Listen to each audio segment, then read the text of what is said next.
CT1 and Dracula on the Wretched Shop. By the way, I love the picture you chose for Dracula. I don't know if you did that or if It's or pretty somebody else good. did No, that, no, but- sadly not me, but actually it's pretty goofy. Yeah, I like that. It's the doggo looking up.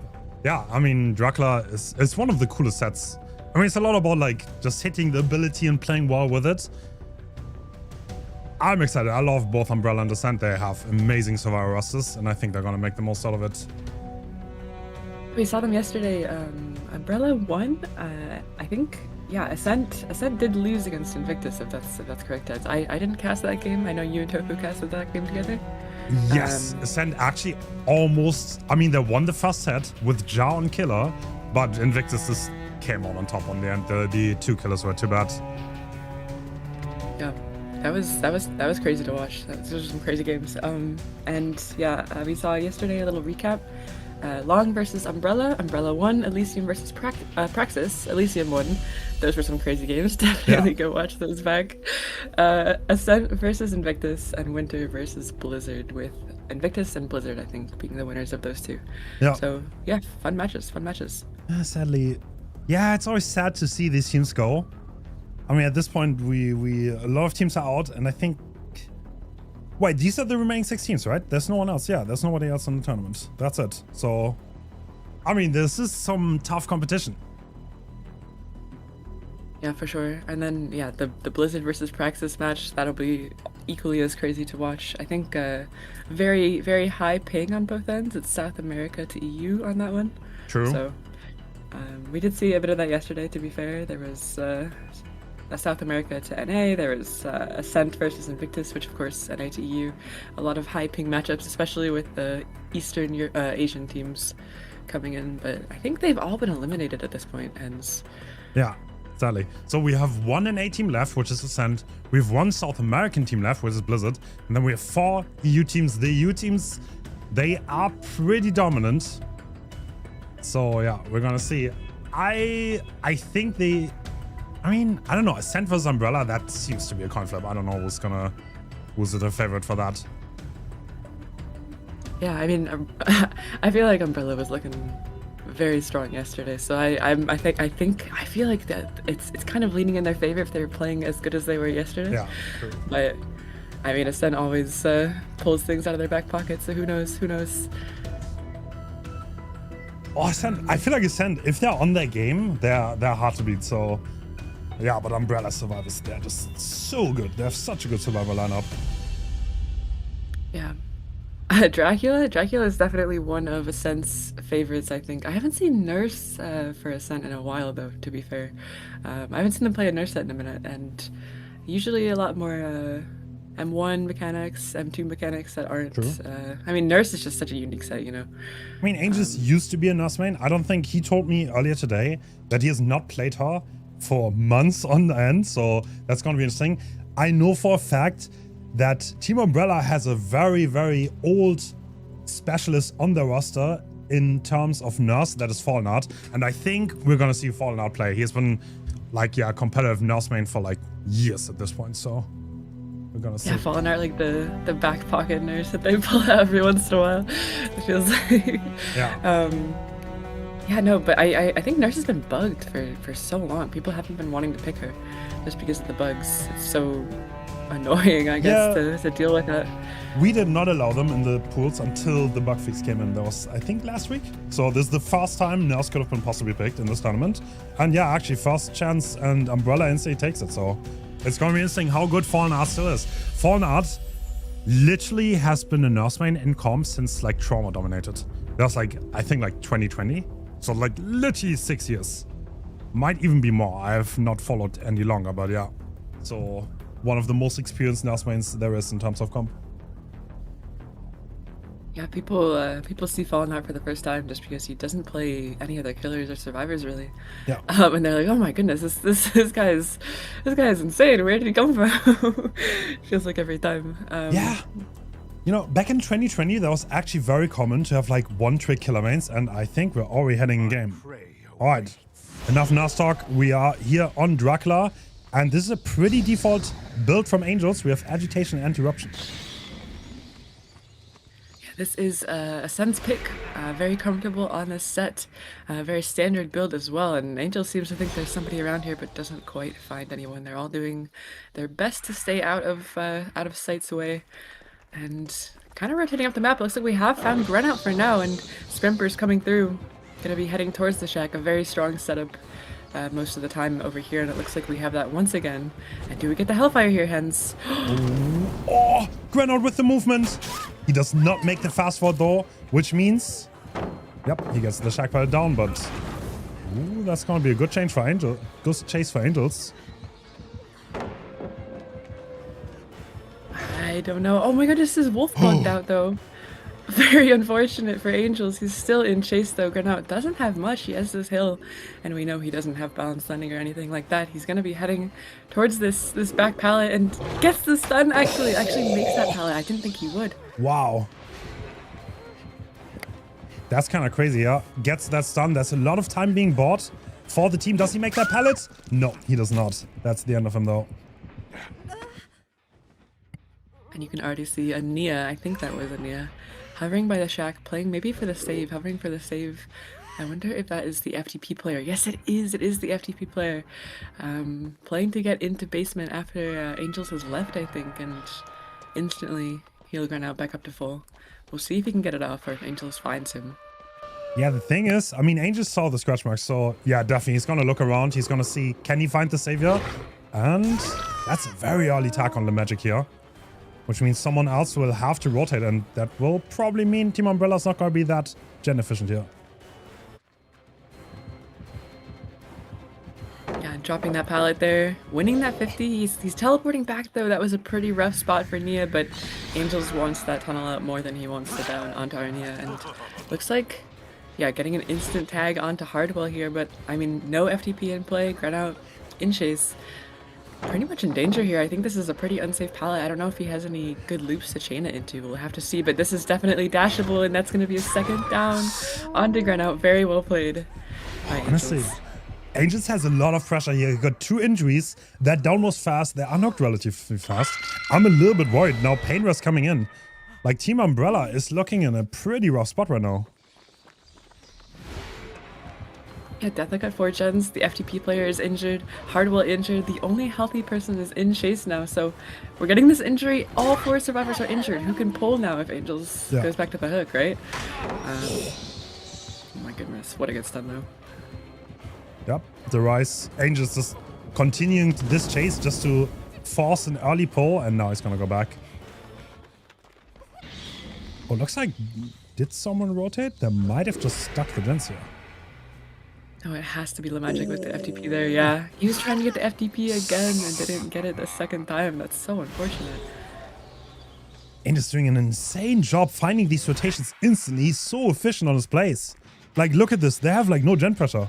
Grenout is about to die on that hook. They have, like, 1.5 gen stun. That's it. Nothing else. Yeah. I think Angels saw the reset come through on the HUD between Lemagic and Hardwell and instantly went back when he saw that. He knew that meant the FTP could come through if he let the pull go for free, and did a very good job of denying that there. And Grenout just dies on the hook Hens. Oh my goodness. Yeah. Kind of crazy because, like, we're going to a 3-1 with 2 people injured. That matters massively because, like, Angels has good targets which he can continue to snowball with if he finds them injured. And I would not be surprised if Umbrella tries everything to get these survivors full health before they attack the generators again. Yeah, if they want to get another gen done, or another, several gens done even, they have to play this so slow. And Angels, I think, knows that. He knows he has to find the stealth here, because if he allows the resets to come through, it could be really bad for him. But in the meantime, just cleaning up the map while he looks for survivors. And he did actually find an injured survivor here. Lemagic in a dead zone pretty much, gonna be going down here. And now the survivors can't be, they have no way to possibly play slow with somebody on hook, right? Wow, that's kind of crazy, yeah. I mean, honestly, Team Umbrella needs to watch out to not get 4-catted high gens. Oh, yeah, that looks very colorful. Holy.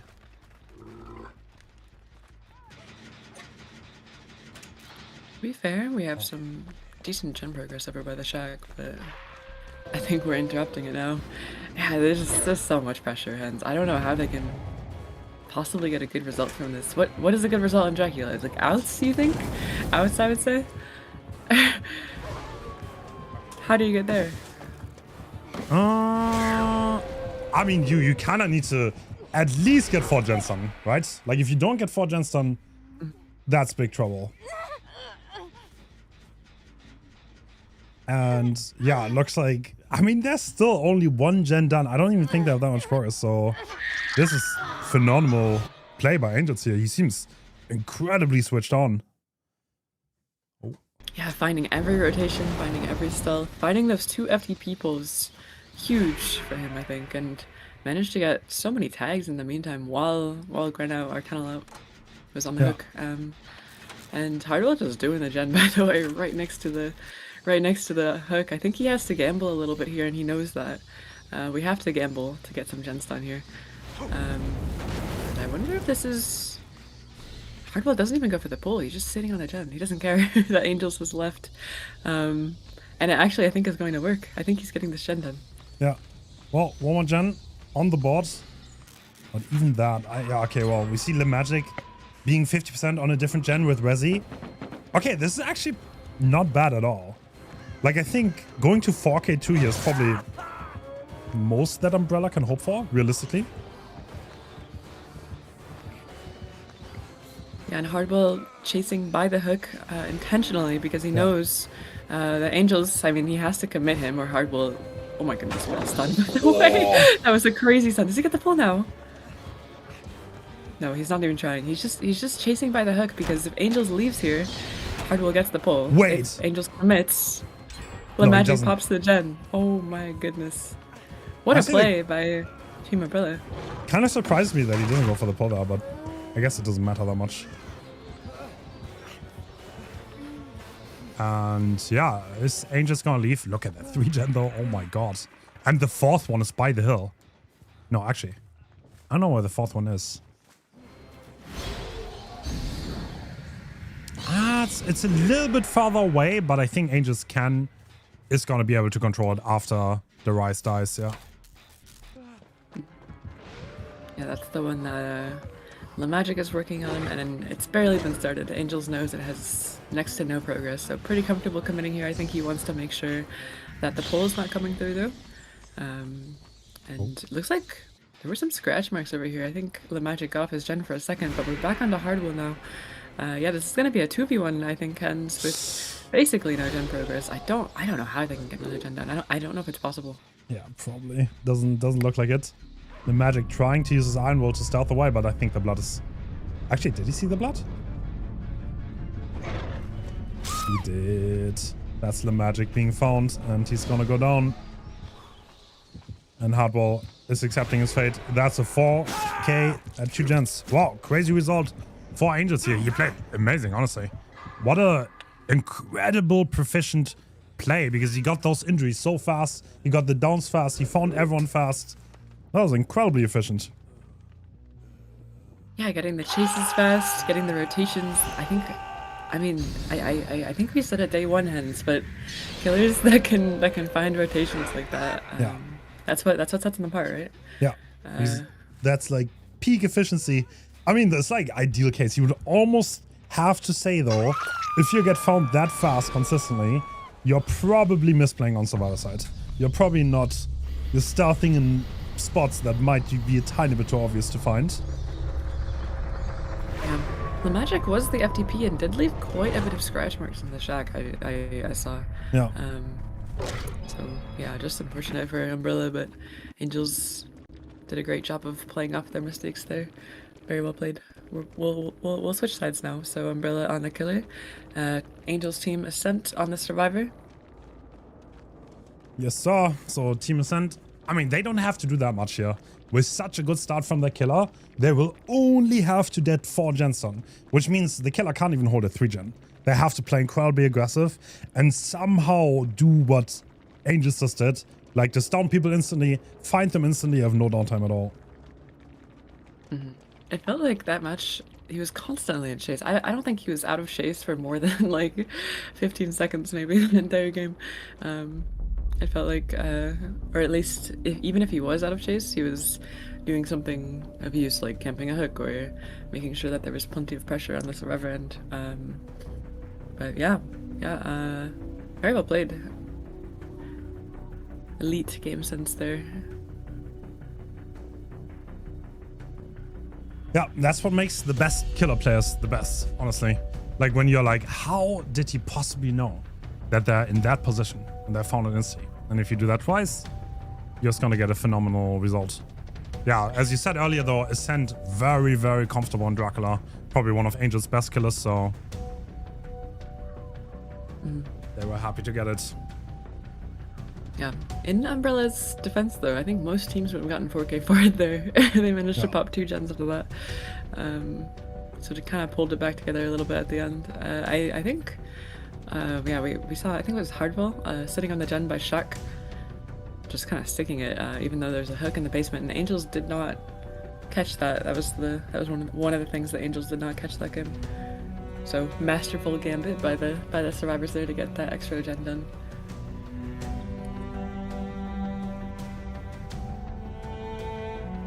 Has Jaw actually won every Hens tournament to date, by the way? I just saw that. Every invitation I hosted was won by Jaw, yeah. But back then, also... I mean, the rest of the core obviously doesn't play, not here. And yeah, Ascent is a little bit different than X9, but they did have a lot of plot armor. Oh, what's going on with my internet today?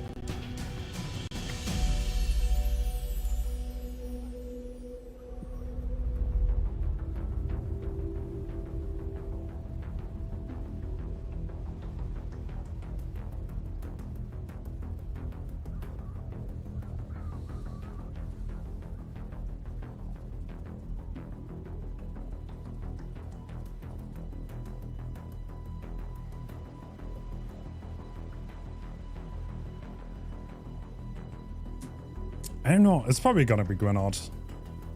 Grenade on Dracula. I mean, one of the things about if you have such a win con, you can go for crazy builds. You can go for crazy plays if you like.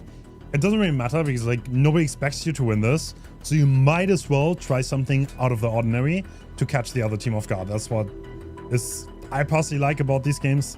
When I played Killer and Comp, they felt like a freebie. I know some people don't, but yeah. That's kind of what Elisium did yesterday, right? On the Ghost Fist. Yeah, true. Remember Xeno spawned in with Iron Maiden. I mean, it worked, yeah. Sometimes you just gotta try things to catch them off guard. Yeah, true.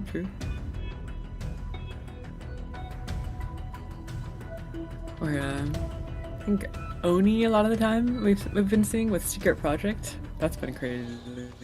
Yeah. And I think we are back in on the Wretched Shot. Swatter on the killer, actually, not gonna. Okay. Oh. Yeah.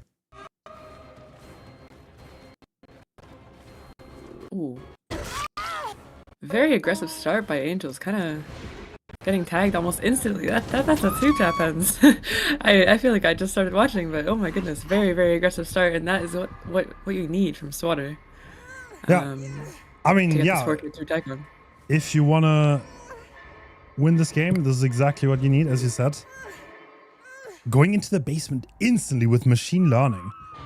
Okay, I mean, Jar's around here.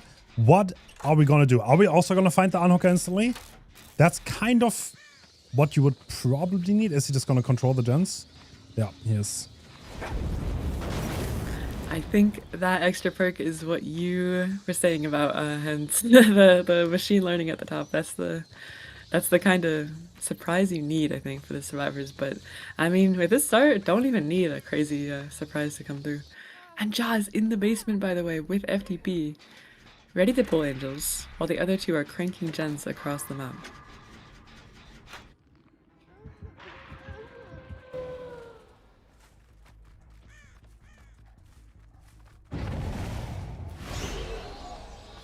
That is going to be the pull coming through. No FTP, by the way. Jaw was FTP, but did not use it that time. Interesting. I think they knew the hit would come through instantly. Oh. Honestly, still at 5 chance. Angel's kind of in a little bit of trouble. He needs to have a little bit of a chase here. Otherwise, this could actually be doable for the killer. Yeah, does not win that 4-lane pallet there, but Jaw still has FTP, still could be waiting in the wings for Swatter to leave and go pick a gen. So the other two kind of free to work gens across the map because Swatter has to worry about the FTP coming through. He has not found Jaw's stealth. He might find it this time. No, it looks like Jaw's doing a good job of staying out of Eye's way. Sorry guys, my internet is sadly not good enough today.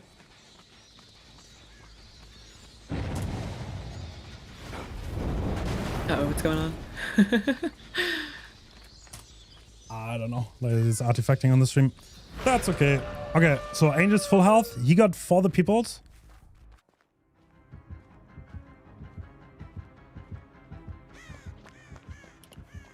Yeah, Angel's getting for the people, and does he manage to stealth here, though, is the question. This is a healthy survivor. This is Angel's. He used his balance landing. He's going to be heading towards this rock filler, and... Ooh, this could be a tag coming through, especially on ping. And it looks like it is. That's going to be Swatter taking a tag onto Angels. He's injured now. We're at 4 gens still, so if this chase comes through fast, we could be in the 3v1 at 2 gens remaining. Uh-oh. Yeah, it looks like he's going down here, Hens. This is... Actually, this is the very same timing as we had earlier.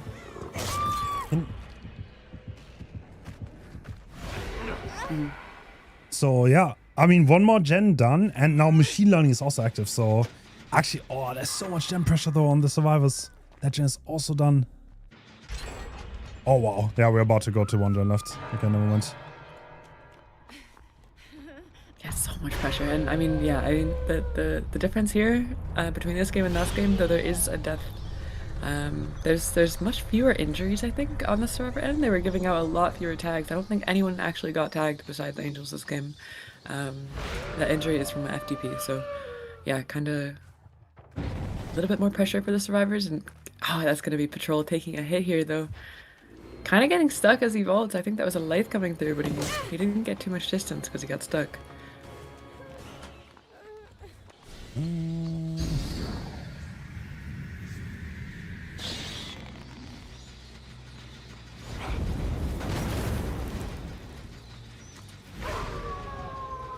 they're doubling up on the Shack gen. Jaw's kind of hovering by this hill gen here.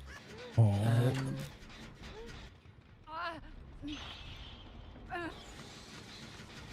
This is hard. What do you do here for Swatter? Honestly, I mean, you kind of need to keep the pressure up, right? Like, you need to make sure that you get your downs, and oh, this is someone who's injured. Alright, this is exactly... He's kind of making it happen, right? Yeah. This might happen if he gets it down here. Yeah. Sophist is right here. The thing is, he does not have eruption, though. So, can he hold this long term? Yeah, bringing machine learning was kind of the gambit here, and it might be what hurts him, honestly, because yeah, not having eruption is not going to help in this situation. He needs to get eruption on these downs, but yeah, unfortunately, you can't really get too much generation other than pain res and pop. But that means you need to get a down and a hook, and that time alone wasted might be enough time for the gen to pop.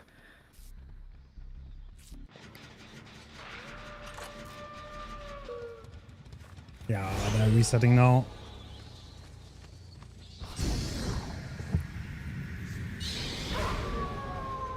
Getting that pressure back.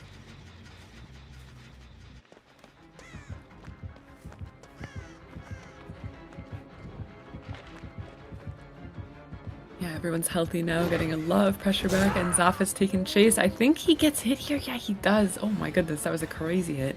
He's sending it towards the hill gen here, and if we commit onto him, he has Iron Will. I think Swatter did a very good job of tracking him, regardless, and getting the down. That's gonna be a down. He has to get this painter. Does he get right in time now, though? they're stacking though. Nah, that's it. I don't think so. Win con was unattainable, literally, and yeah, I mean, you can't really fault him for not getting that, but he did really well. That's as good as it gets.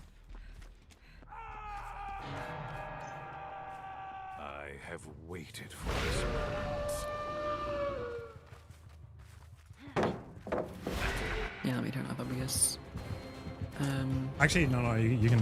I always switch back. Don't worry. Oh, okay, it's working. Okay, cool. Yep, it's working.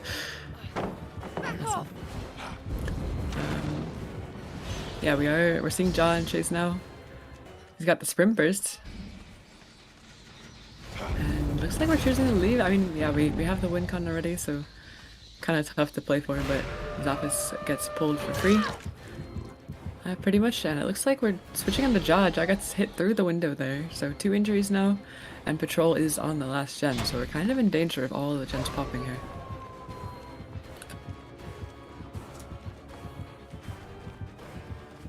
Yeah, Ascent definitely showing they have the coordination. Strong showing here. Yeah, I mean, despite Angels kind of going down fast that first chase, they definitely pulled it back a lot. Dying at, I think, 3 gens or 2 gens maybe, but they still managed to get that extra gen popped, which was huge. Of course. And oh my gosh, I think this wolf, yeah, that wolf is gonna come through. Jaw has gone down. That looks like... Are they gonna... No, there's gonna be another pain rest coming in. They are both injured. I mean, Swatter is probably gonna fuck at this, actually. As it looks. Damn, someone's angry.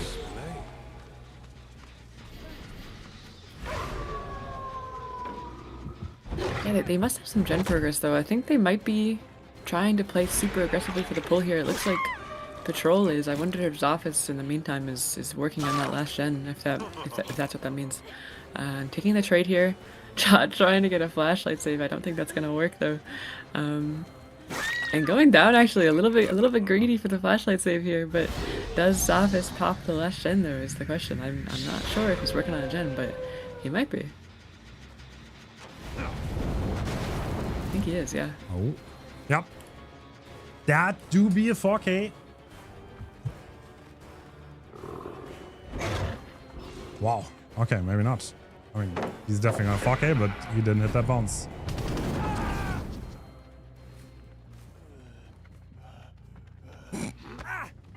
Alright. There's some spicy feelings coming up.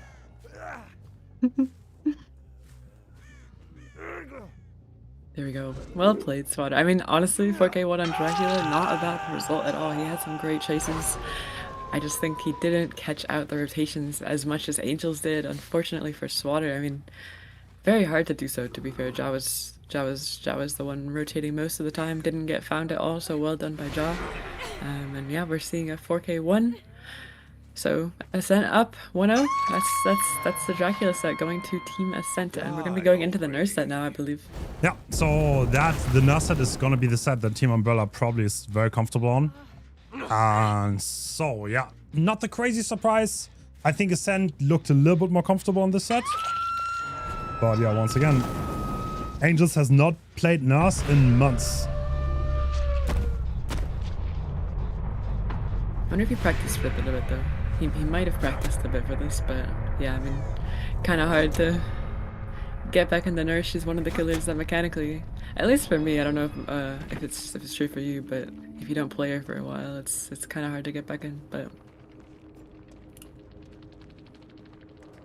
yeah, I mean, it's very macro oriented, but like just going in cold into Nurse after like a few months, that could backfire. I'm gonna be interested to see how clean Fallen Art is though. That might also... I don't think anyone played Nurse while she was that bugged, so... We're gonna see. yeah, a few Nurse sets that were picked were never picked again because people had to deal with bugs and then realized, hey, I don't want to play this set maybe. But yeah, kind of exciting to see her back in the pools. I've been kind of missing the Nurse sets. They're fun to watch for sure.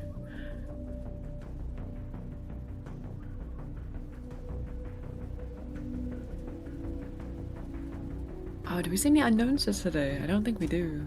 I'm looking at the bends. Yeah, no unknown today. Yep, we had it in the pools, but nobody wanted it.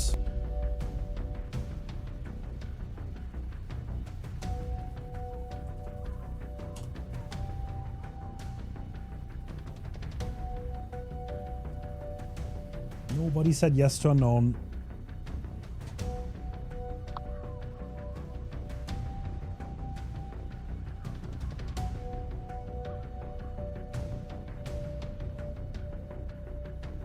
Yeah, Nurse. Most of the time on this set, I mean, you don't have pain res, you don't have some strong perks that are otherwise allowed. A lot of the time they'll run Corrupt, maybe Eruption, Pop Ruin 2 out of 3 perhaps, and then they'll have one last perk that's a little bit of a gamble sometimes. Between maybe Thanatophobia or Infectious Frights. I've seen Undying by itself, to be fair. That's a bit of an unusual call. True. There's a lot of things banned on the set, so you oftentimes see odd things you usually wouldn't see.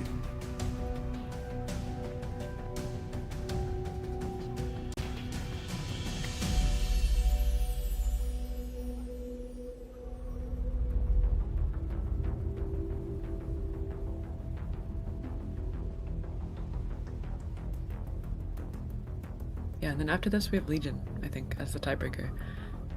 And this could get into a tiebreaker, to be fair. Ascent has won their own pick. Umbrella has the next set coming up. And I would not be surprised if Umbrella wins this Fallen Art. It's a very good nurse.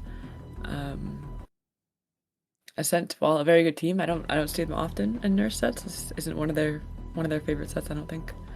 So really could go either way. We could get a tiebreaker here. True. I hope so. I always hope for the tiebreakers. I want the third set every time.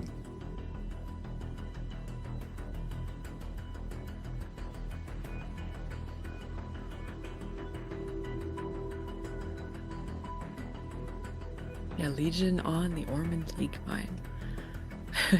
I kind of love how much Ormond Lake Mine has been getting into comp. It's so nice when new maps come up, like Dead Sands and Lake Mine, and we see them in comp more and more often as people realize that they're kind of fun for killer. I actually like Ormond Lake Mine on both sides. It's definitely one of the more unique maps, but it feels fair and unique, and has some interesting gameplay elements that I really enjoy. I know some comp players really hate that map, but yeah, hopefully it's gonna grow on them. And yeah, we see Fallen Art. What? Okay. Undetectable. Yes. He's undetectable, and I think it worked on Ja. Look at that. No way. Henry Creel perk coming through.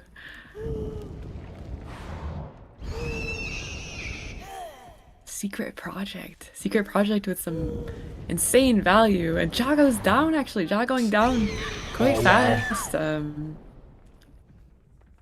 Wow, that's gonna be the only perk value of that entire game, by the way. He just used it for that one beginning gamble.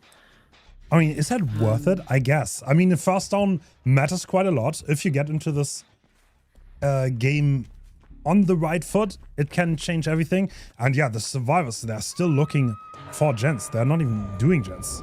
And Fallen Art, if he keeps the pressure up here, he is looking absolutely great. Like, what is Zafis looking for in that area? Interesting. Yeah, we saw Secret Project Corrupt, I think on an Oni set the other day, right? and it worked quite well. Oh my goodness, a tag coming through onto Angels. Angels heading away from the hook down the map. Fallen are actually committing to him here. Looks like Angels, I mean, might have to force locker. No, he gets the stun on Ping, by the way. Damn. Getting the stun at Shaq. Going down eventually, but Ja is getting pulled in the meantime, and we're switching targets here, I think, onto Angels. Looks like, yeah, picking Angels up here. Alright, restart real fast. I think I'm behind. Sorry for the technical difficulties. That always happens on the worst times. Right, basement hook happening right now. Is that also your sync, Julia? Or am I still behind? Josh healing himself right now? Is this Josh healing himself? Can you pause for 2 seconds? Blinking? Can you pause for 2 seconds? Thank you. Thank you. Is that better? We're checking Fatiguing. the Gen 8 kicking. No. I still... Nope. I don't know why you're miles... Oh, I'm not live. Okay, my bad. Okay, we're going around the corner on the TL. Now we're kicking the gen. Now we're in patrol. That's my situation right now now. I'm behind because I paused. God damn it! Okay, I'm no, the issue. I'll catch up. I'll catch up. I'll catch up. Here we go. Thank you. Okay, the Anok is coming through. Yeah, still at 5 gens right here, so... Are we going for Angels? Ja, also. Yeah, I mean, Ja's gonna be the target, right? He's already been hooked. Actually. Ja has a med kit. Was he the Deliverance survivor? Very common combination. Yeah. Ellie and a med kit. Oh, Fallen Art holding the blink into infinity. Now he's gonna go down. Yeah, Angel's on death hook here. Unless he has DS, which we will see in a second. And it looks like he does actually. He's going to be using his DS on the window, dying next to a window. Very good job. Light DS is a preferred combo for that exact reason. You die next to a window on purpose so that you can get the extra distance. However, his distance kind of gone. I think he's going down here. Yeah. That is him going down. And yeah, Angel's being death hook here. He is the obsession though. It's going to be hooked next to Patrol's gen. So that gen kind of not too able to be worked. We're going to be kicking it now with Pop and Eruption. So unfortunate death spot for Team Ascent there. And he's kind of hooked in the middle of a 4-gen here, Hens. Look at these bottom gens. Yeah, that's a great setup for Fallen Art. He is chilling right now. Secret Project definitely set him up for success. I wonder if like that definitely throws the teams off probably. It's kind of an interesting thing though. The 30 seconds of undetectable for a park slot, is that really worth it? Like, besides the surprise factor? Yeah, well, maybe you could use. I wonder if like a combo with Whirling Tremors or something would be worth it, just to keep getting undetectable refreshed. But I mean, the person on the hook could call that out. To be fair. Yeah. I mean, okay, so interesting to think about. Team Ascent on 3 different generators.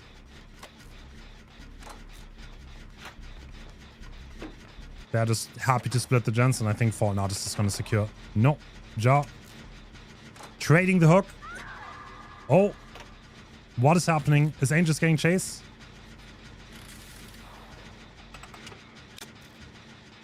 No. Almost game It looks like... Oh no. Oh no. Is Spectator gone? Uh-oh.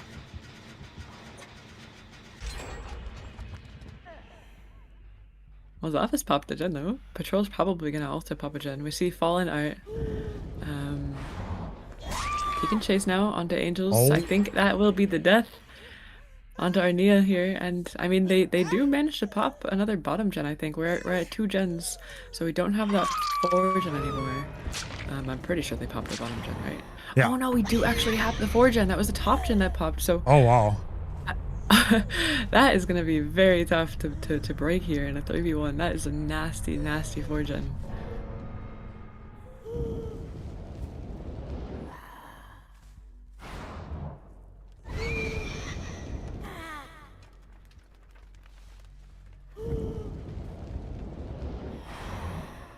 Oh, that's Chase being on patrol here. He's kind of like getting zoned into the gens. And does he just run into the gens? Hey, it does. Okay. I think Fallen Art also being surprised that he's just ready to jump, to just run into the gens.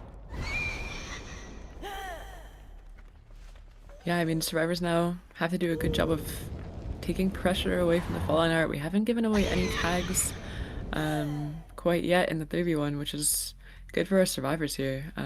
But I mean, yeah. To be fair, they're staying away from him quite well. Oh, but Ja, of course I say that as Ja gets it. Ja taking chase. He kind of takes his chase towards the bottom side, which is where the 4-gen is. So getting a hook here. Oh, he gets stuck though. Yeah, and Huge.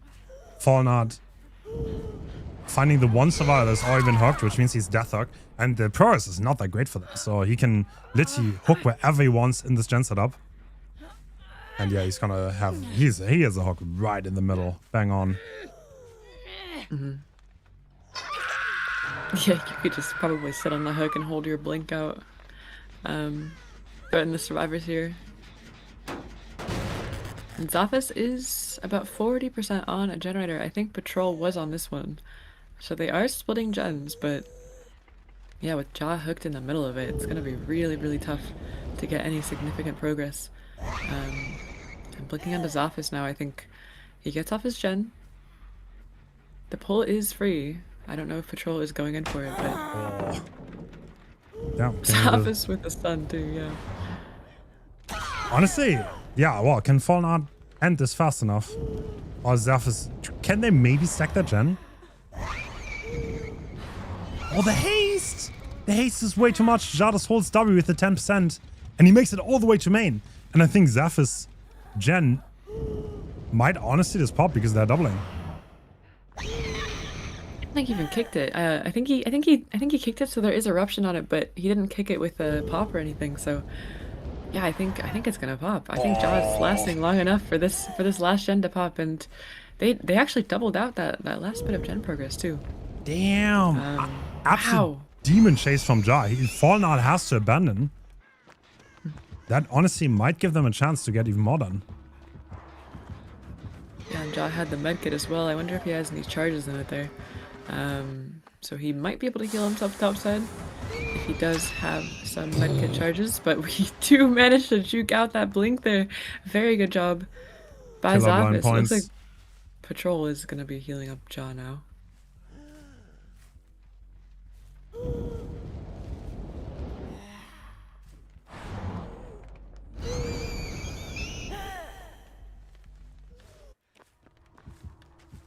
Alright. Is he gonna commit Jaw again? I mean, the gens are not very high. I think he has some time here. Yeah, he's gonna do it. He's gonna blink on him. But we do see overcome here. Yeah, he's just gonna go down on the corner. That was a great blink by Falnut. And given the gen pros, I think it's gonna be really hard for the survivors to get anything more done. Yeah, I have to agree. Jaw was the Delhi survivor, by the way. We confirmed that. We saw on his picks. So no Delhi for Team Ascent here. Made the game a lot harder for them, and I mean, Fallen Art did switch targets off of the Delhi, but he hooked Jaw once at the beginning, which meant Delhi was out of play. So maybe Secret Project really did catch him off guard there. It was surprising that Delhi got found first so fast. This 3-gen is nasty. Yeah, there's no way. I mean, they're trying. Zathis just touched the gen. Like, the only thing you can realistically... Okay, it's not realistic, but maybe to play into the gen kick regression. Like, let go of the gen, make sure it's not regressing anymore. And then you have... Let the nurse kick the gen again. But yeah, Fallen Art is way too experienced to fall for such shenanigans. Yeah, props to them for trying still, though. Yep.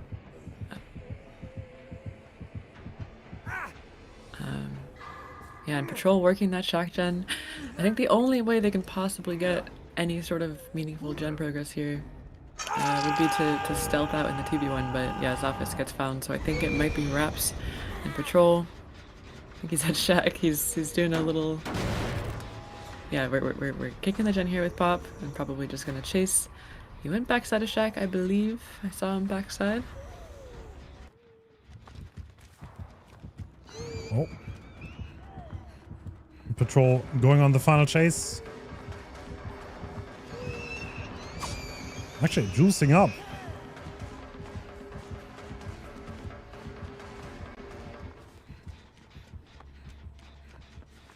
Oh. Okay. I think the spectators game died. Well, okay. Everyone died. Spoiler warning. But yeah. Technical difficulties always happen on the worst times. I mean, at least it was very late into the match.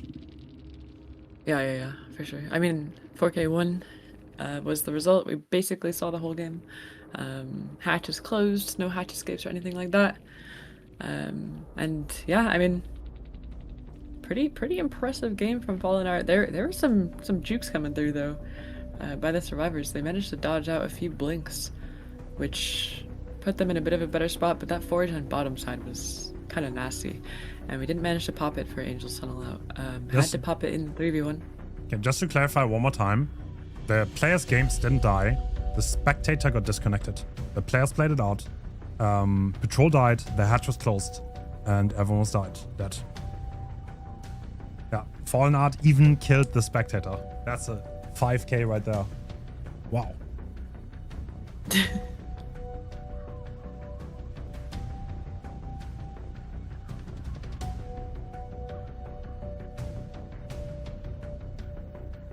Very impressive stuff. I mean, 4k1 is kind of like the default result for Nurse, right? I mean, obviously, like every comp player you ask is like, nah, Nurse you should definitely get out against Nurse. And she's not that strong, but like the most common one I see is 4k1. So we're gonna see, is Team Umbrella Survivor Team locked in against Nurse? They probably practiced this, otherwise they wouldn't have picked it. It's kind of the way a lot of sets go. If survivors play perfectly, they're getting outs. If survivors make a mistake or two, which we saw in that game, Delhi got found first, for example. The chases were pretty fast at the beginning, and that 4gen bottom side was never really worked on. Then it's probably more like a 4k1, but 4k2 is also possible if they make quite a few mistakes. I mean, Ascent coordinated enough to pop that extra generator in the 3v1. And yeah, I mean, outs definitely is manageable. Sure. Nurse is strong, but she's not as strong as she could be, I don't think, especially with the lack of playing her recently because of bugs. So maybe that'll come into play. We'll see. I do wonder if we're gonna see another secret project corrupt. I feel like that's a little bit of a crazy combo. I don't know if that's worth it. For 30 seconds, like what if someone like sees you? Like there's no value in it at all. Like if someone just like spots you early and calls out, yo, the Nurse on 3, they're going up the map, then I think the 30 seconds of undetectable is gonna give you absolutely nothing. Yeah, it is a big gamble. I mean, to be fair, there's not much allowed in the Nurse set, and a lot of the fourth perks that nurses will choose are also a big gamble, like Undying by itself, or genetic limits, or I don't know if you can think of any other perks, but those are some perks that nurses will bring, and they tend to be gambles, but they pay off sometimes, like Iron Maiden. True. I mean, it's like, yeah, the surprise factor is definitely big and matters quite a lot, honestly. If you bring something and the other team is not used to playing against it, you can get a big edge with that.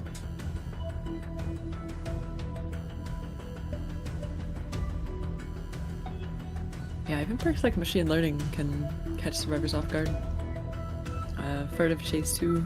Just anything that has a surprise element, which undetectable haste perks tend to have, definitely can catch the survivors off guard. Comp players aren't immune to to being caught off guard by new perks. True. Yeah, I saw a message in chat. Generally, it is considered if the survivors play perfectly, they should get out against the Nurse. The Nurse does not win by default. Survival mistakes have to happen in order for a Nurse to win. Generally. I mean, obviously, if a Nurse hits every blink and they take risks and they pay off, then you can definitely 4K. But it's not as much as a free win as that game might suggest you, because that start to the game was the Deliverance Survivor instantly getting found and getting tapped up.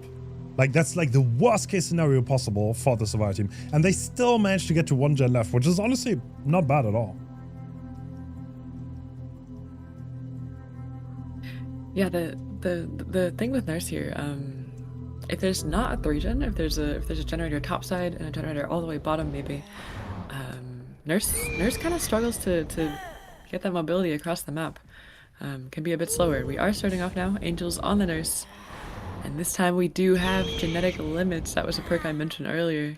Can be brought as the 4th perk slot, and kind of messes up some exhaustion perks in the set, like Balanced Landing, Lithe, Dead Hard, and finding Spotter edge map in this ridiculous Jonah. All right, the fast tag is already coming through. Oh, what a build am I seeing? What? So yeah, genetic limits disabling the balanced landing, but Swatter had DS Delhi balanced stat art. What? Angel's actually not committing onto the deli, but how could he know? Swatter was sprinting up the map. In what world would he possibly have deli, right? A little bit unusual, I think, but that's gonna be a down into hardball actually, getting the down here. Interesting. So we have like an equally, I guess, like good start, I would say. There's barely any progress here. So Swatter starts a gen on the bottom side. Is he not even going for that unhook? What are these builds that I'm seeing?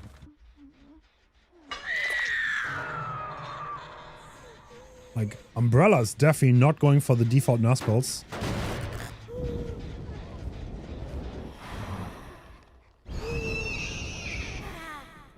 Yeah, and I think Grenout actually healed Swatter up, so Grenout has second wind available, even if he doesn't have the FTP off of this unhook. It looks like, is Grenout the one trying to play for pull here? It kind of looks like it a little bit. Looks like he wants to. Interesting.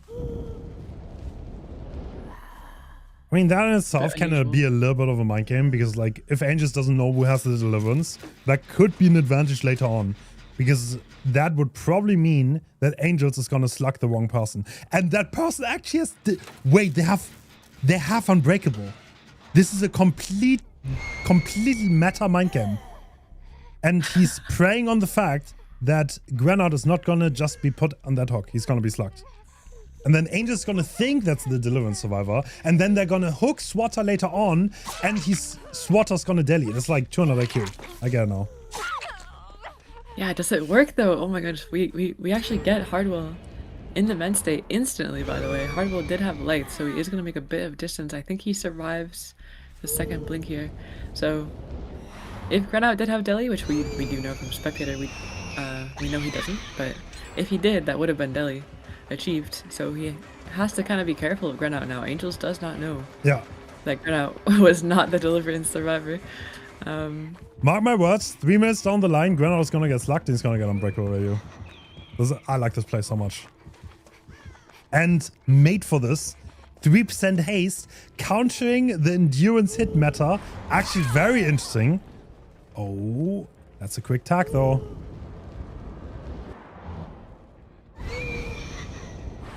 Yeah, the magic was going for the totem there, I think, for inner healing. Grenout gets healed up in the meantime. Grenout did have the medkit. And Hardwell at the shack still has made for this. He's in the mid state, and it's doing him a lot of justice here. We're getting quite a bit of distance. Oh my goodness. Wow. 3% doesn't matter, they say. Nope. Yeah, Angel's kind of getting stuck in this long chase, and I think this game is like running away from him now. Yep. Oh my goodness, that made for this I think is actually really mattering a lot. Oh. Well, as we said, Angels has not touched Nurse in like months, and I think he might be a little bit rusty. I mean, he does have a... Wait, is it a 5 gen? Oh! Oh my. Well, that could be his way back in, but at this point the gen price is so high. Yeah, the gen progress is quite high, and we have lost our tunnel up, so even if there is a 5 gen, quite hard to defend it in a 4v1 still. Much easier if there's only 3 survivors, and we get the tag onto La Magic. I think leaving actually, maybe trying to cut him off. Okay, he's trying to cut him off around the main building, and if we get this hook topside, wow, could be huge, but we're switching targets here, Hens. Yeah, Grenout juking out the blink though, and yeah, honestly, the Umbrella survivors seem to be very hard to blink on. They're dodging incredibly well, and I guess that's why they picked the set. They seem incredibly proficient. Yeah, they're playing this so well. They're playing their distance so well. We do have an injured survivor at the shack. That's La Magic, but La Magic has no hook stages on him. Yeah. And he dodges that blink. Gonna be dying in basically the perfect spot, probably edge 7. Looks like, and they're cornering up here, just playing the edge map against the nurse. Okay. Oh, bro. I think he's just rusty with the distances. I mean, this is limb magic running a straight line. And they're already... Yeah, and they're stacking. They're stacking. Look at that. Swata running in as a distraction, and that's the win con being reached. Which means we are tying it up 1-1, and Legion is going to be the decider for this series.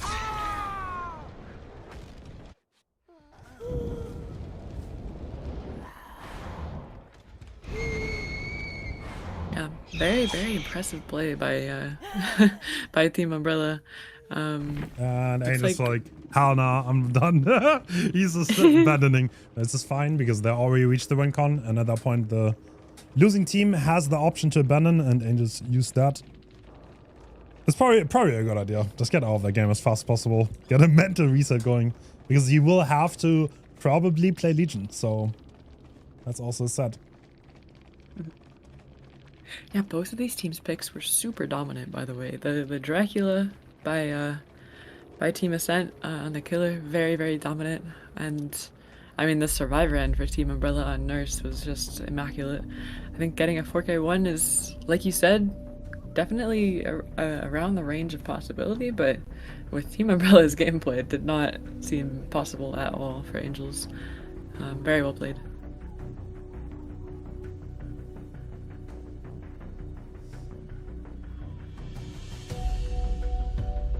I mean, we've seen Team Umbrella on Legion before, and they looked incredibly proficient. Like, especially their team play against it. I think they're very happy with this pick. But we're gonna see if they can stand a chance against Angels, who honestly has played incredibly well in a lot of sets this tournament. Obviously, the Nurse maybe not being one of them.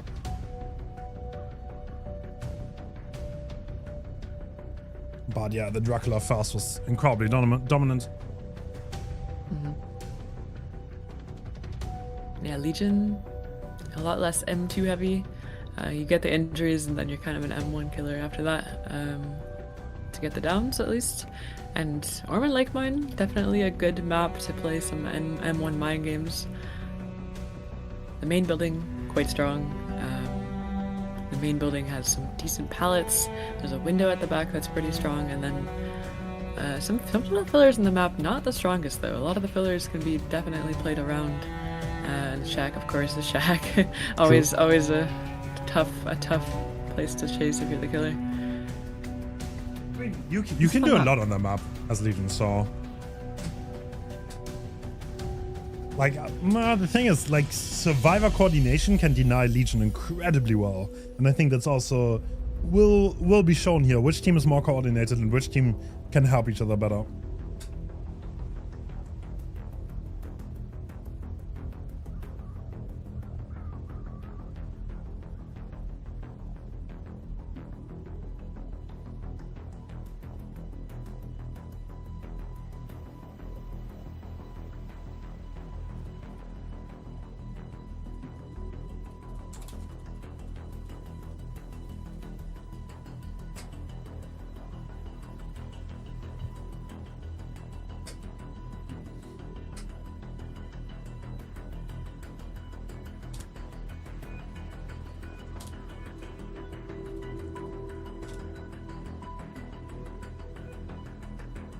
We're gonna see if the game goes long. Maybe we can see another Blizzard.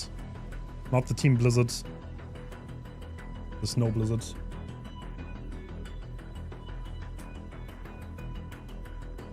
Yeah, Eerie button especially on this map, probably gonna come through. I think Eerie is kind of a staple on the Legion set. I don't often see Legion without it, just because it's probably his strongest add-on. Yeah. Dealing with pallets.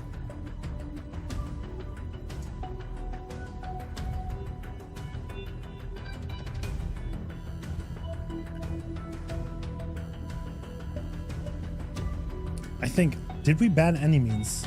I'm not entirely sure. Maybe I can keep in the balancing, but I kind of like the... I mean, I don't think it's really intended, but you can you can deny the vault of the Legion. No, I think it's allowed. Yeah, Anyman's one of those perks that I think that combination or the interaction there with Yuri Button and Anyman's, or even just Legion's power and Anyman's, not too well known. We are in the game. La Magic, Derice, Swatter, and Hardwell on the Survivor. Angels once again on the Killer. And look at this perk we have on the right. That's all Shaking Thunder. Pretty common on this map actually. I've been seeing it quite a lot on Ormond Lake Mine just to get the extra swing there instead of Coup. Coup is banned, I believe. Yeah, I could definitely make the difference. Looks like Angel is already happy to stick to Hardwell here. Who has a God Pellet though? Is he going to be able to play around it? Ooh, the mind game. Not quite good enough though. Yeah, we're going to be breaking that pallet with Eerie Button and heading to this filler. This is, I think wanting to go back to the main building actually. We have a pallet upstairs that we can play around, but this is definitely mind gameable on ping. Hardwell just sending it to the back pallet instead, but I think that might be his downfall here. I don't think he makes that. Yeah. A little bit greedy there. That's a pretty fast down. 5 gens. Looks like, do they? Yeah, I think they have a double going on. Wait, is that 3 solo gens? No, they're doubling Shack. Okay, good to know. And the magic is on a gen. But they're all pretty far away and looks like potential energy bardic inspiration. Wow, we have some crazy builds over here. Yeah, you know what? There's not too much allowed on Survivor and in the Legion set, so maybe potential energy coming through to deal with those 5 gens or 4 gens that can spawn occasionally on the Lake Mine. We do have kind of a gen spread top. I mean, we always do on this map. It's going to be really rough to play around as Legion, though. It's a little bit too far away to deal with, I think.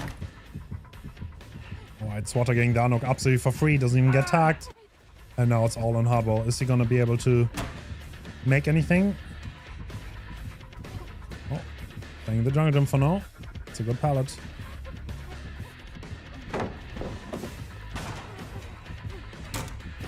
Dropping this pallet. We have a tile 1, we have a tile 3, and we're just chaining them together. This is an Orman tile here, and Angel's not able to get in front of Hardwell there. Not able to block the pallet, but Hardwell, I think, managing to chain this back into the window, but the window is blocked. He cannot do that. He's sending it to the pallet instead. Oh my god, somehow he makes that. That looked so close. And now, is he gonna make Shack here? Yes, he is. Oh, this tunnel out is looking mighty bad for Angels at this point. This is a free injury though. I think Angel's gonna appreciate that gift. Because thanks to the Legion power, he's gonna be right back on him. Yeah, I think Hardwell is going to be making it to this pallet though. Angel's instantly breaking the pallet with Eerie Button, and we're heading back to this top right tile here, and he does make this pallet. Barely. Okay, that was a lot closer than I thought, but he does make the pallet.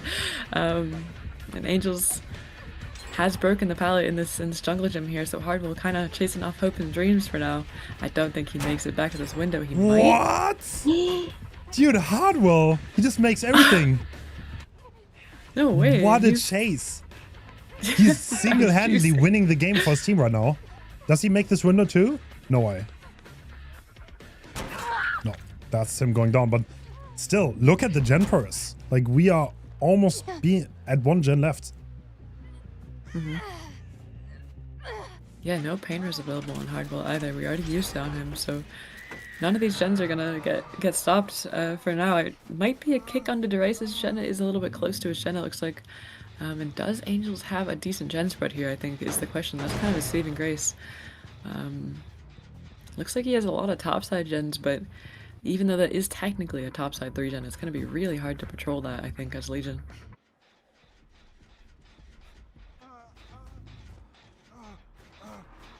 Alright.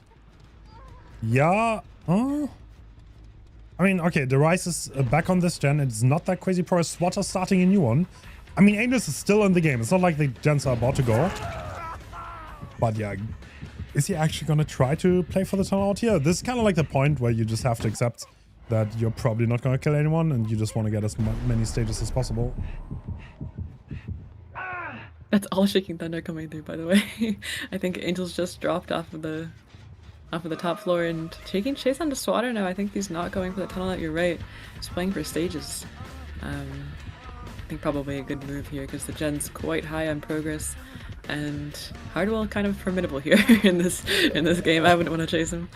And oh my goodness, these Umbrella survivors are winning everything, it seems like, and I gotta stop talking, man. I'm really not making it happen for the Team Umbrella.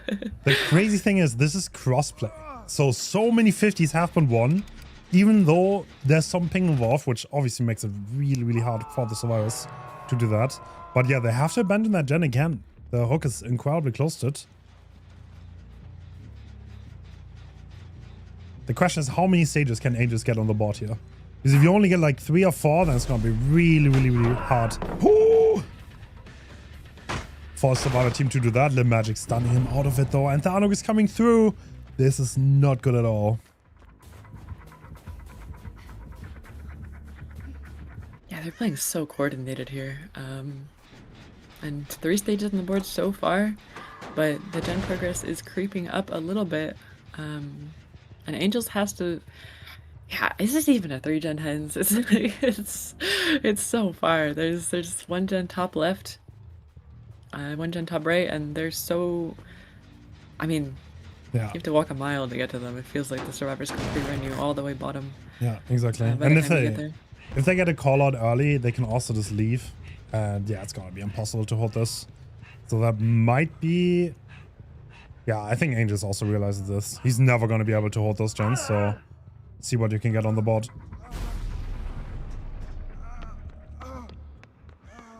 He's trying to make something happen with all Shaking Thunder here, though. He has Coup now, essentially, and going to be chasing the magic on this Ormond tile. And I think, yeah, this palette has never been dropped. We've been playing around it a little bit, but never actually dropped it. We are getting the M2 here.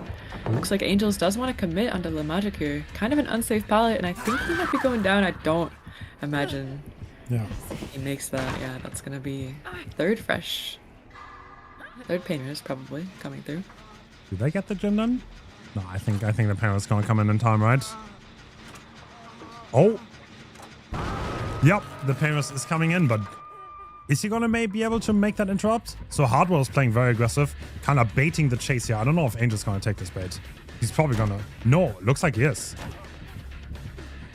Oh, so Hardwell is already death hook. That means even if he gets hooked here and the remaining survivors get out, that would not be a good result for him. He should really try to get the Rise or Swatter. Yeah, he realized this and he's gonna leave now. Rice is injured, so even though probably stealthing now might be a little bit easier to find him. Ace is quite a quiet survivor though, and he's sending it to Shaq actually. He's going quite far away from the exit gate. Probably trying to hide from Angels, and of course Shaq palette I think still up. I don't remember it getting dropped. Or no, did it get dropped? No, it did actually. But we do have quite a bit of distance, and I don't think Angels is gonna find him. We're chasing somebody who has already been hooked, but this at least isn't Hardwell. Hardwell is the one you don't want to chase for sure. So this will be 2 extra stages if we down him, and we do. Yeah, I think the gate is probably going to be open. So like 6 stages, 3 hooks, 3 fresh. Considering there's ping involved, I don't think this is a crazy good result for Angels. Team Umbrella can be very happy with this. Yeah, Hardwell just juicing at the end there. Went down kind of fast in his first chase, but really pulled through. And Magic gets off the... Wait, what? Wait, what? Eh? Wait. Did he just greet basement hook and didn't get it? And then he jumped off, went into the hatch? There's no way, right? Is that actually what happened? Bro, that's how you lose? No. That's how you lose? Oh, that hurts so much on the tiebreaker set too. Well, the thing is, they would have never put that, by the way. So, like, saving against Legion is actually very hard. Because he can hit people into mend, and even if you start the unlock animation, he can hit you again, then you stop, and then you're gonna get downed. So, yeah. I don't know why he greeted that. That was very odd. But, yeah, that backfired big time. So, how many stages do we have now? I think that was 4, right? Oh, yeah. That is not looking too good. That's a really rough result. on Crossbang, like you said, but for Legion, it's doable. He's definitely loopable, but our survivors have to be super, super coordinated. I think I'm gonna leave you for the last set, for sure. All right, Julia, thank you so much for casting. It was you, very Hens. fun to have you around, and I hope you have a wonderful rest of your day. I'm gonna be watching on Twitch, and I hope you have fun with Alf later. I think he's coming in for the last couple of matchups. But yeah, GG's everyone. Thank you. Thank you, Julia. Thank you. Bye-bye. Bye-bye. All right. Guys, I can handle this alone. I'm a grown-up. God, why are these tech issues today, though? It's like you can test everything. I'm telling you, you can test every tech product a million times. Once you do a tournament, it's gonna go wrong every time. Like, it's without fail. You can have everything tested. Okay. W casting from Julia. Thank you for giving me your time. I appreciate it.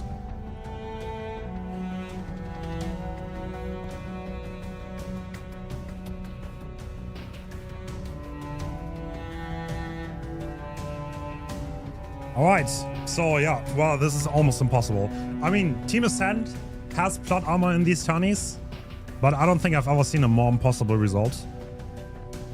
I don't know if I can caster curse this one even. Probably not. I think this is uncaster cursable. This is way too hard. So like what? We have 4 stages, 4-3.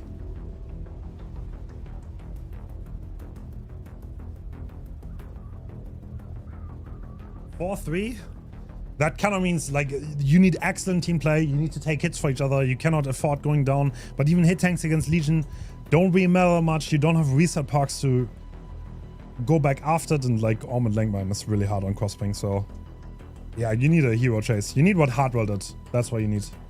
Oh, Alf. Hens. Yo. Are you coming in early? The link. I need the link. Yeah, I can. You know the link? I'm asking. Okay, cool. Told you. So what was the last result? I was getting ready because I didn't think I would have to come up. 4 stages, 3 fresh. Oof. Was it like what happened endgame? I think it's probably the same one. It's probably the same one, Alf. Can you try the same one? The same link? Yeah, same link. What does that mean? Am I meant to have a link already? Did you talk to Alma at all? Yeah, for the thing in OBS, but it's not working. Is that what you're using, or is there a YouTube stream? We can switch to YouTube stream if you want. No, I don't mind. Oh, there you go. Sorry. If it doesn't work, we can do YouTube. We had some technical issues earlier. Not preventable. That's how it is. Is this Olibot? Yeah, close. Oh, that's so offensive. Whoa. Take offense to that, Close Alf. to Olibot. Yo. Oh. Wait, I'm offensive? Yo. Yes. Okay, my bad. Both of you are. My bad. Yeah, I don't know if it's working for me.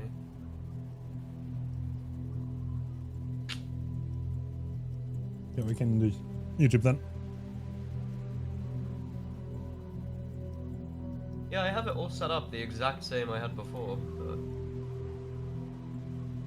yeah, it's just not. Okay, do you have the YouTube link? Yeah, I got you. Awesome.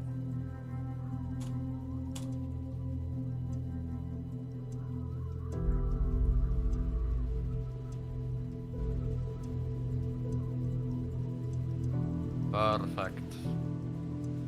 So, oh, we're going in. Oh.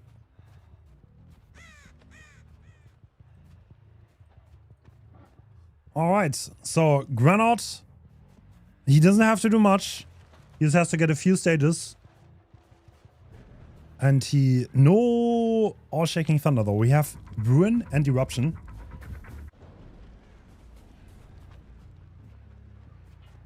And I think the survivors are Ori and Ruin.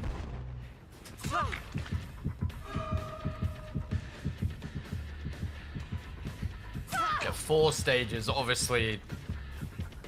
I mean, a very achievable win con for Granal, right? Yeah, absolutely. And looks like Joss already a little bit of trouble. He's gonna make that pallet, but the thing is, you don't really make distance. You do not make distance. Like, can you even hold a chase against this? I mean, I feel like Joss the exact player you need to be in chase here, though. Like, he's the big game player that you need. Yeah, I feel like Jar just consistently performs. And it's like, you don't really know how or why he's done what he's done, but it works every time. Okay, that did not work out, though. Zephys and Jar, 2 people that have played together for a long time, but yeah, the coordination was not there. Renault got the free hit. I don't know if that even counts as a hit tank. That's like the thing about Legion, right? Like, he can counter the hit tanks quite well. On a competitive level, he can do more than you might think. I mean, this is quite a big map as well, right? So you should never expect to see any full rush. I mean, against competitive survivors as well, but... Bro, if that happens in a tournament, I'm never inviting them ever again. That would be insane.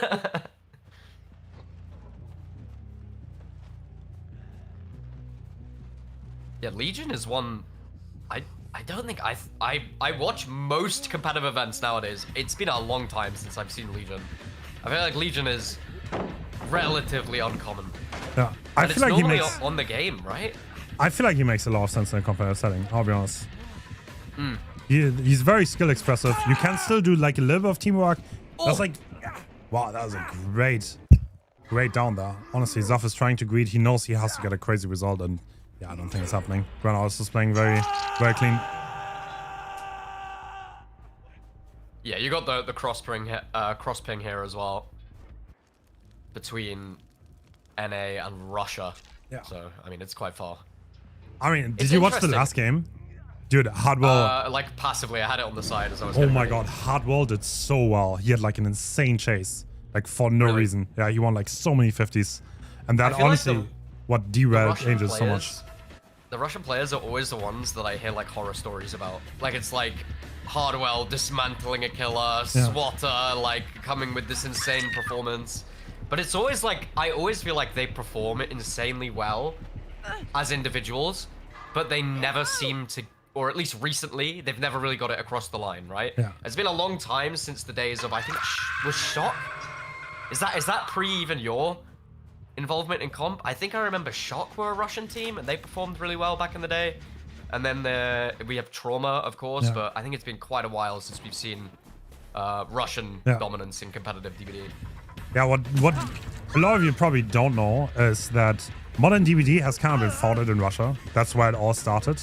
And yeah, early on, the Russian tournaments were the place to be and the thing that was the most competitive.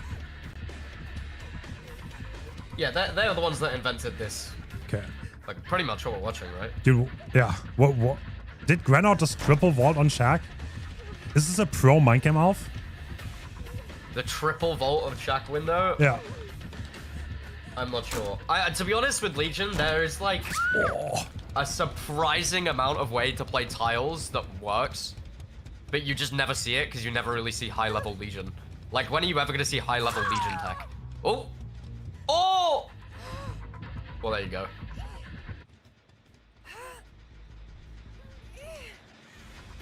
Wow. Wow. Okay. So that's probably gonna be a hook. Dude, I'm not gonna lie. This is the team why we have the abandon rule. I said outright. This is why. What, Ascent? They asked for it? No, they didn't ask for it. No, I implemented it because of them. I'll be honest. Right, okay. But because they're just trolling. Yeah. I mean, it's one of those, right? Because, like, if you're just a random viewer and you're trying to get into comp, it's going to be confusing, right? Yeah, it's also not good for a YouTube video, I guess. But in the tournament, as soon as the game is over, what's the point of the survivors trying? You know what I mean? Like, it's over. I mean, I don't mind if they wanna. I think it's respectable to try to end it in style. But like, but I would rather have them DC than fool around. In my opinion, that's how I see it. Yeah, that's fair. That's completely fair. Yeah. Yeah, I agree. So that's Ascent being out. That was the last NA team, and Zaf is taking the honorable chase. So today, Right, I've been like really loosely following. Yeah. So what teams do we have left? So Ellie and Invictus winners bracket. Yeah. Bro, I was watching that this morning. I could not believe that what happened between Praxis and Ellie. It was like 2 different teams to what we saw last week. Yeah, absolutely. That was crazy. Absolutely, and that means Umbrella's gonna advance. And I think they are, or correct me if I'm wrong, they're gonna play against the matchup we're gonna see next, right? That should be...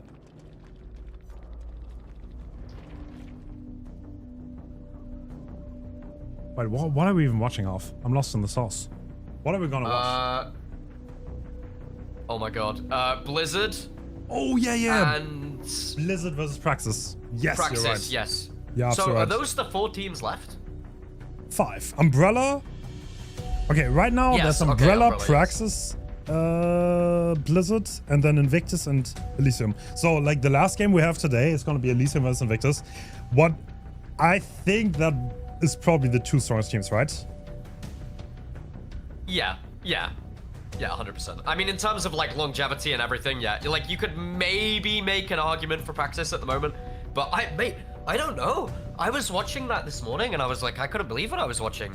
It was Elisium were performing to a crazy different level from last week, and it just felt like Praxis didn't have that aura that they had on display last week. It was just kind of like Praxis were doing things and just everything was working, you know? It was really in their favor.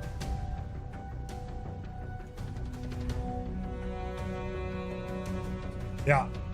Honestly, I thought Praxis looked unbeatable until they met Elisium. And Elisium just kind of like rolled over them, I'll be honest. Like there was Xeno had a good day. And like if Xeno has a good day, then it's just insane. Like, I don't know. I was thinking about this, right? Has anybody introduced Xeno to the concept of melatonin? Because if Xeno knew what melatonin was, bro, they would be unstoppable. Bro. They would be unstoppable.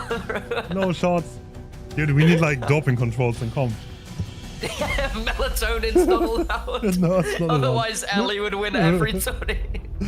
Dude, if Xeno just gets good sleep, you know it's over. I know. Yeah. Maybe Xeno has good sleep today, and if he does, then it's just over. Like Invictus can wrap up. Xeno, over the years, has consistently been like that. Even when old Oracle was fairly dominant, it would be like the survivors would get some kind of a result, and then you just look at Xeno and he just pulls some ridiculous result out of the bag, and it's like, how have you even done this? You know?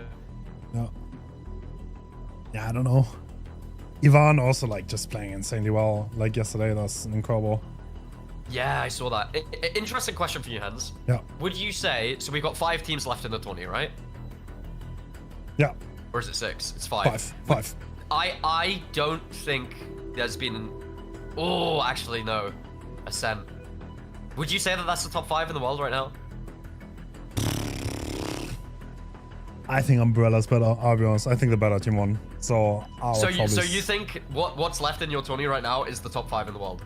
You could make the case for that, yeah. You could make the case for that. I think it's such a shame because I genuinely really enjoy watching Ascent as well. Yeah. Like, I don't even know why. They're just always really entertaining to watch.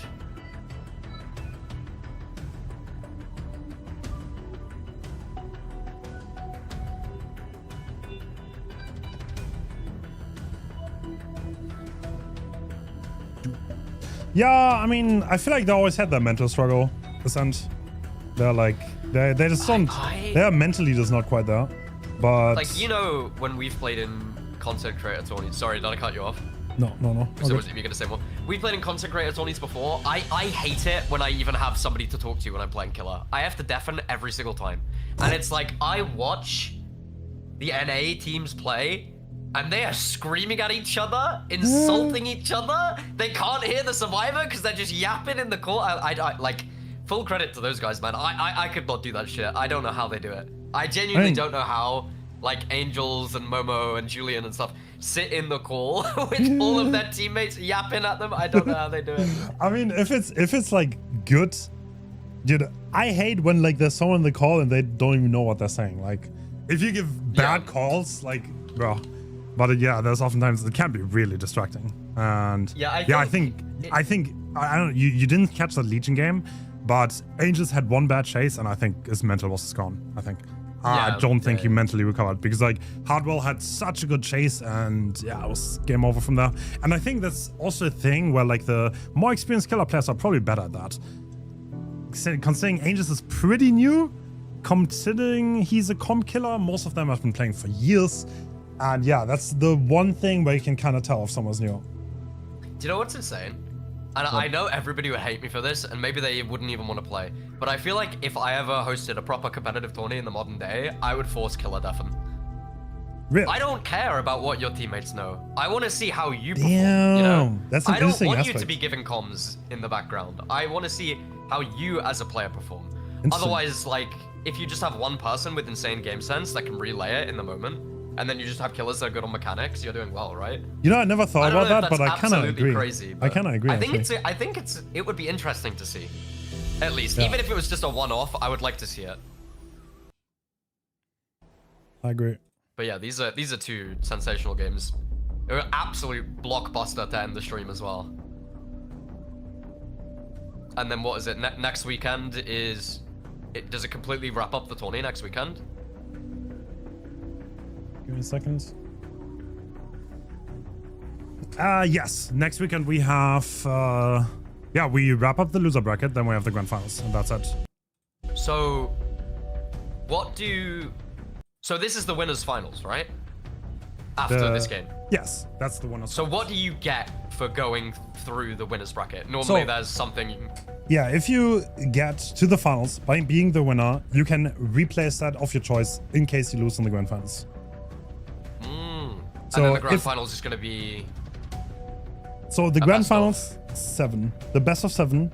And if the other team comes out ahead, like if the other team gets to 4 points in a best of 7, you can choose one set and you replay that set. And if you win it, then that stands. Well, I mean, it's a huge advantage, but you also have to realize that the team that came off the winner bracket has never lost. Meanwhile, the one out of the loser bracket that came to the final had the advantage of having the luxury of being able to lose once and still getting to the finals. So you got to give some advantage back.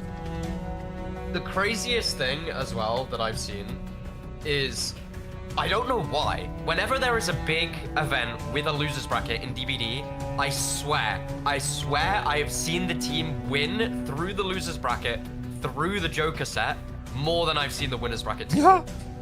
I don't know why, but it's like a very DBD specific thing because it's such a disadvantage to go through that losers bracket, but it just happens. We're gonna see. I mean, today is gonna be the test, I think. Today is gonna be... Okay, that's my prediction for the tournament. I think we are gonna see Elisium versus Invictus in the finals. I think. That would be my prediction. In the grand finals? Yeah, in the grand finals. I think whoever's gonna lose today is gonna go back to the finals. I just think Praxis are really hard to count out right now. Like, yeah, true. That's true. Like, I think the favorites for the grand finals are Elisium and Invictus, but is it a strong favorite? Like, would I bet anything on it? I don't think so. Not at the moment. All right, looks like we're heading in, and Zaka is playing the Wraith. And we have Sloppy, Eruption, Painrest, Corrupt. Oh, do you want to know something really interesting about Praxis Wraith? Depending on the map, I believe, actually, in their killer pools on who plays which killer, V1 is meant to play Dead Dog Wraith. Or that was something at some point. They had like a different... Bolitar played Wraith on one map, Zaka played it on another, and then V1 played it on another. It was a really weird killer split. But it's nothing too out of the ordinary for the build here either. Sloppy, Pain Res, Eruption, Corrupt, exactly what you'd expect. And then not even anything goofy with the add-ons. Just quicker Uncloak. This is probably the most... Like, this is probably the most played modern comp set, right? Dead Dog Wraith. Oh. Yeah, if you're talking about, like... We're like, obviously not including Cole Nurse and stuff like that, yeah. Yeah. I mean, to be honest, nowadays I think this is more popular than Cole Nurse. Yeah, I'm talking about, like, of all time, Cole Nurse has played a lot. But, yeah, in the current day, Wraith, Dead Dog... Dude, Power played, yeah. Power gets the stun on the opposite side. This is actually quite an impressive chase here coming in to start off the series. And yeah, the hit tank coming through from Jason, and they're both making it to the main building now. That was a great first chase. Yeah, no, he's doing well. It's everything you watch here, you have to take into account that the survivors are probably on what, around 200 ping. So it is very tough to have a long chase. Yeah. But that's what Blizzard are known for, right? Blizzard survivors always play under this ping in these tourneys, unless they're playing against a North American team. And Blizzard consistently do well against European teams on this high ping. Yeah. High ping demons, this is the first. Dude, for cross ping, that was an insane chase. Yeah, he did really well. So we got the reset. Fadinit is on his gen, is 50% here. And it's on the complete other side of the map. Yeah, I think it took European teams a bit longer to realize and adjust the strategy. Because they're consistently playing on this high ping, Team Blizzard. They would always employ the strategies that you would see against the higher tier killers. But that higher ping makes the kill roll so much stronger. So you would see the for the people and the doubling the first gen. Whereas European teams, I think it took them a little bit longer to pick up those strategies on this ping. We are going for the tunnel out of this first hook. Ooh. Zaka trying to prevent power to get anything done here. Is that actually what? We're greeting that? On? That's not even head on. Wait, what? Yeah, I really don't understand that. Why did he not drop that pallet off? I have no idea. The only thing I could think was that he was baiting head on, no? Yesterday, Power did pretending to be a noob until Deathhook. Maybe we're back. What? Pretending to be a baby survivor? He juiced up so hard on Deathhook. He juiced up so hard. Maybe we're so running it back. Because that's just the game plan, right? On paper is you have the first person has their chase, then they go and they use Shack and they get to main. You do anything you can to get to main. Yeah. And he just short-circuited and didn't drop the pallet. Like, they've strayed away from the game plan here. But they are going back to the Shack pallet. So he takes another bite at the cherry here. Dude, we're not dropping that Shack pallet. It's holy. You cannot drop it. He has to get this pallet down. Does he get it down? He doesn't even get it. No. He gets it down, but he dies for it. No, what am I watching? That is prophecy. tragic. That is just straight up tragic at this point. All right, Power's dead.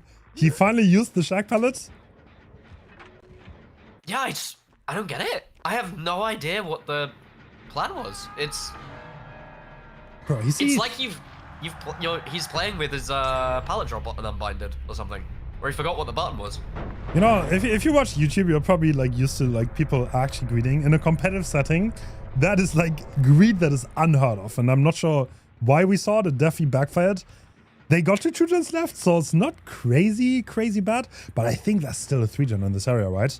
So yeah, thing is I fully believe that these guys are smarter than us, and there was a reason for why it happened, but it was the fact that he ran in. He didn't even try and bait the window vault or anything. He just completely W-keyed, like, in a moment where Zaka was obviously going to... You're not going to respect that pallet for 3 seconds. Like, I don't know what was going to happen there. Maybe a breakdown in communication. He thought someone was there for the hit, maybe? Dude, maybe... Was there a head on a locker, maybe? Like, that's the only thing I can imagine. That's exactly what I thought, but nothing happened. And now... You see the 3v1 with Wraith, with Eruption, with Sloppy. It's going to be really hard. Like, Blizzard need to play a near-perfect game on this ping as well. I think Zaka's... Is he setting up for the 4K1? Like, once someone dies on this set, it's so hard to get much gen progress because, like, you don't have reset parks, you don't have exhaustions, you don't have much going for you. The pallets are going to deplete over time, and yeah. This chase really matters while everyone is full health. Is Ferdinand gonna get hit here? No. Ooh, that was a really nice blind game. But yeah, you just can't depend on the chase time, especially with the cross ping. Yeah, Ferdinand, the mid pal is already down, so he kind of has to juice up on the window, and he's getting body blocked. So yeah, and he goes. You know what? I'm really surprised they're not doubling that gem. I'm really surprised. But they've got split pressure. Everybody's healed right now. So where you start to see it fall apart is when everybody's injured. And Zaka's running sloppy, so it's going to be harder for them to reset. Oh. Jason carrying his team. So I think... Is Ada sticking? Yeah, Ada's sticking this gen right now. Is she? Playing for the window. Fake's playing for the window. Okay, I'm gonna make that pallet. Oh. They do get the save. Zaka's gonna commit to the chase. There's a pain res on the cards here. Which, if he gets this pain res quickly, puts him a lot closer to getting a 4K2.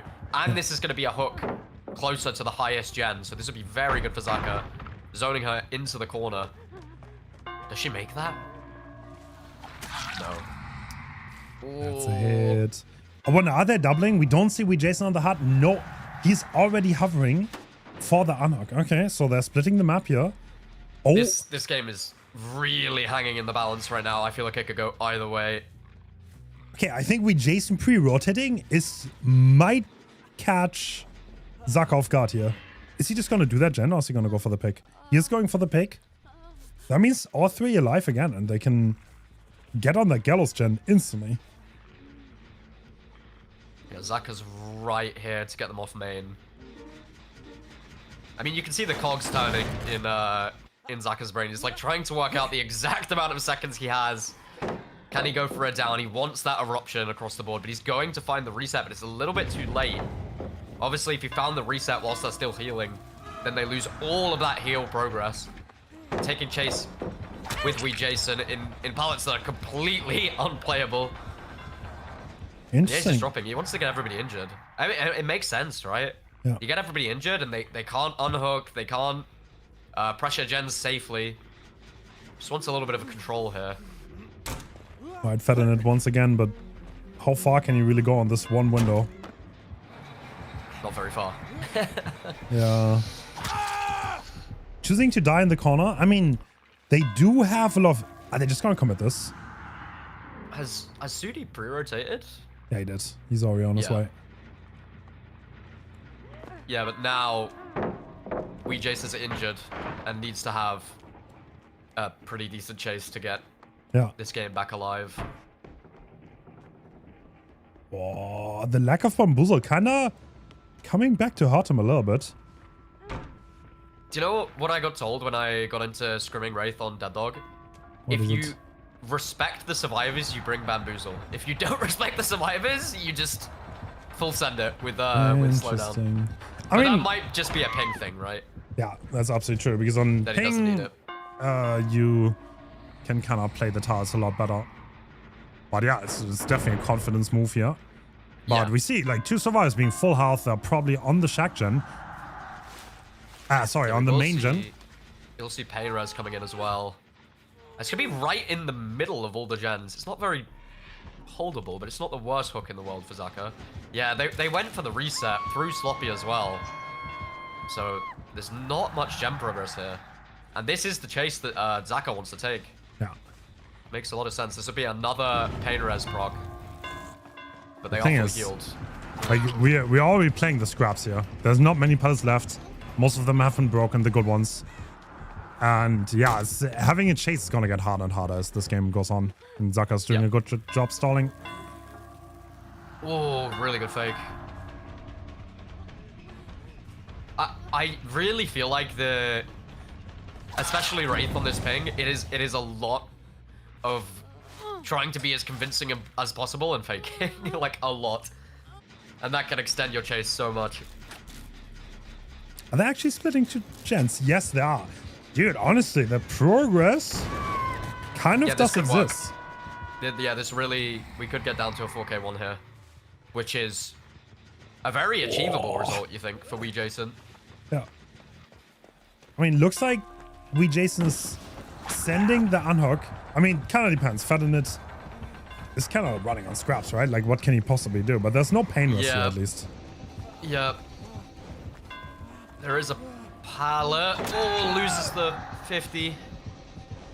And they're actually going for the reset. But Zaka's going to kick first. you think he expects them to just hop straight back on main? Or they missed a skill check? No. He knows exactly where they are. Oh, that's such a... No, there's no way they're getting another gender Yeah, now. That's this should be game over. This should be game over. Like, you would need some insane chase from Sudi here. Yeah, and he's gonna instantly die. Wow, okay. Yeah, and all Zaka needs to do is rotate and cut off Kate from getting to the other slug. And this is where Jason has to play slow, but all Zaka has to do is find... Yeah, there you go. Yep, that's gonna be 4K too. I think Team Blizzard has to be sad about this. I feel like there was a way where they could have greeted one of the 2 gens and gotten it done. Yeah, I completely agree. I think there was definitely a moment there where we could have seen a 4K1, but I mean, credit to Zaka. As soon as he got the first kill, no gen progress was made. Like, he got the first kill, not a single jump up. Like, I feel like it's tough, especially when there's already gen progress on the board to hold it. But he played it perfectly. He got the pain res when he needed it. Dude, why the survivors off the gens. Why did he greet the Shack Pellet though? That's like the one mystery of this match. I really don't get it. I really don't get it. I think it has to have been a miscom. You think? Like, he thought he has a hit tank somewhere and then he didn't? Yeah, nothing else makes sense because he didn't even try and bait the window. Yeah. He just W keyed. The play that he arguably made is maybe it works on like a public game killer, but Zaka would have needed to respect that pallet for like 3 or 4 seconds for him to make anything, you know? That's obviously never gonna happen. The emotions are running high here. Did you just hit him on hook? Is that what that was? Fadinit getting a slap on the wrist.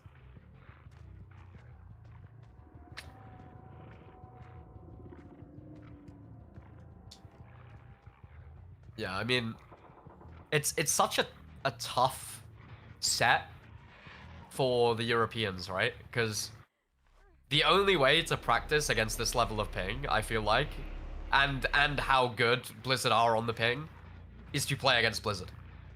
Yeah. Yeah, absolutely. So these guys, I hate saying this, like it's obviously to the outsiders, they don't know. Like if they're BM this like between friends, these like almost all comp players that are on a top tier team know each other. Sometimes there's real beef, but if you see someone slap someone once on a hook, I can almost guarantee you they're friends and they're having some battle. Yeah, it's very uncommon to see actual beef in comp, I feel like. Yeah, yeah. And that's Amori.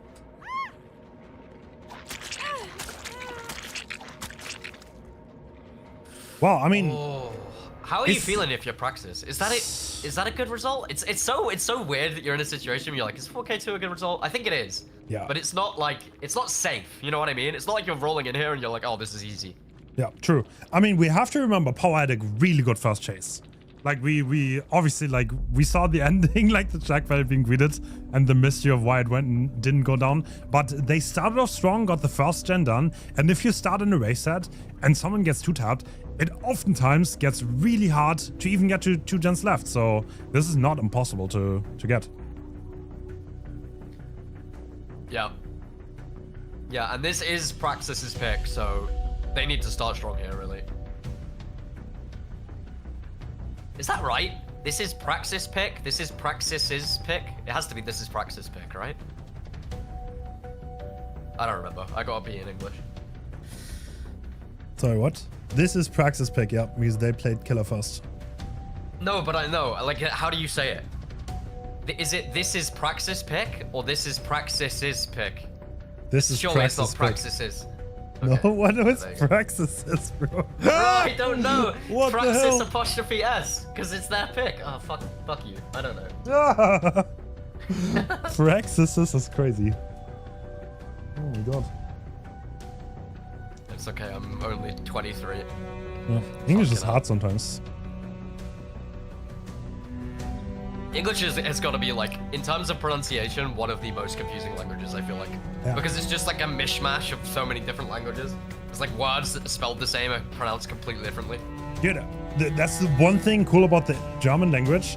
You know how things are, like, pronounced based on how you read them. This is not true for the English language. Do you know what I loved about German when I learned it? It's like in English, you have this thing of like, is it a proper noun? Is it a non-proper noun? Like whether it's like capitalized or not. Yeah. Every noun in German is capital. Yeah. I like that. That's So a good easy. rule. Yeah, it's easy. The only thing, you know what I didn't like? Der, die, das, ein, like all of these things that change depending on what gender the word is. Dude, and like, this is why. how am I like 16 going to remember the gender of every single word and then use the right one? Like I don't. This know. is why It's I too much for me. if I see a cat, I always say she, even if I don't know the gender, because like in my mind, because I'm German, I'm like it's the word's die Katze. feminine. Yeah. He's like the article in German is feminine. And I take that into English. I don't know why. I can never get rid of that. Oh. Alright. I expect greatness from Jason though. I don't know, Jason, he's always good for a surprise. I expect some weird ass perk that I've never heard of before being brought, and then it's just gonna win the game. Yep. Yeah, it's the same with like Zeno and Jason, isn't it? Like Zeno's Iron Maiden choice. It just always brings in this like random ass perk and it just works somehow.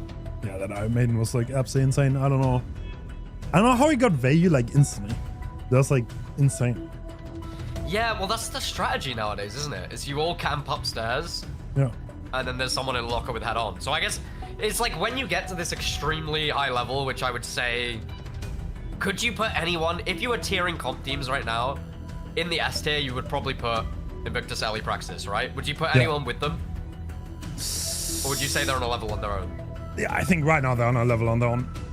Yeah, so it's when you get to that level, it's like all of the mind games need an extra mind game on them because they all know the most efficient thing to do and they all know that's where it gets really interesting for me.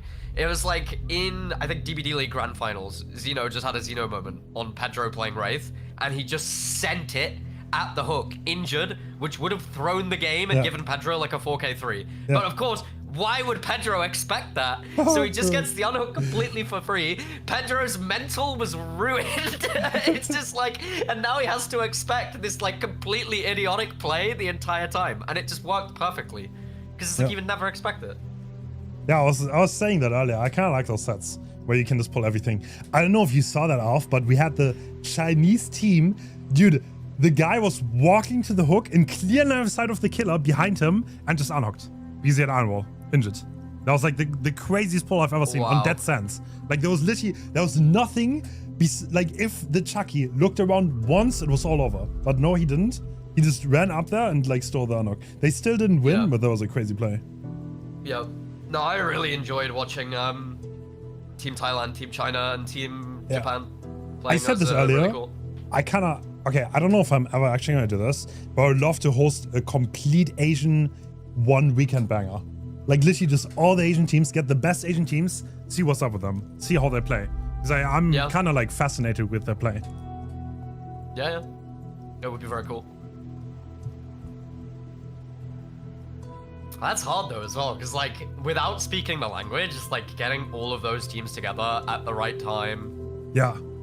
That's tough. Dude, the way I communicate is over Steam with the Chinese team, and they did. Yeah, you can't even use Discord. Right? And they were like, haha, nice animal. And it's like, bro, you know what that animal is? It's actually Springtrap because it translates weird. And I was like, what does animal mean, bro? and then someone told me, like, I don't know, there's like a translation from like how Springtrap is translated to Chinese. Animal. Yeah. I'm not sure. It was maybe some auto translate. I don't know. Yeah. But what they were actually meant was like Obi's Springtrap. That's what they said. Oh, nice animal. Nice animal. Yes, because he played Springtrap so well when they played against him. That is cool. Yeah, Obi is like just one of those people that you just kind of have to like watch play killer, and you're just like, oh wow. Like the kind of things that he pulls out of the bag is insane. Yeah, mechanically, I think Obi's probably the incredibly impressive every time I watch him. Like on stuff like Wesker or Blight especially. Yeah.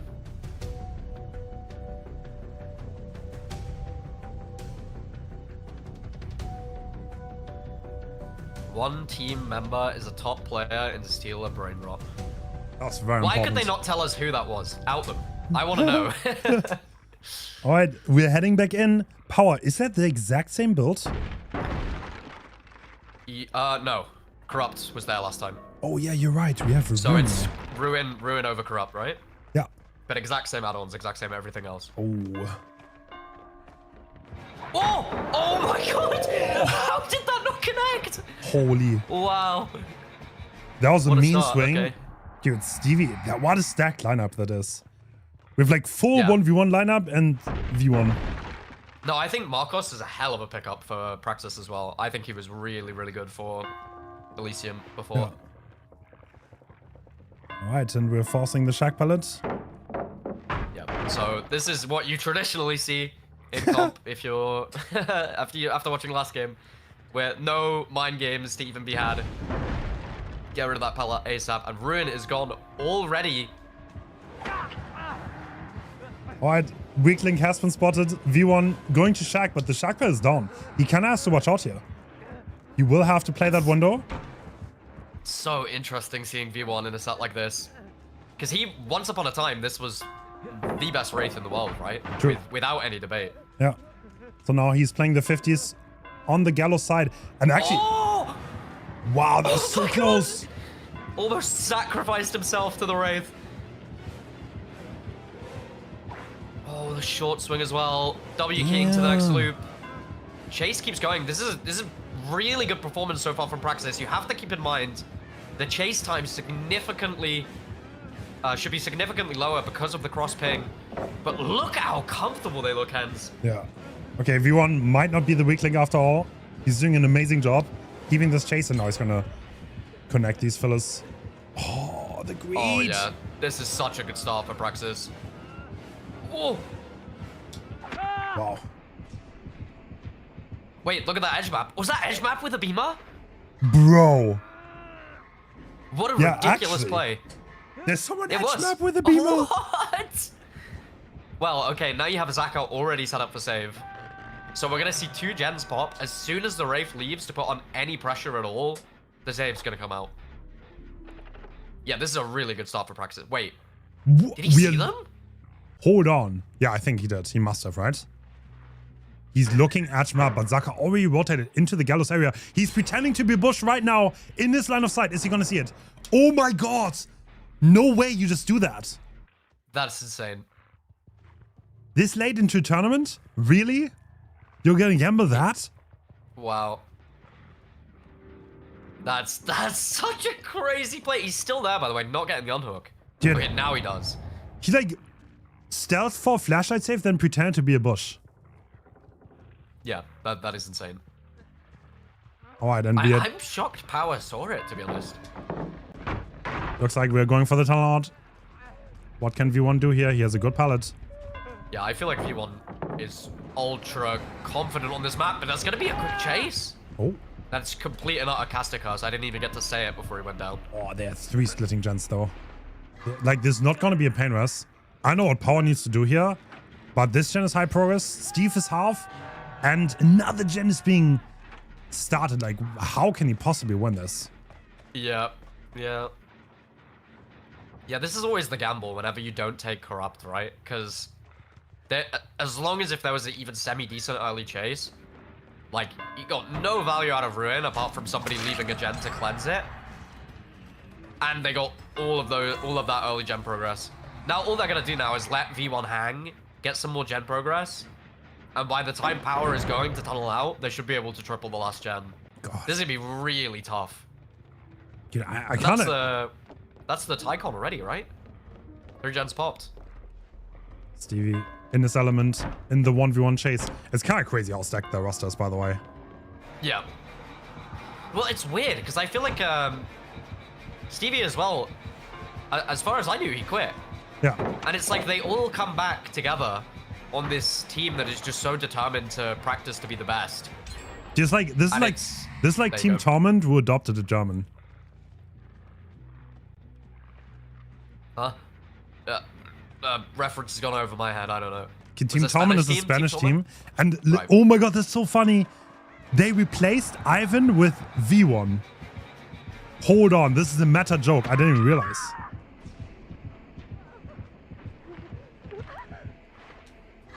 Yeah, sorry. Like Torment is like a Spanish team that used to play like 2 years ago, I think. Team Torment.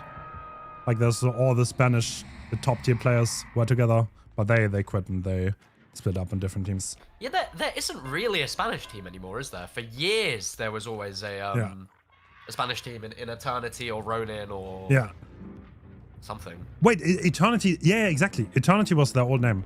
That's the same was team. It? Okay. Yeah, that's the same. I scrimmed those guys more than any other team. And they were absolute like grinders. Eternity. Always playing back in the day. Oh, Steve, making it hard. I mean. Yeah, I don't know why. I feel like Praxis did not really show up against Elisium though. Like they did not feel like they were playing at their full strength. Yeah, I was watching it. I feel like Ellie would locked in performing, and I just don't really know what happened with Praxis. And it's always interesting because you forget like mentality is a really big thing in DBD. It's like you're playing these tournament sets sometimes for hours, right? If it's like a best of 5, best of 7, best of 9 in some cases, you could be playing for ages. And it's like if you let one result sit in your head or one moment that you can't move on from, it can really ruin your entire set. Yeah, especially in cases like this where Power like kind of fumbled on Survivor. He has to go play Killer instantly. It's hard. I personally don't have the mental for it.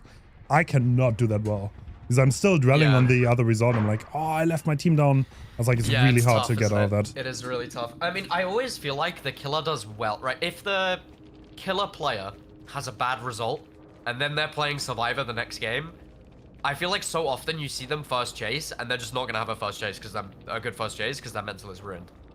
You know, they have to put... They're already feeling bad for their past result, and then they need to have a good first chase.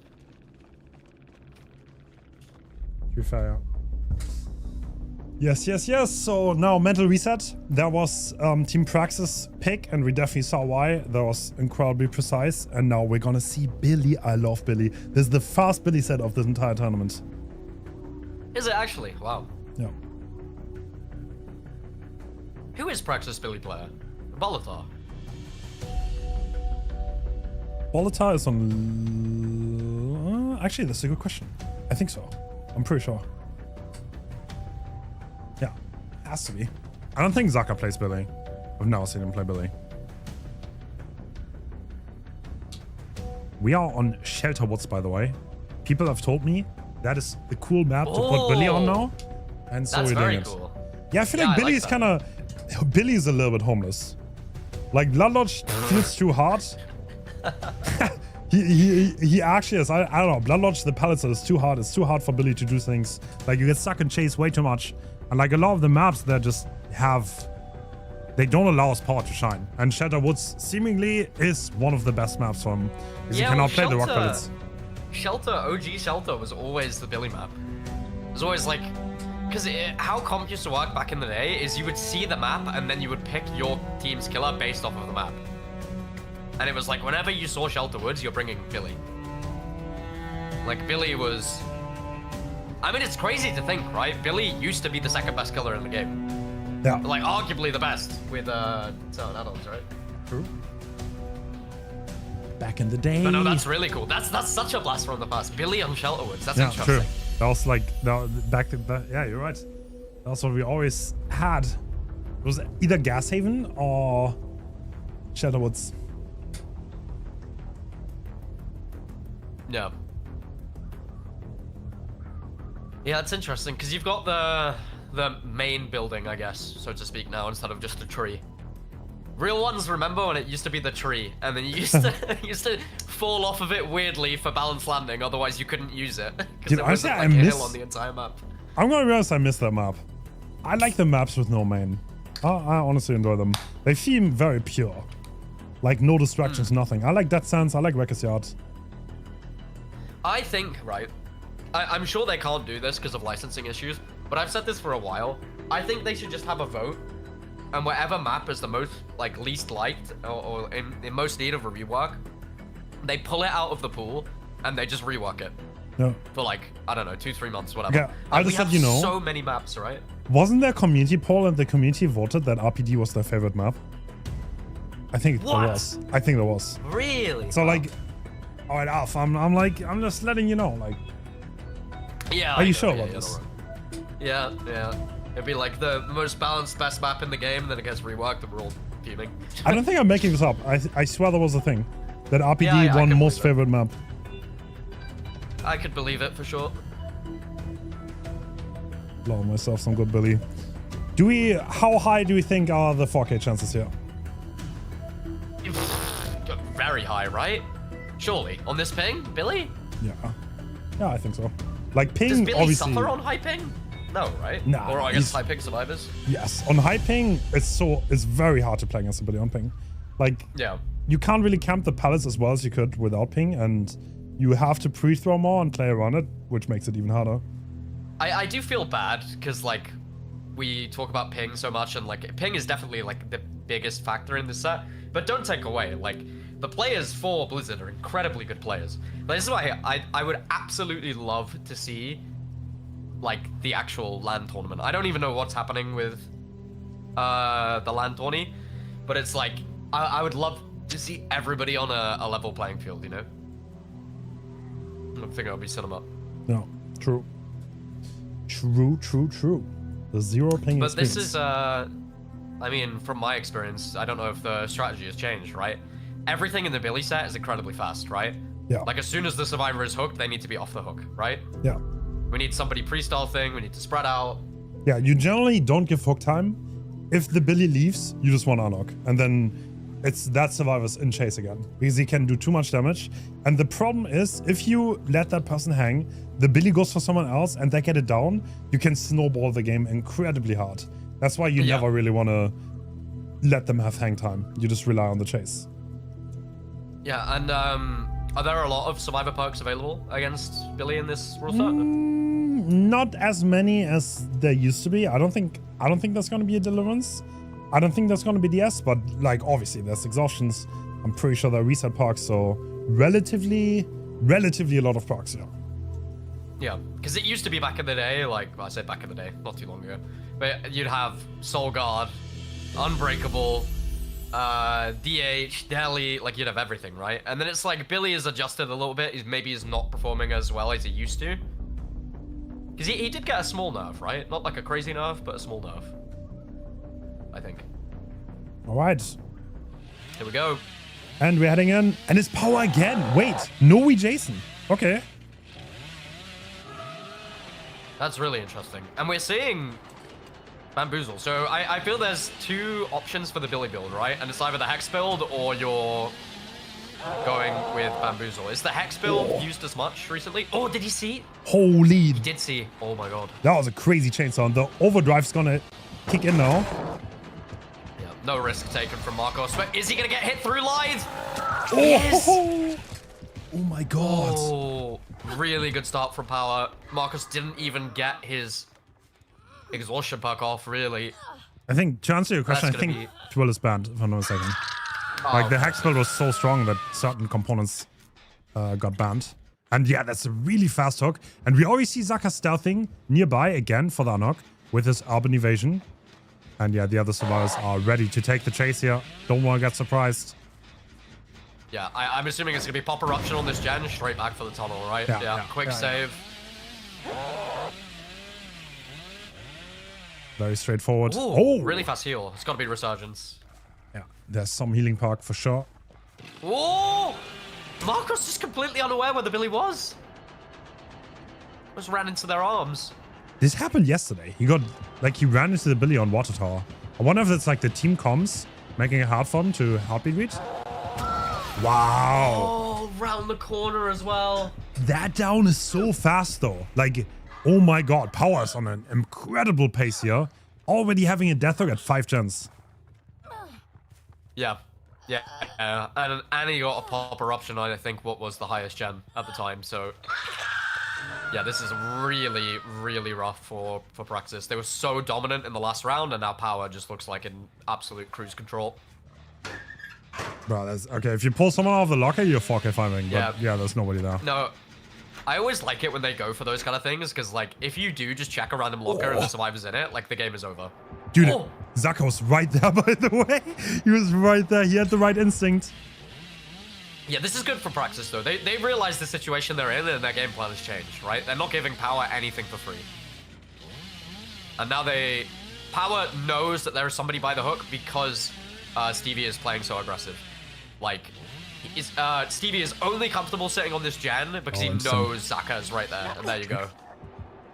Oh. Oh, that's the bug. If you drop off elevation, there's a 50% chance you can't move afterwards. It's the most Dead by Daylight bug I've ever heard. Yeah, you're hard stuck. RNG bug. Yeah. What am I listening to? You just don't lose the 50. I mean, I don't know what to tell you this. Okay. That's actually insane. Marco's taking the chase on the filler pallet now. Oh, he does make it. Surely we won't see any body blocks against a Billy, right? Like, it's just got to be have as best of a chase you can. We are seeing Zaka in the area. He is supporting. Yeah, does take the down as well. Yeah, I'm not sure. So he's getting Marcus to main. There are some nice pallets in main. Oh, but does he even make anything? He doesn't. Oh. No, he's gonna die. He doesn't even make the pallet. Oh, this is looking mighty bad because, like, I think you get the hook on Zaka too, no? Yeah, should do. No, he doesn't even go for the pickup. Okay, never mind. Oh no, they do. My bad. Wait, is that unbreakable? Oh, was that unbreakable? Yeah. Yeah, it has to be. Yeah. So, I mean, most likely result from this position is going to be a 4K2. It's going to be really difficult. If Praxis managed to grind out more gens after this, I'd be very impressed. Well, it all depends on this next chase. It's going to set the pacing. I've seen Billy's get stuck in long chases. Oh, that gen completes in his face and his sprint bursts. Oh! What a risk. Bro. What a crazy risk to take. Wow, the greed is kind of insane on this. Doesn't work out. Yeah, it's the DBD Comp's favorite saying at this point, isn't it? It's like, you have to make something happen. You take a risk, and it's like, if it goes badly, the game is completely cooked. Oh! All right, Zaka, all right. Cross ping, by the way, just saying. That's what I mean with Praxis at the moment. Like, they're just the entertainers. They're so fun to watch. Zaka does not believe in the concept of ping. No way you greet that. Okay, all right. Deserve punish, to be honest. This is crazy. I don't quite know what I'm watching, but credit to Praxis. They've recovered a really, really poor situation. It's not terrible right now. Don't have much gen progress to show for it, and the gen with progress is right in the middle of the map. Yeah, that gen split is so good for the Billy. They're all around that area. And it's on a hill, so you see if someone moves in. Yeah, on the hook coming out quickly. Is he gonna get the bug? No, he's not even risking it anymore. He's like, you know what? I'll stay on this hill. Yeah. Does Marco make anything though? Surely not. No urban evasion or anything to try and pull a rogue crouch attack. This is gonna be. No way. Is that just enough distance? Nice. I think Power was so scared that he's gonna crouch in some corner that he just didn't send it. And Marco wins that might game quite. And now Marco needs to loop the. Oh, we have a Z-wall! Why didn't he go to the Z-wall? Oh, he just knows. Does he find it? No. No Z-wall. Yeah, this is full die edge, I think. What? No way he missed that chainsaw, but there's no Predator. Yeah, I mean. Good effort, good effort. And Zaka is right in the. Is Zaka going for a save? No, he's just going straight for the pickup. Okay. Maybe they expected Power to slug. Zaka was running in as soon as Marco hit the floor. Yeah, already going for the pickup. He might get it in time. Oh. Wow. Great chainsaw. Yeah, and the Unbreakable has already been used. Yeah, and if you are, yeah, makes complete sense, right? Get your pop, get your eruption, get a hook on Zaka. The only person that can unhook safely is Stevie. And you know exactly where he is, walking that middle gen.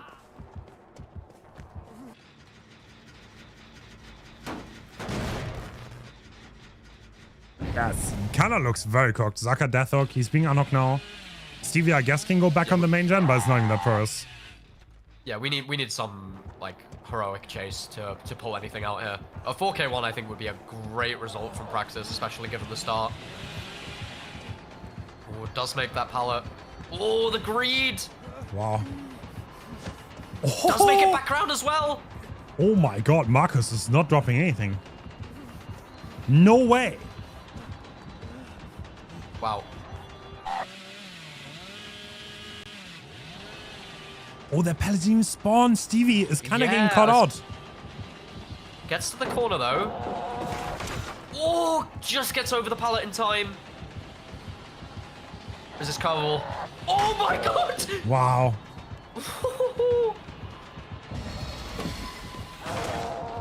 Really good decision making from Stevie there as well. Just to catch Billy out with something a little bit unconventional. Gets the crouch attack, not blocked in the corner. Bro, he he gets the Z-wall. What? He makes the no Z-wall. way, bro. Okay, it's Bammit. And the blind's coming out. And the blind! And he's stuck in there. No shots, Stevie, please. His family. Are we gonna see main gen pop for this? They're not doubling. So we know at absolute most it's just Zaka on it, and I imagine Zaka is probably just set up for save, right? Oh my god, I think they didn't expect Stevie to have such a long chase. Yeah, so Zaka was just set up for save that entire time. That's so sad. If they doubled the gen, they get that. Oh, they got like nothing for that. Like literally. Like they have close to no jumpers. Yeah, and now Marco is stuck between, well, a complete dead zone. Nothing here to use at all. Marco's found a Z-wall. Nope, no he hasn't. Didn't even go to it. I mean, okay, wait. They're doubling. They're gonna get it done. Yeah, main's gonna pop. Wow. Wow. That's it. Given the situation they were in, this is an incredible result for Praxis, I think. And it's not over yet. It would be really difficult to pop another gem in this scenario, but it's possible. Yeah, I'm just gonna take the hook, right? Yeah, yeah. I mean, there's no pain rest, Get so another pop. how far are these gens spread now? Oh. Do you see him? Zaka's greeting so hard. Yeah. It's like, I'm not gonna lie. Oh, no, you saw him. Yo, he did see him. Yeah, I was about to say, but he doesn't get the carve. And now 15 seconds endurance. Can they make use of it? Yeah, 15 seconds is such a game changer. Oh, he even comes back. Trying to... Oh, what a bait. He baited him, then he was going to go wide, and then came on the inside and got the hit because Marco didn't expect it. That was really smart. Yeah, really fast down here. I mean, that gen, we hear it, it's like 40-50% maybe. So it's... Yeah, it's quite high, but if your power's smart enough, he has the internal clock. All you have to do if the chase gets a little bit long is drop. It'll be absolutely fine. Farming some overdrive while waiting for eruption. You can tell that this guy plays Billy. Like the min-max there's kind of crazy. Marco does have sprint burst. I don't know how. Oh, just. Does have a filler as well. What a ballsy play. Oh, he's sending it back. He's scared of Stevie's gen. I don't think it's that high though. Dude, Stevie is kind of the tamer of the Billies, by the way. He has won so many 1v1 events on this killer. Oh, really good bait. And makes it round. Is there anything you can work with? Just this vault? Oh, faked it! Oh, he didn't get that off. I saw the start of the animation. Unfortunate for him. Yep. It's just a Z-wall in a dream. Yeah. Marco knows what's happening. GG. 4K1. I mean, yeah, good result for power. Not crazy unexpected, I would say. You can definitely 4K this. So question is, can Praxis Billy repeat this result? This is so interesting. Like, yeah, what a comeback. I feel like it was such a bad start for Praxis, but they just pulled it out the bag. And Praxis, if I'm not mistaken, have Marco and Marcus right now, right? I think. Because that's one Marco, but I think before it was Marcus. Marcos. I think they have both, which is wildly confusing. I feel like those two should have to be on separate teams just for our sake.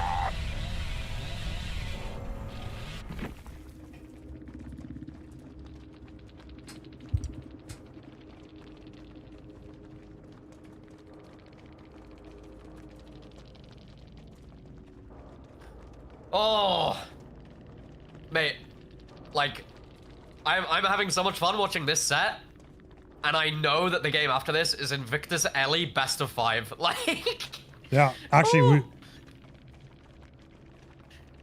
this is great.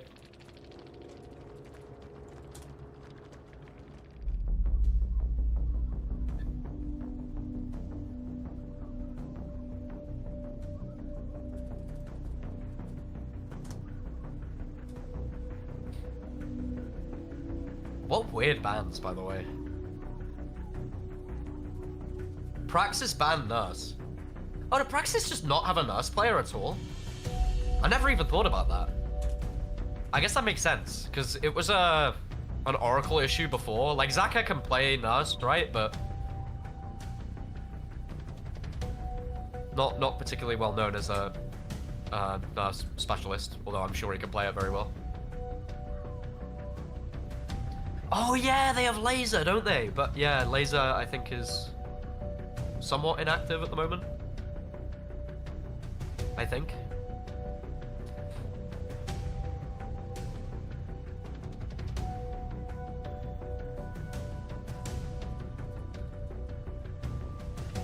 Can you shine some light for me? Yeah. All of these Blizzard players that we haven't seen, are they specialists? Killer specialists? I'm not entirely sure. I don't know the team that well. Right. I feel like it is. There's a South American like set of players, and they just well, it's the fact they have disbanded and remade their team with a different name. I don't know how many times, and it's always the same like few players.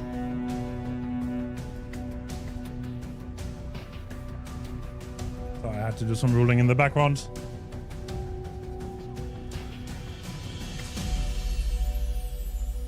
What are you ruling on? There a were spoiler? some issues with no, there's no spoiler. There was like, we have a rule where like there's a certain ping limit on killers, but sometimes the killer player Bolitar is over the ping limit, but we intended for him to be allowed to play in this tournament. That's why we invited, under the premise we invited Team Praxis, so we're gonna let him play. Yeah. It's interesting. I'm Rules. honestly surprised that teams haven't kicked up more of a fuss about Praxis. Because, like, I don't know. I feel like whenever a team with some kind of funky ping killer starts to do well, that's when there has always been, okay, true. guys, I think we need to redo these rules. They're the not thing fair is- anymore. They've worked for 10 years, but now they're not fair. All right, if you want to be really technical, the Arabic killers have their own server, which is in Mumbai. But these are not being utilized against teams that are on the western side of the world, because this would be a ridiculous ping advantage. Like if you open the map and like, because like Mumbai is like very far east of the Middle East, and there's like an extra distance where you have like a bigger ping advantage, so you don't allow that. So these killers from the Middle East have to play on the Frankfurt server, which means they have a little bit of higher ping, but in total is less ping for everyone involved. So it's a little bit of a math problem. Yeah, I mean, it's one of those ones as well, right? Like, you can't expect every team to have everybody from the same region, right? But that's where you start to have problems, is when you have 4 European survivors and the killer is Middle Eastern, or 4 European survivors and the killer is from, I don't know, Eastern Russia or whatever, you know?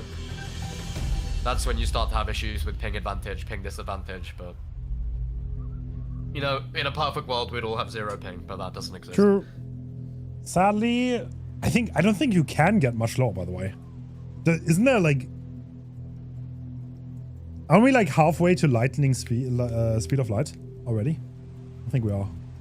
It's like even it depends on where you live, right? Because there are like Fortnite pros that specifically move to the areas of the server to get 0 ping.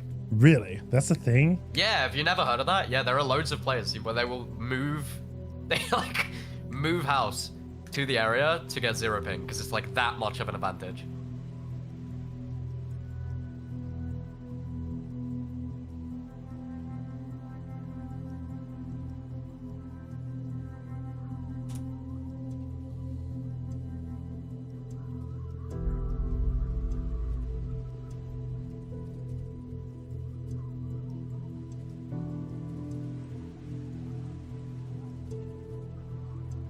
Yeah, it depends on the cable as well, right?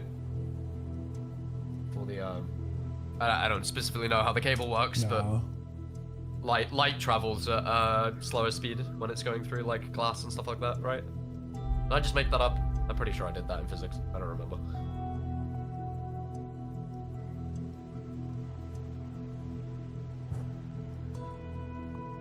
Demo tiebreaker as well. I feel like demo is always such a weird one. Like, where do you have demo? Blood Lodge? No, I think it's ARP, if I'm not mistaken. ARP! Oh. I love ARP. It's one of the cooler maps that's not that utilized. Yeah, I feel like Azeroth used to be used a lot more back in the day, but it not as common nowadays. They used to put poor demo on groaning, didn't they? Horrendous.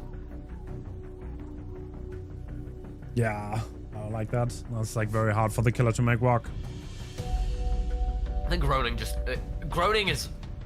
I feel like groaning is never a viable map in a 4v1 competitive setting because you could just go die deep in those pockets and it's just so hard to play against. Maybe if you had a killer like, I don't know, Blight or something that can travel those distances very fast, then you could make it work, but... Yeah. It's like, I never really found Nurse groaning interesting either, because it's just... As long as if you die way deep in those pockets, you're chilling. Killer's gonna get 8 stages or something.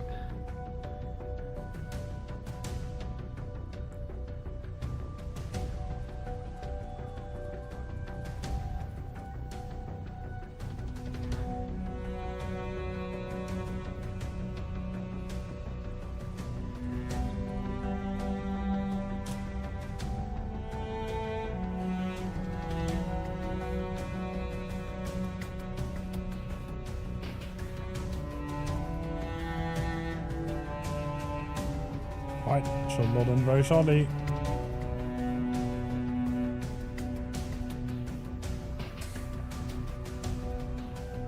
And then the loser of this is facing Umbrella, right? The loser's out. You mean the winner? Oh, sorry, the winner, yeah. Yeah, the winner's facing Umbrella. Yeah, I got confused on what was the higher bracket and what was the lower. Yeah, and that's Umbrella, and the winner of that is going to face against Elisium or Eternal. That's what we're going to figure out. Yeah, that's how we're going to do it. That's going to be on Saturday then. On Saturday, we're going to figure out who the grand final is. Yeah. It's always so interesting, right? Because like this final, it's a big advantage to win it. But you could also, like, if you have any strategy or something, you could keep your cards close to your chest because you're going to play each other again. Or you're going to play the grand finals. Like, if you win the winner's final, you haven't won the tournament, you know? Yeah. Actually, I mean, I meant Invictus, sorry, not Eternal. Eternal doesn't exist anymore. Did you say Eternal? Yeah. I think I said Eternal. It's because Eternal played another final, actually, like last week. It's fun to watch. Yeah. Dude, that was the crazy. last. How has that tournament lasted for like 2 years? What even happened? That's insane. It's kind of interesting because, dude, it's like Eternal's over now. That was the most successful team ever. It's all over now. Yep. I don't know, man. Like, I like Eternal. I liked the dominance of Eternal. No. It was very interesting. But I do like not seeing the same team win every tournament. Alf, I got some intel right now. Xeno's in my chat saying he just woke up. That could be a good thing. Is that a good thing? He's well rested.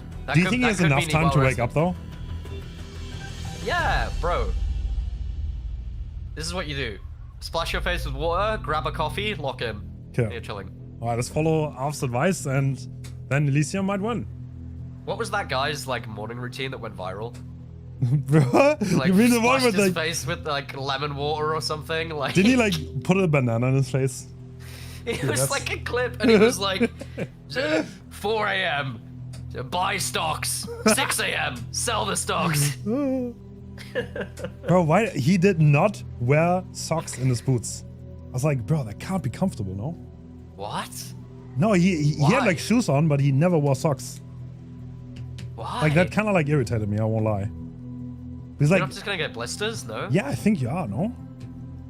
Nah, that's cooked. That's performance. Um, Bro, your poor feet. You're murdering your feet to be performative. What's the point?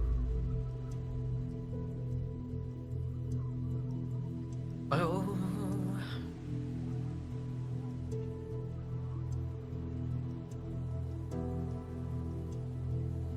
I started shortly. Sometimes there are issues. Sometimes there aren't. To be that way. You just need to. It's the life of a tournament organizer. You just need to be like, hey guys, Oh my God, ready I up gotta now. Oh, here we go. There we go. And we have Yeah, it is. Bulleter. Oh, spies. Spies. Interesting. Nice. Okay. Exact same add-ons. Corrupt pop. Oh! Oh my god, I thought we were about to have a guys I just woke up moment from Wee Jason.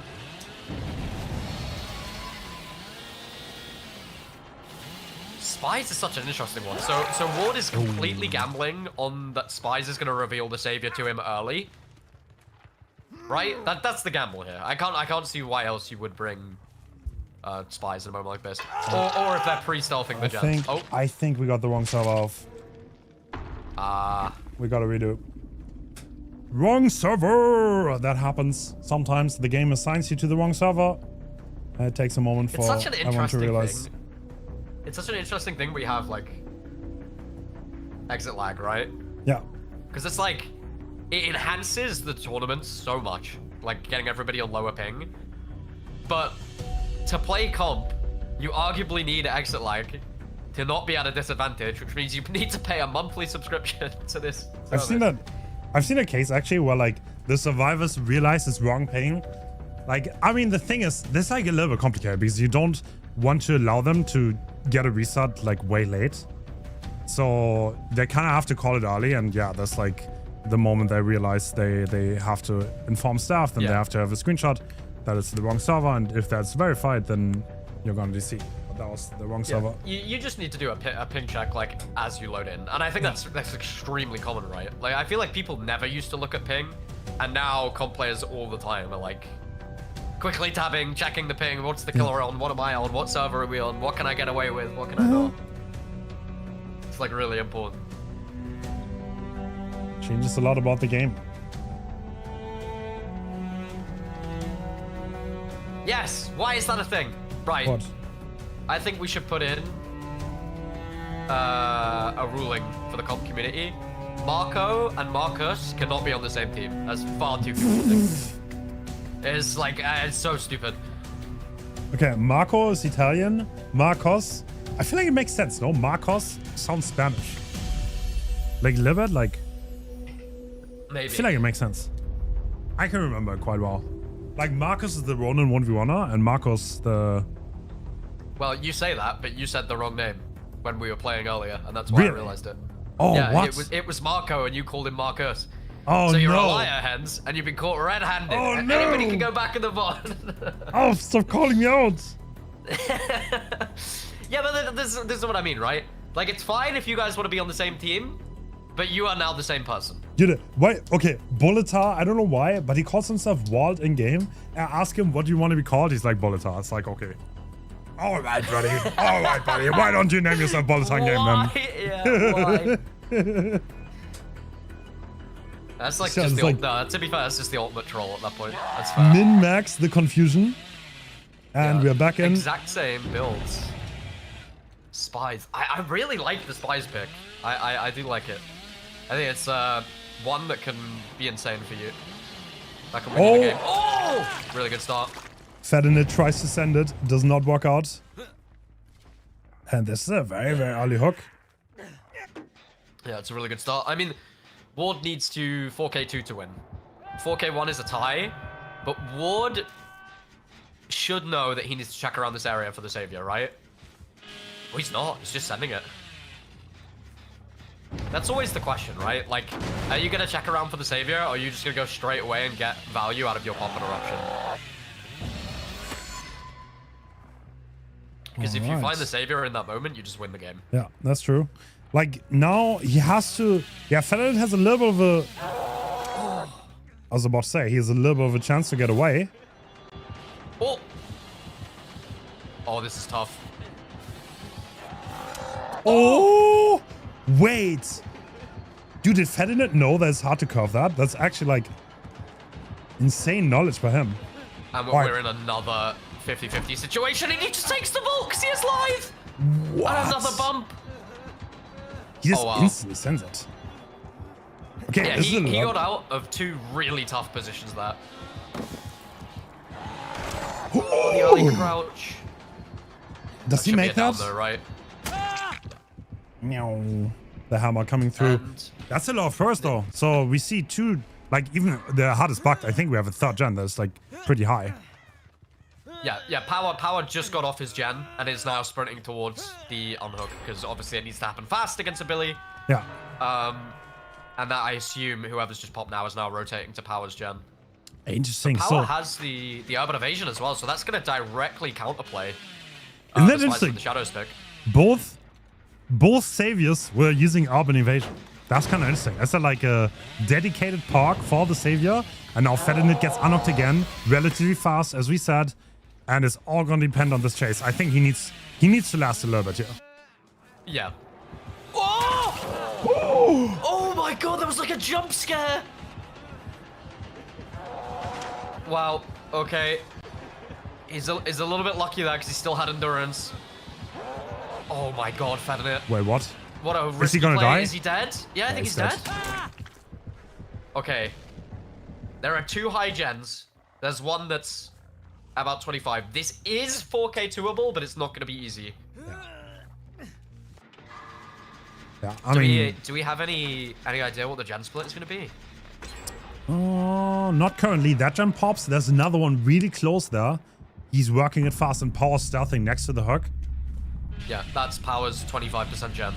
So that should be the only gen they have progress on outside of the one that's about to pop now. Oh, what a find. That was the player with Sprint Burst though, wasn't it? So they got away. We Jason in chase here on this tile. How long can he last? Oh, the gamble. Wow. Oh my god, the pathing. Yeah, I feel like it's so common in this high ping matchup. It's like, if I drop the pallet, I'm going to be stuck there for such a high amount of time. It's just better to make it look like I'm going to do something and then W key. Oh, what a great chainsaw, but Power using Urban Evasion. Where is he? Is he going to be able to find him? Urban Evasion means no spice in the shadows value. And he's long gone on the other side of the map. Yeah, Ward has to look for this as well. He has to. Oh. Honestly, if I was him, I would be worried about even getting a draw here. Like, they are on the gens. Yeah, I always think whenever I see this South American super team, whatever name they have, they just seem to always pull some random gen progress out of the bag. Like, they're incredibly efficient on gens. Yeah. Gen has a little bit of progress. I think it might be Zoop's gen, if I'm not mistaken. And now, did Power lay fast enough? No. This time he has been spotted, so he will have to take this chase. Yeah, I think Team Blizzard was really well aware of Spies from the Shadows being a pickable perk, and they have put Power in every situation where it would be risky for him to be found, and completely counterplayed the choice to the point where he's got no value out of that perk at all. I don't even think I've seen it go off once. But now Ward knows he has to slug, and he has to slug through Unbreakable, which is what Power has. Yeah. So he's going to get no pressure from that at all, and he needs to stop 2 high gens from popping.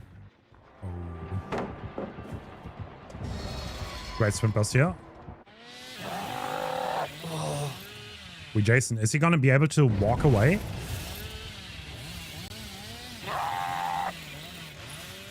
Yeah, Power just gets up, and look at this. They are getting the jumpers. Yep. Yeah, and Ward must know that he cannot commit to this for much longer. Oh, good block. Yeah, this could be the down that he needs. Oh, the edge map pallet. Gets the down anyway. He needs to go right across the map. Oh, is there a world in which he sees the rotation from Power? Maybe. He does see it. Yeah. Power stuck. Oh. He wants to kick this gen. But this is not the gen but that's look at behind. Zoob. Zub was on a high gen. I think it was this one, wasn't it? Yeah. Yeah. He's just left. Oh, there's so much gen progress on the map. This is gonna take a miracle. Oh, the bump. And that's gonna put him out of overdrive as well, which is really important for Billy. Yeah, just look at how many high gens there are. Zub fully healed. The other two just playing slow, not going to give Bolotar anything for free. He's gonna have to put in a lot of time. Oh, no, that does not connect. And now we have the main. Zub has the main pallet. Does he actually want to greet this? What a risky play. Oh my god, what a risky play. He's gonna die here though. Oh! All right, Kasakas, what about? Whatever Guardian Angel Zub has, that was crazy. I don't know what I just saw.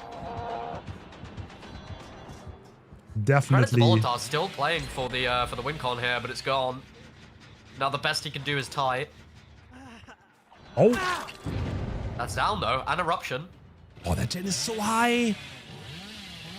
Yeah, well, I mean, Foreman's stuck on nothing here, to be honest. Zub is back on it, but like, he's gonna be stuck here. What is Jason doing? That's the question. And can Zub hold any kind of chase here? No! What's Jason doing? Jason's going for the pickup! It's not gonna be fast enough, is it? Oh. And he sees the scratch marks. They get the pickup. They have to split. Oh, forcing the locker. Actually, is it fast enough? I mean, Jason can probably get the pick on Zub, but can they actually finish that gen though?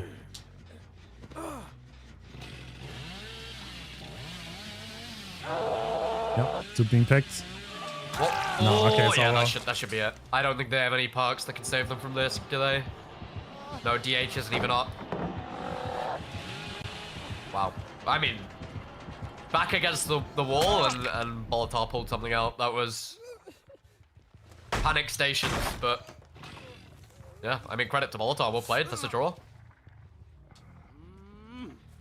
And now Praxis are going to go into the final set. Is it if they get 2 draws, they just win?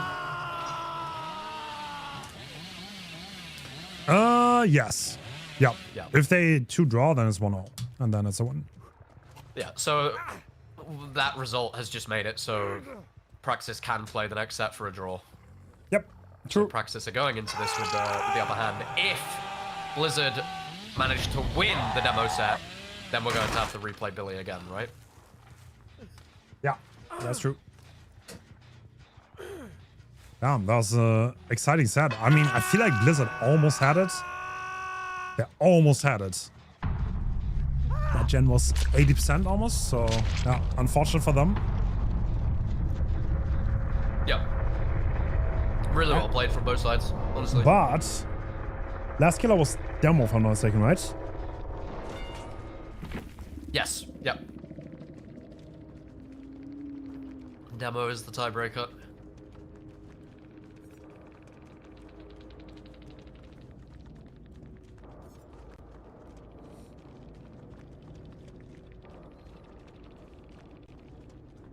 I think did we see demo before? That might be the first demo set. I am not sure. Can't recall watching a demo set. So I love demo, so good old. It's a little bit spicy on ping. Like, dude, they chose the spicy killers on ping. That's kind of interesting. I feel like demo is well, I don't know what we're gonna see on ping, to be honest, but I feel like demo is all those ones. It's one of those ones where it's like, for public games, I think demo is pretty damn balanced. Like pretty good for if you're going up against solo queue survivors. And then as soon as you go up against a team that knows what they're doing, he is absolutely awful at everything, good at nothing, nothing going for him at all. What is that average result? Okay, that has to be a mistake. What? Bro. Holy, that guy is a demo lover. Bro. I respect that. Who is playing demo and getting an average result of 4K2? That's what I want to know. That's the Demogorgon himself.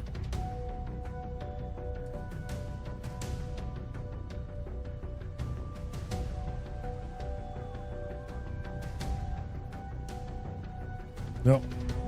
So it's like, this is what happens if a good demo player plays. It's 4K2. Does Overdose actually pay 52 cents for internet? That's what I want to know. I don't know how that happened. Like, I actually want to know. What, the average result? No, I mean his hitters. How do you get it for 42 cents? 52 cents?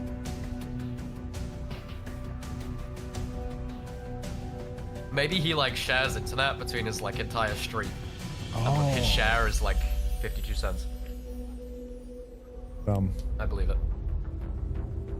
Please get off the internet. Have a tournament to win. Hey guys, can you all log out, please?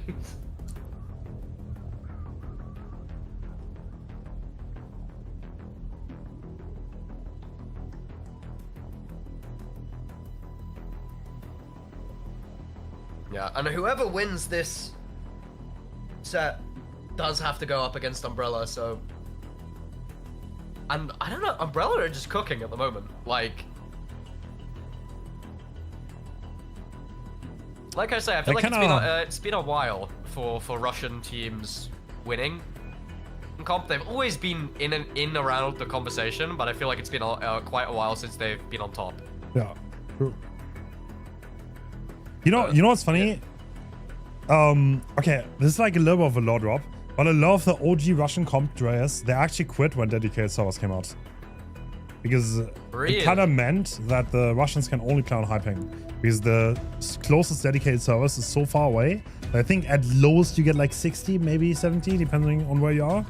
And that's quite high, and a lot of the OG really good comp players quit like 2021 when dedicated servers came out, because they could pretty much never play on low ping DVD ever again. And I honestly, like, you never had that feeling on dedicated servers of like peer-to-peer with really good ping, where like your killer was right next to you. I don't think you ever had that. Yeah, but the lag switches. Oh my god, that shit was insane. Yeah, you're right. Like, honestly, you like juice up some killer and then all of a sudden you just start running into a wall and then you're down. Bro, you are literally like beating the shit out of the killer and he just starts throttling his net and you're on a hook. Oh, that shit was insane.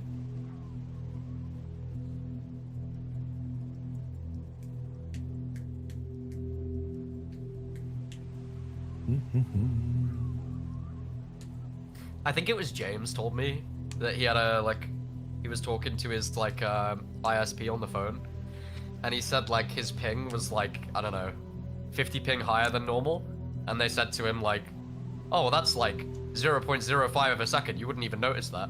And he was like fucking fuming because he's like, my ping is like 50 ping higher than normal, and the guy on the phone is just like, oh, well, you won't even notice. That's like a fraction of a second. It's basically the same.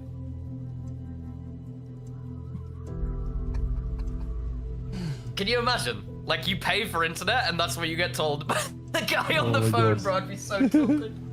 Oh my god. No, I swear, like whoever runs like the ISP phone line when you need support are like the ultimate rage baiters. Alright, we're heading back in. Ignore the score, it's actually 1-0. That was a draw. I think our scoreboard might have a bug.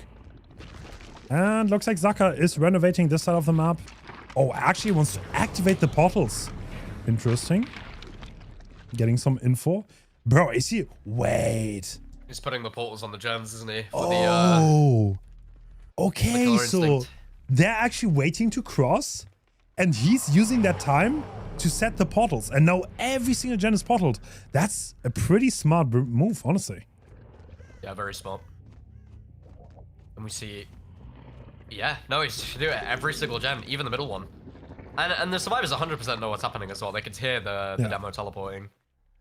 But it's more beneficial for them to get the corrupt out of the way. They can't touch a single gen on this side of the map.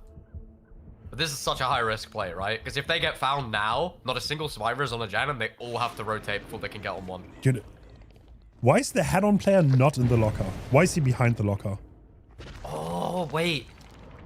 And Zaka's done this because he could just freely check that side of the map, and he knows that he's not gaslighting himself, you know? He knows nobody's on the gen. This is kind of big He brain. would get killer instinct. Yeah, that's really smart. Big brain setup. I think Team Blizzard rotated back to the other side of the map. And now, yeah, the 5 portals completely for free here. And Power using light to get away. And, ooh, 2 survivors right next to each other. This will lead to some inefficiency on their side. Yeah, this should be our first hit. And Zaka knows everything right now. Like, Corrupt is still up. I really think, yeah, this isn't a great start. All right. I think, yeah, getting rid of the portal was probably a smart play for Team Blizzard.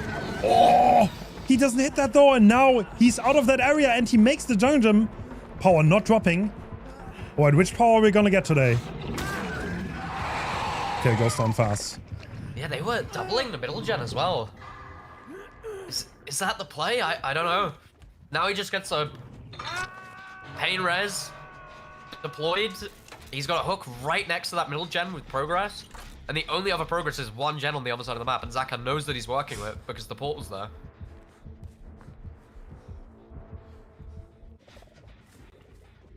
Yeah, maybe 4K1, 4K2 wasn't too bad, Alf. Maybe this is how it is. Yeah, maybe. Yeah, maybe. I just saw the power of the demo. Pop eruption deployed as well. Straight back to that hook. Yeah. Honestly, can you just leave the portals like this? Can you just... This is so efficient for Zaka, honestly. Yeah. No, they have to get rid of the portals, I think. It's like too much info. It's like a budget hive mind.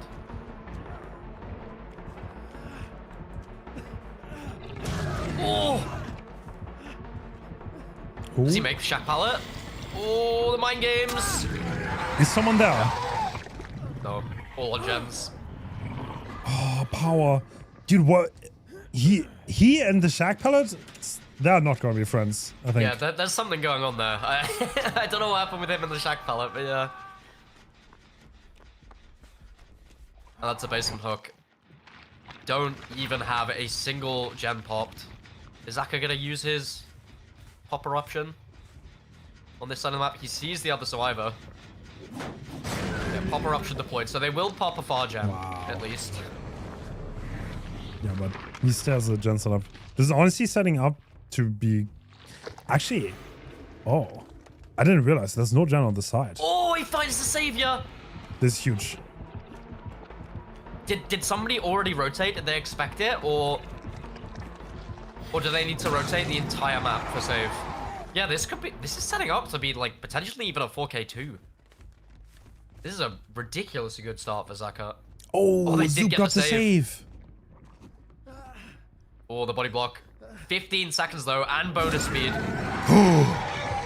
Not as easy as it once was. Actually, interesting. He doesn't even wait the endurance out. He just drops the pallet. Yeah, it's a dead zone though. Does he make anything? Is there anything he can use? No? And now we've got 2 injured survivors, 1 dead. They're trying to quickly reset in the middle of the map. The Zaka's gonna be right there. There's 3 gens left.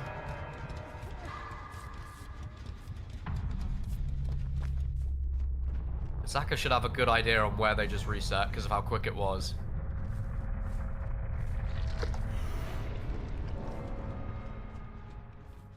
He's just looking. He has 3 gens really close together. Oh. Yeah, and just look at that. He knows exactly where one survivor is because of the killer instinct. Oh, really nice. Pallet stun from Zoob. He does have some resources to work with here. A lot coming in handy, but he's still gonna get hit here. Yeah, not gonna do much here.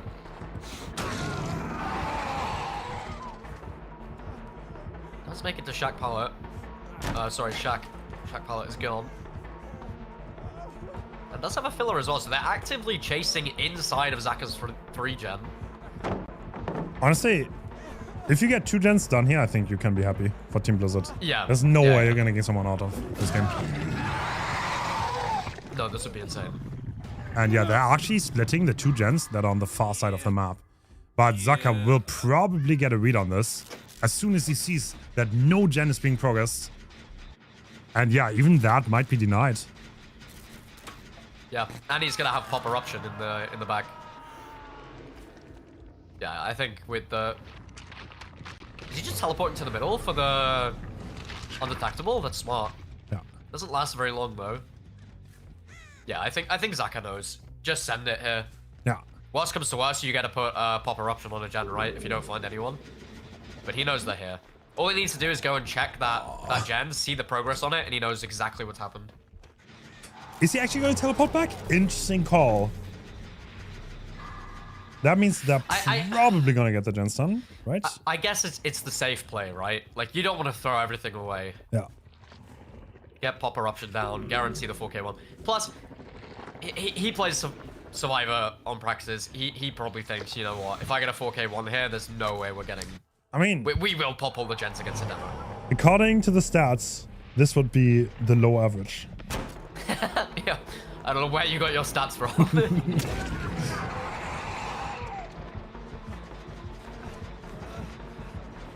Yeah, and how long of a chase will we Jason have? Is Zoob gonna go to second? They're the questions. Oh, they got the save in time! But there's 3 gens left, and we're gonna have a Pain Resurrection on the board. They're healing each other, so no gen progress is coming through. Honestly, like, I think Zaka's chase is... This is really bad for the Survivors, honestly. They could... If Zaka keeps both of those gens... Oh, he doesn't even want to regress that one. Interesting. Okay, it's gonna go straight back. Like he's got 3 people alive, and the chases are just so quick that we're not seeing much gen progression. He knows where one survivor is, so all he needs to do now is find the one that's stealthing in the midsection here. And it's completely over, and that would be a 4K3 on demo. So that would exceed even your bonked prediction. Like...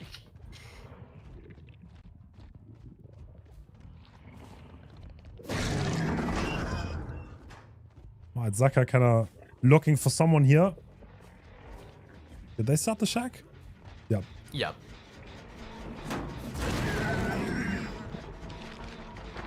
Yeah, I mean, this shit is not really porous, yeah.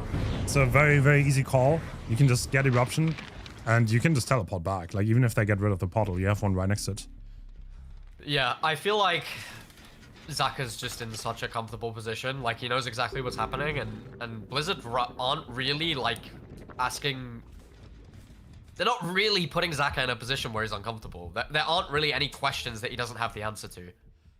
Yeah. He knows exactly what's happening. He knows that there's somebody stealthing here because they haven't crossed. They've not got the save. He knows that one person's on a gen. And he's got time. The gen isn't high either. Yeah. This is an insanely good result right now for demo. There is just no stress for Zaka right now.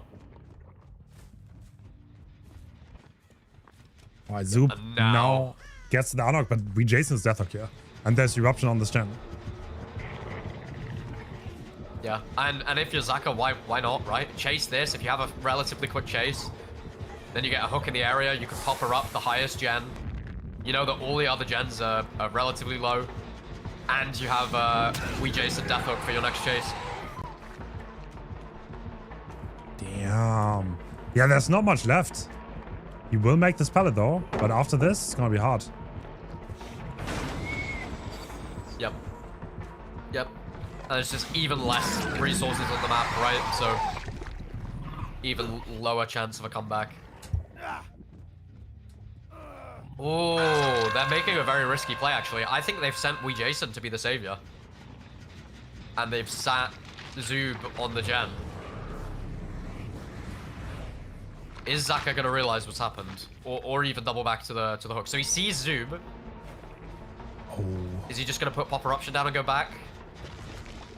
It looks like it. He's kind of grinding them down. Yeah. Yeah, on a map like ARP, it's not a surprising strategy. Although on a killer like demo, you wouldn't expect it, right? Yeah, and now, what does Wee Jason have? He has one pallet in the corner.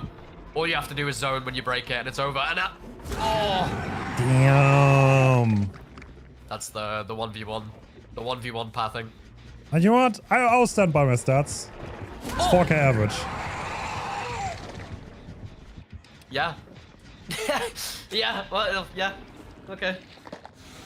Right, and obviously with that, we know exactly where Zoop is residing. And... yeah, actually, 4K... I don't think I've ever... Actually, no. Spring Invitational had a 4K5 on demo. And this was actually against the same team.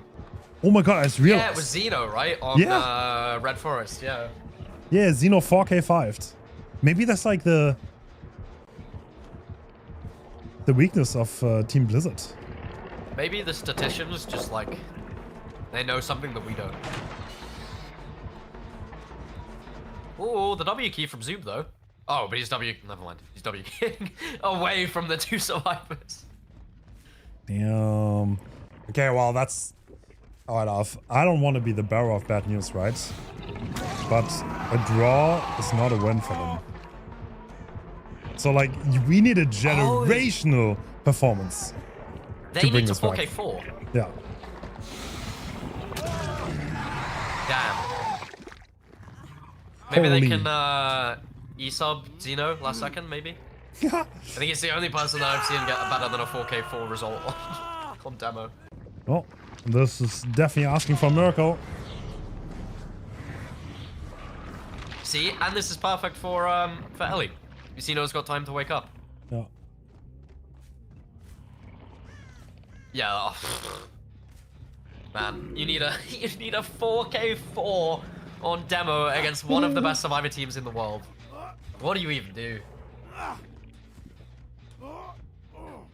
The staff asked Elisium for the builds, and Obi sent his killer builds, and then he's like, Xeno just woke up, we don't have his builds. He's not in voice chat yet. I don't know if this is a good sign. This is like giving me very bad Xeno RNG vibes. Yeah, I mean, we'll see, right? Alright, Xeno's saying shut the fuck up in my chat. Alright, maybe, I mean, he seems to have the fighting spirit. Maybe that's a good sign. When Maybe does I'm Xeno wrong. not have? When does Xeno not have the fighting spirit? That's true, that's true. Where is it in fight mode 24/7?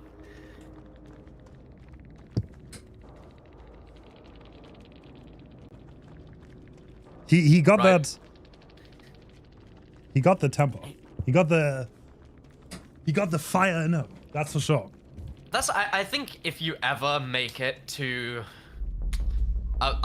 this kind of a level in anything where you're like arguably one of the best in the world, you have to have that motivation to prove people wrong, right? You have to have that like what's it called, like a chip on your shoulder, where it's like, okay, these people are doubting me. Well, let's see then, you know? Yeah. You have Gotta to prove back them yourself. wrong.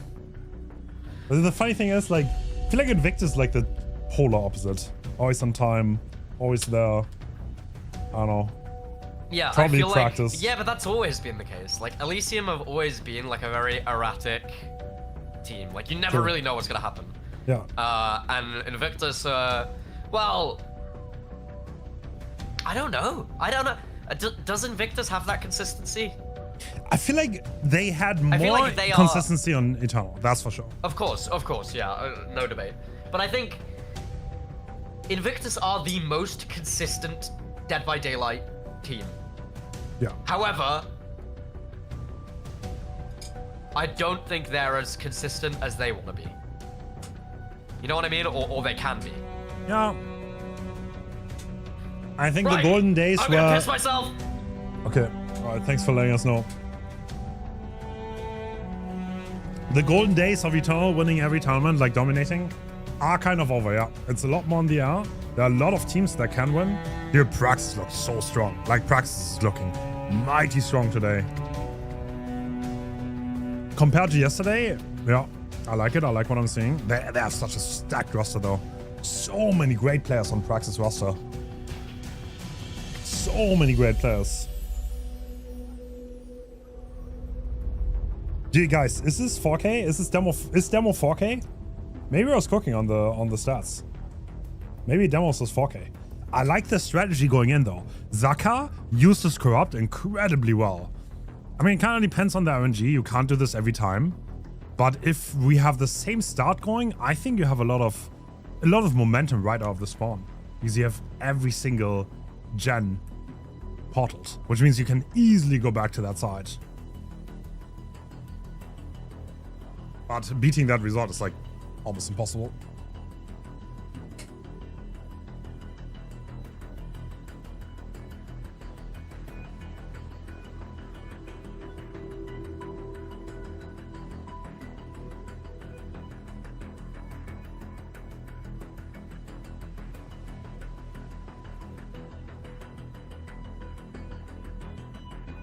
Yo. Yo!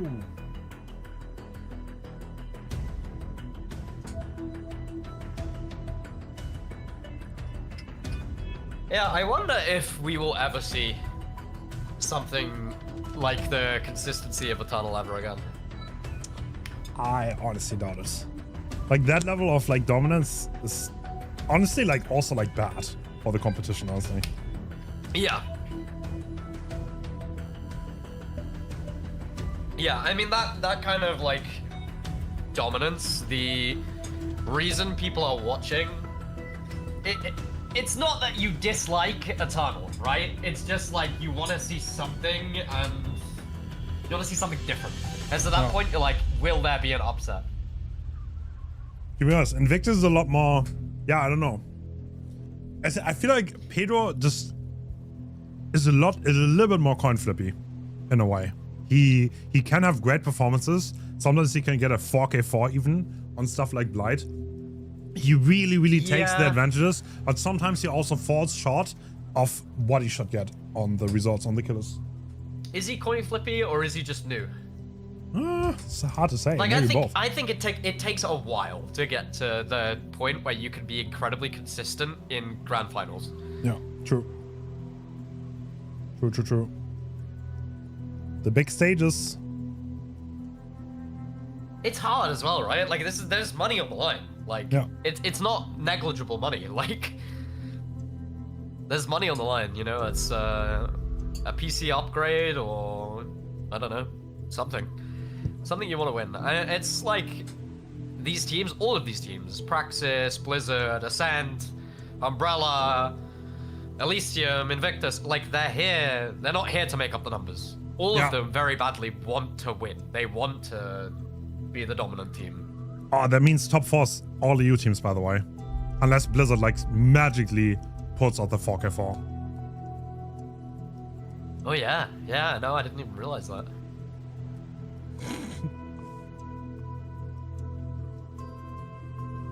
Yeah, the winner gets one of my round sticks. $10,000. Wait, All right, Power. Okay, we see 0 surprises. Yeah. Actually, okay. Traditional build. Interesting. Okay, well, no portals. We're just going straight in.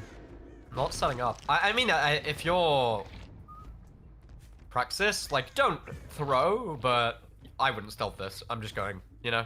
Yeah. Let's just start quick. Yeah, I mean, this is like the standard, right? They're all relatively close to the metal. If the demo goes anywhere close to them, then they're going to rotate back into the deep side, and now they're going to rotate. Yep. Is that an early cross from Zaka? No, there is one survivor already in the gems. Great use of the cracker here by Zaka.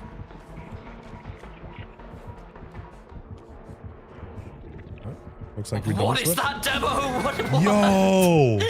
Did he not have arms? No, he did have arms. They were just like they were just like in front of him, like twisted. I don't know.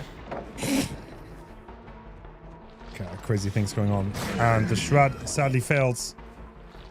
I mean, this game is won and lost by one good chase here. That's all they need. That's all they need. Zaka on Survivor recently, absolutely nasty. I know I said it like a million times over this tournament, but if I was a killer in this tournament, I would never chase Zaka first. Wait, it's not a split corrupt, is it? No, it's not. Okay, I was gonna say. Imagine that. Like, the win con is literally 2 gens popped, and you got a split corrupt. That would be awful. Yeah. But look at the pre-leaving from Praxis as well. That's so well drilled. You know those comms are perfect right now. All right, Marcos taking chase. Oh, they're both playing this time. Even more confusing. Oh. Gets the stun as well. Yeah, it just goes from bad to worse, really, because this gen is going to pop, and now, if they want any way of staying in the tournament, they need to... I don't even... How can you even 4-slug with demo? Is that physically possible? Yeah, well, I don't know. You need the survivors to disconnect at this point. Fastest is coming in, and 2 gens are done. Wait, sorry, Okay, what? Yeah, it's over. That's completely over because a draw... A draw is a win for Team Praxis. Dude, I do Because- not want to play... Like, this team looks so nasty on Chase Killers, honestly. To be fair, I mean, Elisium kind of beat them on Chase Killers, so...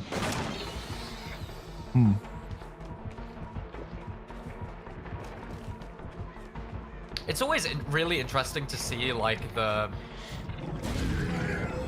I don't know if politics is the right word, but, like, the politics of, like, team building Yeah. in DVD and, like, who goes where and then what happens because this person falls out with this person, or... It's always super interesting. Is this going to be a DC? Does he want to abandon? Maybe? Yep. I think he does. flagged out. Did he even DC? I'm not sure what happened, but... I mean, either way, the win con's been met. Yep, win comes Matt. We don't Which want to means force we him. have an all-European top 4.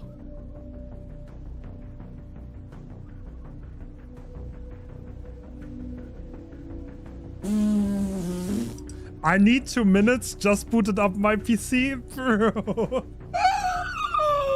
No, He's gonna be lying at this point, sure. Bro, I swear, he's like... How long ago did he wake up, bro? It's been This like is an like hour, no? main actor syndrome, I swear. He was in the chat like 1 hour ago. Like, what is this yap? Like, do you take like a 1 hour shower? Is that what it's at? No. This is what happened. He woke up, put something in chat, went back to bed because he was like, you know Bro, what? that's so me, He's that's so charging, me. bro. I'm gonna be Bro, he's honest. charging up. He's charging up. How long do you spend in bed, Alf? Be honest. Well, just like laying there. Yeah.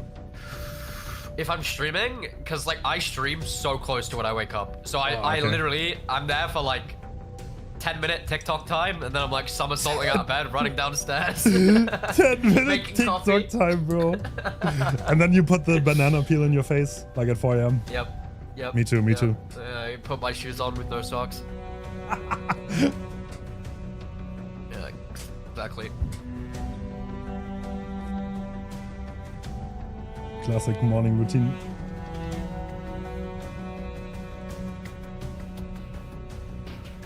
How are you ever gonna become a billionaire if you don't wake up at 4 a.m. and rub banana on your face? That's how it works. They all do it. Right, how does Team Elisium not tilt with this? Like, how are you playing under this condition? That's what I don't I understand. feel like at some point you just like it just must break you down so much to the point where you just expect nothing all the time. I wouldn't. It's like, I would he's- quit. I You would get quit to on the the point spot. where you're just happy that he's even awake, probably. You're like, oh, he's actually here for this one. Oh, this is the wrong lobby, by the way. We are. I think the bot is wrong. We are playing Elisium versus Invictus right now. Yes, and this is the winners final. So this is to win a Joker set, right? Hens, you want to explain that? Yes. So whoever wins this is gonna go to the finals, and whoever loses this has to fight their way through the loser bracket if they want to go back to the finals. And if you come from the winners bracket to the finals, then you get an extra set for free. So you have a big advantage in the finals. If your opposing team wins 4 of 7 sets, you can choose one set, it's gonna get replayed, and if you win that, then that counts. Yeah, I know, lower upper bracket is very confusing. I know. Right, question for you, Hens. Yeah. Who's the best player in the world right now? Oh, I would say Obi. Right, Probably. follow up. Yeah. Why the hell did Elisium ban Blight? Because that's exactly what I would say. It's a good question. And, It's like- unless the icons are wrong on the picks and bans. That's super interesting. I don't know, bro. But let me... I want to check if the icons are wrong. Who's Team A? Team A is Elisium.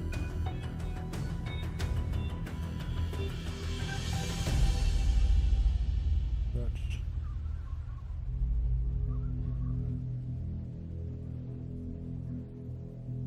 Yeah, actually. Oh, interesting. Wait, they left Billy open so late too. Pick bans are very interesting, honestly, because you can kind of see the priority of teams. And I thought like Team Elisium was really big on getting Billy, but they had it open until so long. Interesting. I And just yeah, think, we have this traditional thing of like Elisium likes to play X killers and Invictus likes to play Y killers, and Praxis likes to play Zed killers, right? And then that's all well and dandy until they go against each other, and then everything goes out the window. Because they're like, actually, this killer doesn't perform that well against this team because this team is so good on the survivor side, you know? And then it's like, everything is different. Like, all the killers they're comfortable are on, it's changed for when they play each other. Yeah. Honestly, if I was on Team Elisium, I would like, that would be nerve-wracking. I wouldn't want to do this. I would quit.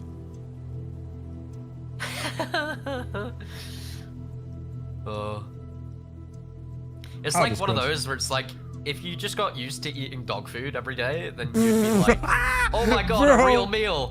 Wow. What is this comparison of? What is this comparison? Well, yeah, it's like Xeno's like conditioned them. He's like, well, you can play without me or you can play with What me. the So they're fuck? just like, Xeno wakes up and they're probably like, fuck yeah, he's awake. Let's go. They're probably like doing somersaults and shit.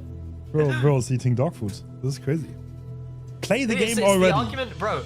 It's the argument with like alcohol, right? Yeah. Like, you can get the cheaper beer and save yourself money, but the cheaper beer tastes like piss. So you save yourself money, but then you drink your piss. How do we make the comp teams ready faster? You threaten to kick them out of the tourney. Yeah, that doesn't. I did that for the first one. I don't think it works anymore because they know I don't kick them. they know you're bluffing. Yeah, they know I'm bluffing. It worked for the, like in the first one, it worked. I'm no joke, that worked. 3 minutes till DQ. Holy, the people readied. That was so fast. Yeah, so now you need to actually disqualify a team so that they know that you're not threatening. You think? Do I actually have to like bite into the apple and you have to disqualify do them? like the bouncer in the bar. You need to pick up a team by like the scruff of the neck and throw them out the door. Okay, alright.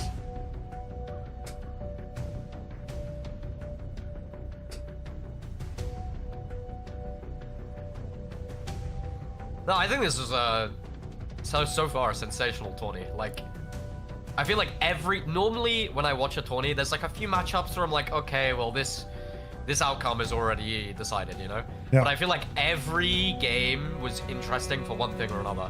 And I think agree. that's what you get when you include like the Thai super team, the China super team, the Japanese super team. Because Yeah. it's like, we don't know enough about them. Like they might have this rogue killer pick that we've not seen, that they just they play differently in that area, you know?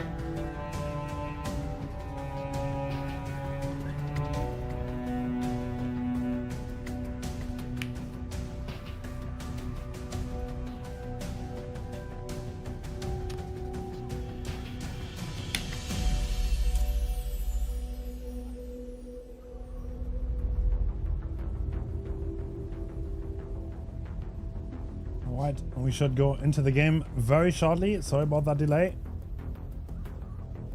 Ellie picked Spirit as well. I'm not surprised at all to see the Ellie Myers pick. I feel like that's such a comfortable killer for Xeno. Especially against Invictus as well. He's performed on it so? in the past. Yeah. I don't know, was it a DBD League Grand Final or something? I think Xeno got like a really good result on Myers. Like I feel like for some reason Myers is just like an ultra confident spot for Xeno. And across the board, chat, I think, correct me if I'm wrong, Hens, all of the average results, when it is like a top 3 team against each other, all of the average results we're expecting to be lower, right? Yeah. Yeah, absolutely. So if the average result is 2k6, when the survivors are this good and this well drilled, you would expect it to be even lower than the average result.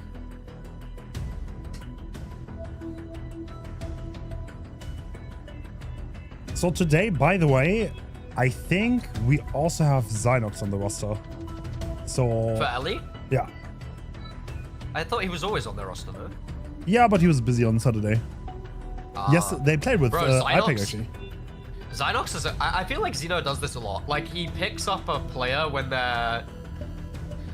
there's, like, room for improvement. Yeah. Like, it's the same with Silhei. I feel like when Silhei first joined Ellie, he was, like, a good player, but there was, like, maybe a bit rough around the edges. And it's like Xeno consistently does this, where he picks up a player, and then it's, like, a year after them being on Elisium, they are performing insane. And I think Zynox has improved so much recently.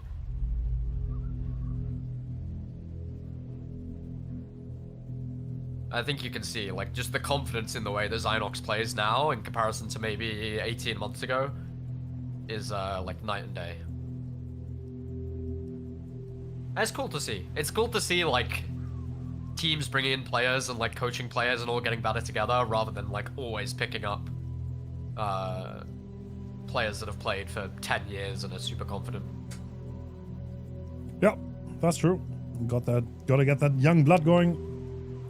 Bro, I'd like to see PXPX again. It's just funny. It's so funny to me. Like, he was on one of the best teams in the world, but he just, like, doesn't enjoy it. He just prefers 1v1s. Zeno just posted his add-ons. Then he said, never mind, I saw Hens graphic, changed my add-ons, forgot what was good on this killer. And now he has a different add-on on. This is like one of the best teams in the world, by the way. Bro, at least he makes it interesting. Is this like, is he joking? Like, he actually changed add-ons? I don't know. Is this like a mind game or like, is this real? Do Invictus see what he's saying? No, right? No. Maybe he's banking on you relaying the information on stream and then Invictus being in your stream and hearing the information and then it unsettles them and they're like, oh, is it like the equivalent of like Magnus Carlsen always being late to like his blitz matches? Like you're trying to make them nervous. I also just thought of a chess reference. Are we both like hooked on chess at the moment? It's like when you... So chess players, right? They like study their opponent and like the openings they like to play for hours, right? And it's like they're studying and they're like, okay, he's gonna open at e4, and then I've got this really nice line where I move this pawn forward and then I bring out the horse. And then you sit down at the chessboard and you just plays a completely different first move, and everything that you've practiced goes out the window. Maybe it's like the exact same. Like, Invictus have done research on Xeno and they're like, he likes to bring these add-ons and he's gonna do this play style, and then they load in and he's just like, got something completely different.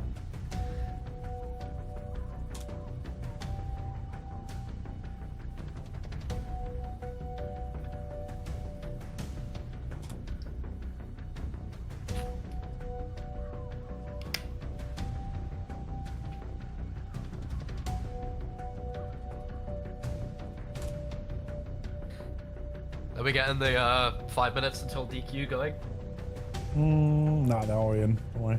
I like some server problems. Like I think they're loaded into the wrong server, but we never saw it.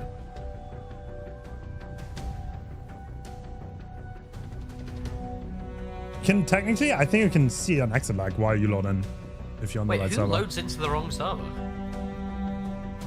Actually, in these matchups, staff is actually controlling the lobby. The reason we do this is so the lobby doesn't get reset after each match. So you have one lobby where people join, which makes it significantly faster. But yeah, sometimes you can run into issues because like maybe they didn't like set it up properly or something. Do you know what's crazy? Being from the UK, I feel like playing on Frankfurt is such a massive disadvantage in comparison to just taking everybody to UK. Yeah. Because I've done it where I've scrimmed on like UK server and it's like so comfortable. And then they're like, oh, can we go Frankfurt? Because like X or Y player gets last ping. And you go to Frankfurt and then you're playing against a German guy that has 12 ping, gets hit by nothing. And I'm like, hard molding, bro. There were actually calls to ban UK servers for comp. People have actually called for that. I mean, because it's like there's almost no ping advantage from playing on UK in any case. Was the... I mean, it's not always true. Like, obviously, if you play against... Wild guess, did the person that called for that ban, were they called Marvin? And he was like, I get 12 ping on Frankfurt, or I don't get it on UK. I don't really like this server. Just the Spitz V1 Alliance called for the ban. But they got some pushback. Here we go. Oh, lovely. Brilliant. Is that minus points already? Bro, that Wait, no, because this is staff host, right? Sorry, staff screwed up the map, my bad. Yeah, bro, Toba, dude, Toba comp could be fire, I won't lie. The map is map is ass to play. No, hear me out, bro. Hear me out. The map is pretty ass to play, but it is pretty balanced. Dude, that could be like some like like Burner said, where like nobody's really used to it, and like it's gonna be chaos, and I love chaos. Mate, if you ever put any killer on Toba, I will not be there. What? Okay, what do you think? Okay, check out second take. What about Forgotten Ruins?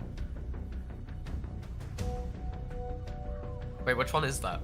My brain. The one is with that, the poles. Oh, the teleports. Yeah. Like someone won, I guess maybe? it depends what killer, yeah. Just like Bubba, Like and he's gonna hold the downstairs 3 then for an hour. That'll be hilarious, honestly. What is it with you and holding 3 gens for an hour? Sorry. It always comes back. It's like all roads lead to Rome, or whatever it is.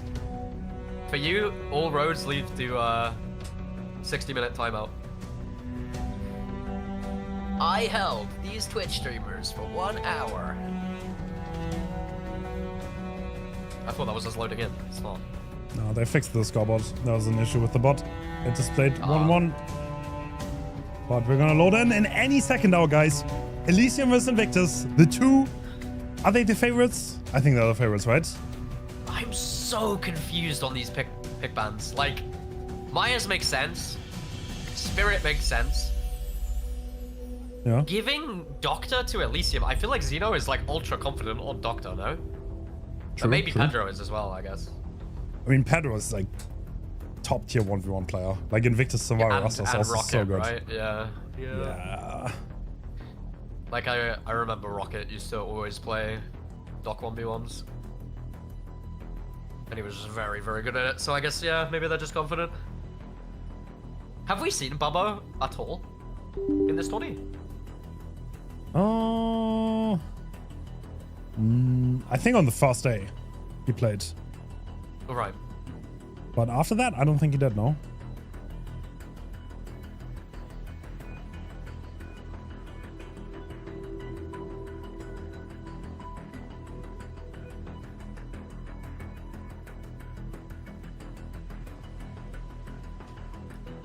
Right, there should be any second now. And is it Hawkins for Myers? Yes. Should be Hawkins. Ooh. Or Toba, maybe. Who knows? Bro, fire set. Myers Toba? Holy cook. Oh. Yes, the Toba match is makes starting me so, soon. I genuinely, like, loading on Toba makes me so sad. Yes, Like, same. whatever killer I'm playing, I just load in on Toba and I'm like, oh.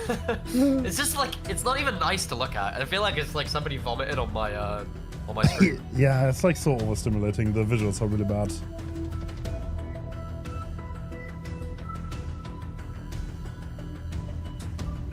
I feel like you can Mate, even- unite with everyone over Toba hate. Yep. Mate, even that losers bracket game, Umbrella Praxis, that's gonna be massive. Like, now you're into like every game being an absolute banger for the rest of the tourney.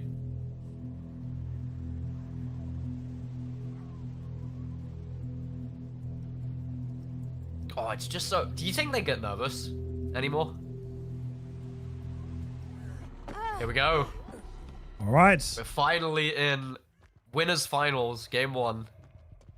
And we are on new Myers. Looks like Xeno is switching back to Stalker mod. Is trying to surprise someone. That's a pretty default build. He's Rune Eruption and Corrupt. So, one of them is movement speed in the Slaughtering Strike, right? I think. And the other one is quicker stalk, I think. Oh, you're asking me things. Yeah, that pretty is sure- movement speed, the Splinter. Yeah, I'm pretty sure there's a trade-off in the jewelry box, but I don't remember what it is. But I think it gives you quicker stalk. Is it like quicker stalk but less distance or something? Yeah, less range. That makes sense. Yeah, okay. Okay, so... Yeah, no. Yeah, it's a smart add-on choice for this map as well. Oh, that's a nasty Corrupt, by the way. The only open gens are very, very one-sided on the bottom of the map. And is Invictus even trying to aggro on them? So what Yes, is the sir. strategy here? Are they just going to hold areas where they can see down the lanes and make sure that they're never going to be caught out? Yeah, I think so. And Spitz kind of being caught out, but this is far away from the active gens. So it's not the worst position for him to take a chase. That is tier 3 already achieved. That's tier 3 already. Oh, does Spitz make anything? Oh, what a crouch! That was really smart.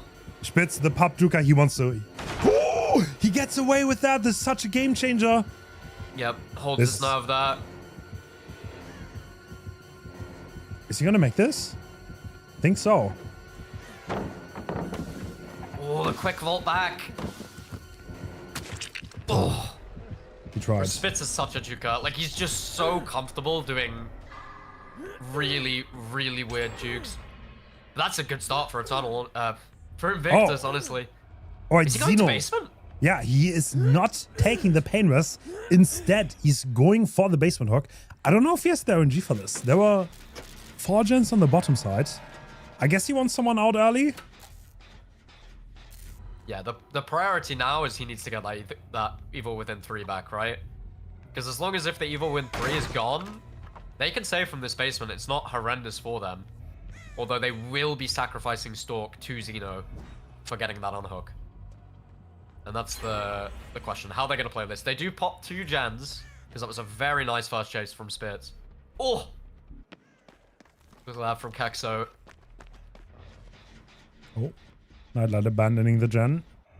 Yeah, they're just... Ruin still active for Xeno. That's really good. That means he can just play stealthy, right? And as long as if they don't know where he is, they're not going to be playing yeah, it looks aggressive. like... Alright, now they're hopping back on gens, which probably means that someone has spotted the killer. And yeah, Dan making contact there on the middle side of the map. Yeah, I mean, at this point, we're looking at Spitz going to stage 2, right? Xeno wants to make sure that happens. Doesn't want to take any risks. Dan is playing aggressive here. You see Kexo hopping on a gen. So is that Dan playing aggressive to make sure Xeno stays in the area? Oh! No Wait, shot. what? No shot he gets this. No way. Yeah, he's This just is come to second stage. Oh, no. Wait, this is so bad. This looks like a really, really uncommon mistake. Oh. Wait, as long as if the endurance is gone, he could just kill him on the spot. He's gonna get the down on Dan. Oh, that was a fatal error. I don't know what happened there. Alright, Spitz will need to have a chase here. If he goes down fast, then Invictus is in big trouble. Oh, head on! We have the stun sound. But this is gonna be... Oh, wait, Xeno's... Big decision here. He is going for the tunnel. Why did we lose the distance on that? That was an odd decision. Now Spitz has a lot of time to work with. He can pre-drop this pallet. Yep. And you absolutely have to get rid of these pallets on killer, the corner pallets. Oh, Spitz just so aware of what's going on. And they're coming in for the body block again? Does he even make that? Barely. Wow. Yeah, he has the add-on, makes the charge time a little bit longer, but is he gonna out? This is gonna get called. Obviously, Dan is in the room. Is it? He doesn't zone him. The god pallet is still there. Spitz not using it. Oh, he's gonna drop the pallet and pick up Dan. But does Xeno know he does? He double back. He denied it. Wait. Big mind games. Big swing, big down. That's huge. That is absolutely huge. Oh, they're rotating in for the pickup already.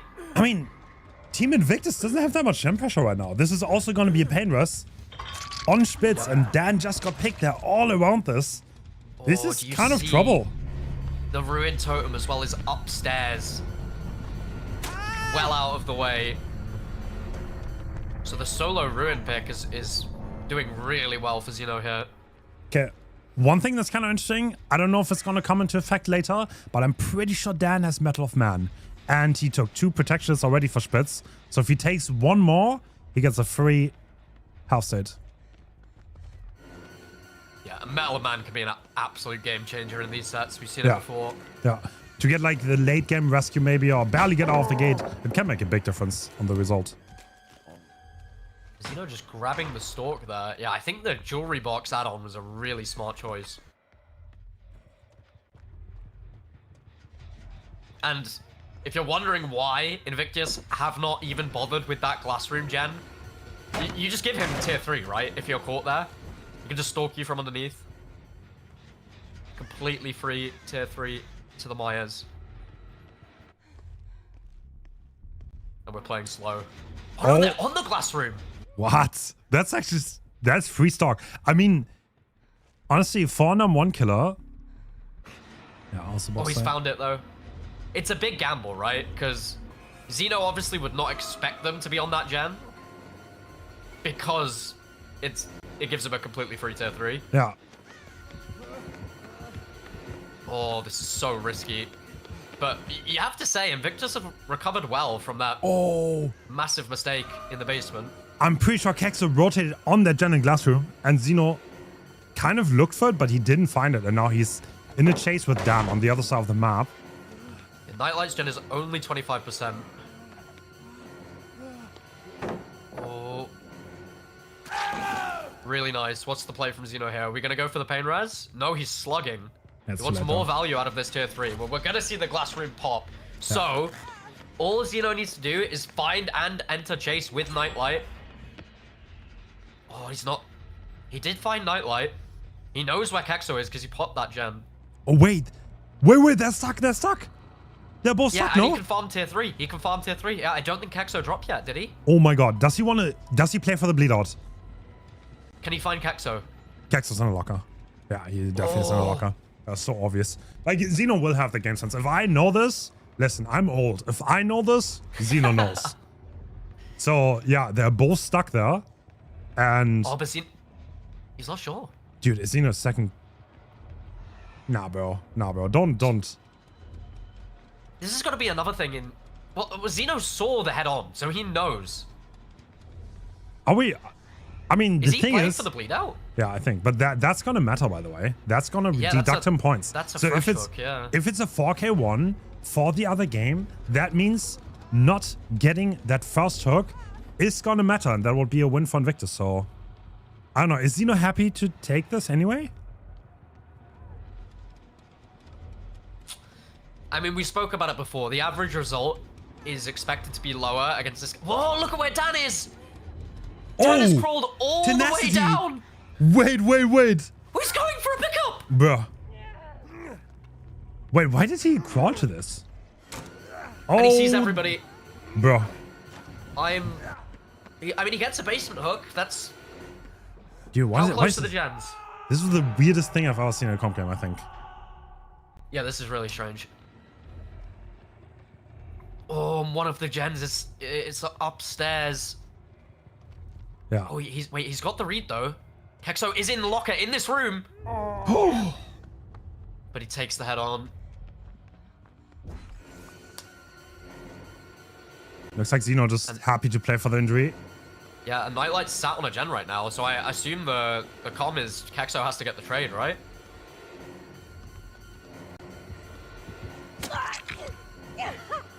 Wait, How is will that Xeno smart play to hit this? early? Okay, what's that? Oh, gets the block as well. Basically farm for Stork. Well, yeah, I think the really good pellets are already gone, so I don't know what Dan has here. Nightlight's gen is not that high. Honestly, I'm surprised. As well. I'm so surprised they didn't play for the bleed out, to be honest.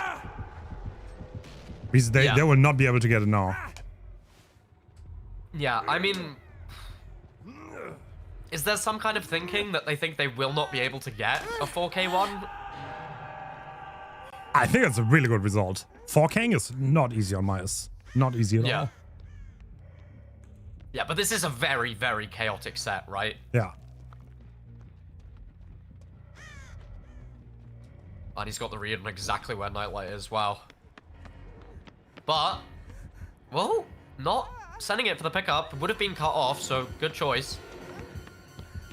And now Kexo's going to call out the position of the Myers constantly. What is Nightlight going to do? Is it over? Does he get the save? It's so over, dude. It's so over. That is a 4K1 for Xeno. Yeah, you just have to think about why not... Am I crazy for thinking, like, why not take the bleed out on Dan? Yeah. Yeah. Well, the only thinking I can imagine is they're going, we're not going to win this on a... We're not going to get a 4K on... Or they don't expect a 4K on the killer, right? And... That's fair enough. You never want to put your killer player in a position where they have to go in 4K on Myers, but... No. Luckily, Xeno took the add-on from our page, bro. The scene got value in the tournament. That's crazy. Yeah, no, I'm just really confused because there's a really unlikely mistake from Invictus, right? Or it seemed like a clear mistake to me. I can't see why Dan would have gone into the basement when he did. Virtual is guessing that they don't know about the rule. I think in a lot of tournaments, bleedouts don't matter anymore. That's fair. Right. Maybe we should update that. Yeah, maybe. Yeah. I mean, I just can't think of any reason why Dan would have gone into basement when he did. And I know these guys, they're considering possibilities more than I will even think of. But I'm like, I just can't see why. I feel like that was just such a key moment that swung the game in Xeno's favor.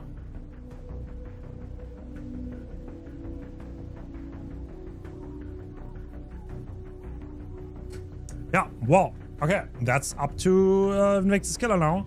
That is looking mighty strong for Elisium on this first set, though. Yeah, and this is an Elisium pick as well. And like I say, I think Xeno is always confident on this set, but this is so chaotic. And maybe that suits Elisium. The chaos of the Myers set.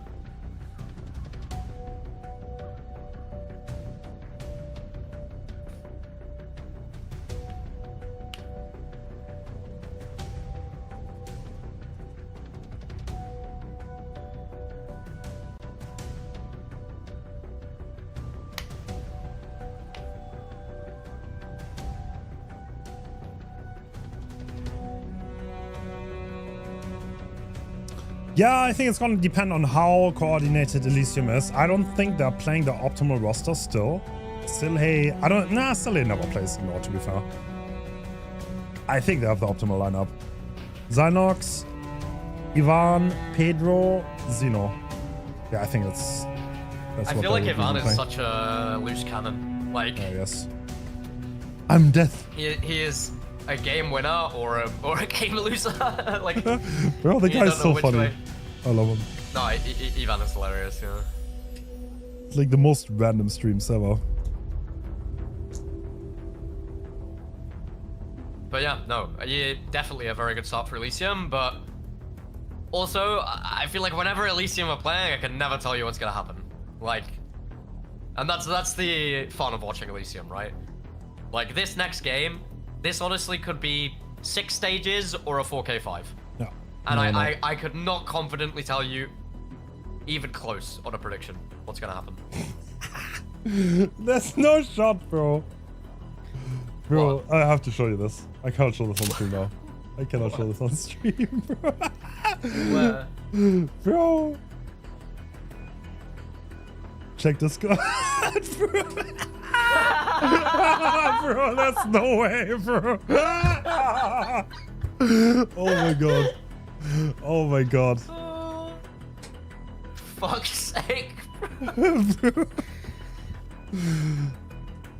Okay, we can reveal after this game, I think. That's fine, right? Can you? Actually, can we? After the series is over, at least. Can we? Yeah, after series is over, yeah. Actually. Okay. Bro. Okay. It's the most Elisium thing I've ever seen in my life. For the sake of fair play, we cannot share. Yeah.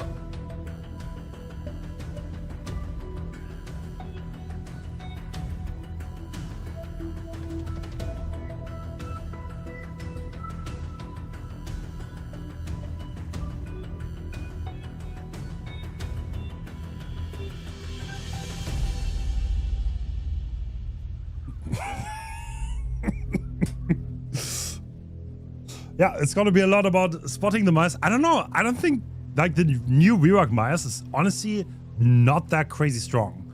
So from the games I've seen, he did struggle to 4K. So I don't think the result changed that drastically from the old Myers.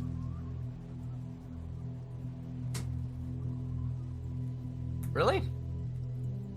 Yeah, from the comp games that I've seen at least, I don't know. Like on indoors, it's pretty hard to get the stock in a reasonable time frame.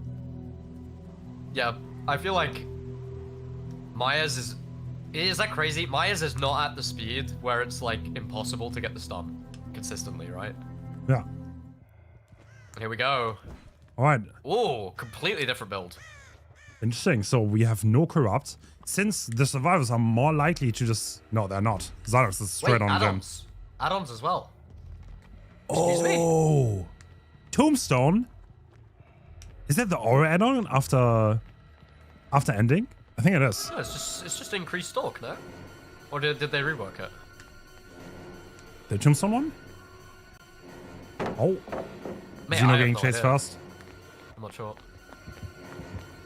Yeah, it looks like Pedro's is happy to engage in them one. He doesn't want to go for that stalk, and that's a nasty hit coming out. This is a good setup for Xeno, though, but yeah, Pedro probably notices that and straight away isn't interested. No corrupt, though, so this is going to be a quick start for Elisium. Okay, Tombstone is actually undetectable after popping tier 3. So... Oh, wow. That could be interesting later on. Yeah, that's a massive pick, actually. Oh, look at the gen press, though. They went onto the gens instantly, and now it's kind of paying off. And Pedro is kind of no man's land. I don't think there's anyone there.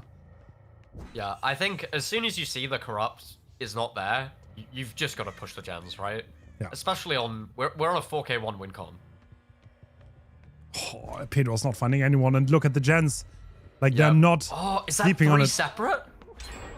No, they tripled. No, that's wait. No, it's deadlock. It's deadlock. It's deadlock. Ah, yeah, you're right. Okay, so they have a Gen 99 on Glassroom, which is honestly perfect to counter deadlock for the rest of the game. And now Xeno's kind of stuck in a chase. Is he going to win the 50? Pallet. Is he going for the vault? He will get the vault as well. And this is not great for Pedro. Like, everybody knows where he is right now. He's far away. Oh, that was the gen that was deadlocked. Oh, gets the stun as well. Can he hit tank? Oh, barely. Oh. Dude, honestly, Pedro is choosing to almost completely play on one.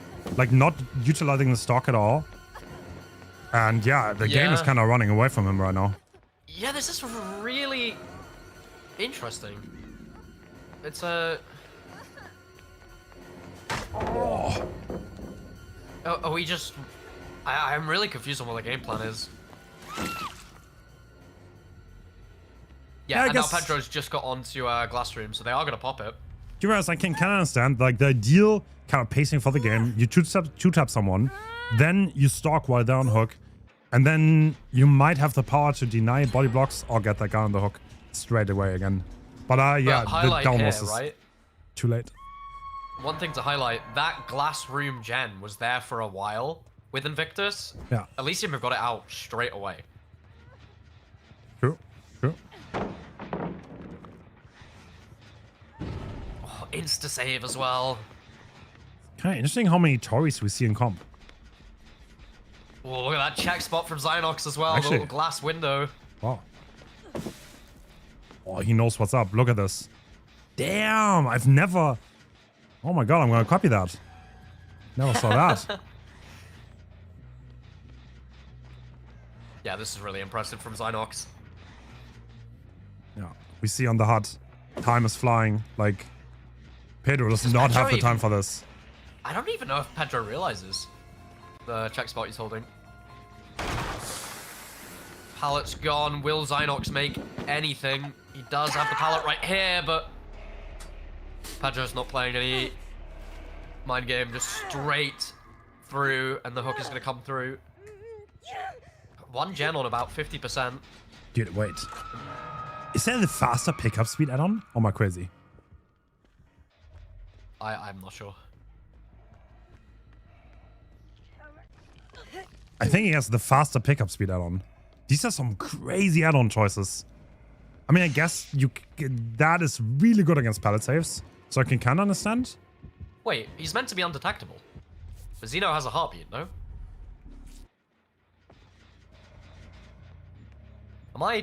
Is this add-on bugged? I think the undetectable icon is bugged. To be honest, I don't think he should be undetectable. Is he not meant to be undetectable in tier 3? Is that not the add-on? No, it's for 20 seconds. Ah, okay, I see. Sorry. Spectator bug. Okay, so Pedro seemingly happy to just chill here. Does he have a setup around this hook? A little bit, I guess. Yeah, actually it does. Oh my god, Yeah. every gen is around here.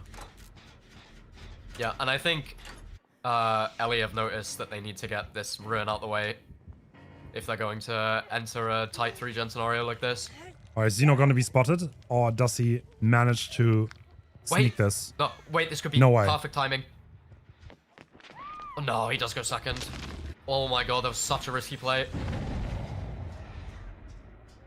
He's getting Stalk again, not much, and he will drop. He's gonna go back. He needs that tunnel out, really, if he wants any chance of winning this game. He does. Yeah. Oh, I don't know. If that gen with high progress pops, then the 3-gen isn't amazing. Deadlock will also It deny does the rune value. True. We'll get the Stalk on Pedro, though. Will he finally get value out of his tombstone piece? Does he not want to pop it? I mean, I feel like this would be the opportunity. Oh!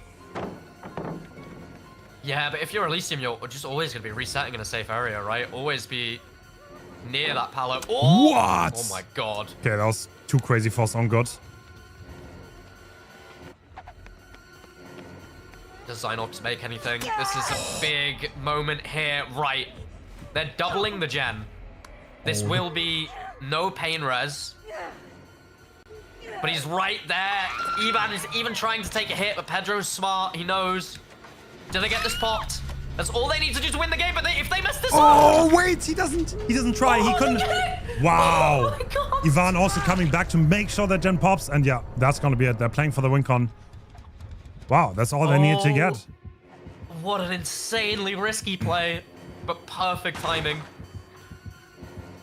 Yeah, that's all they needed. That's 1-0. That's Elisium's pick. They're starting the winners final strong. And now it's 2 Invictus picks back. Is it 2 Invictus picks back to back? It is, right? Or no? Oh. No, you don't do that. Let me see. No, Invictus pick, then Elisium pick. I think. Dude, can we reveal? Can we reveal? I mean, it's pretty obvious, no? Like, if they pay attention, they will know.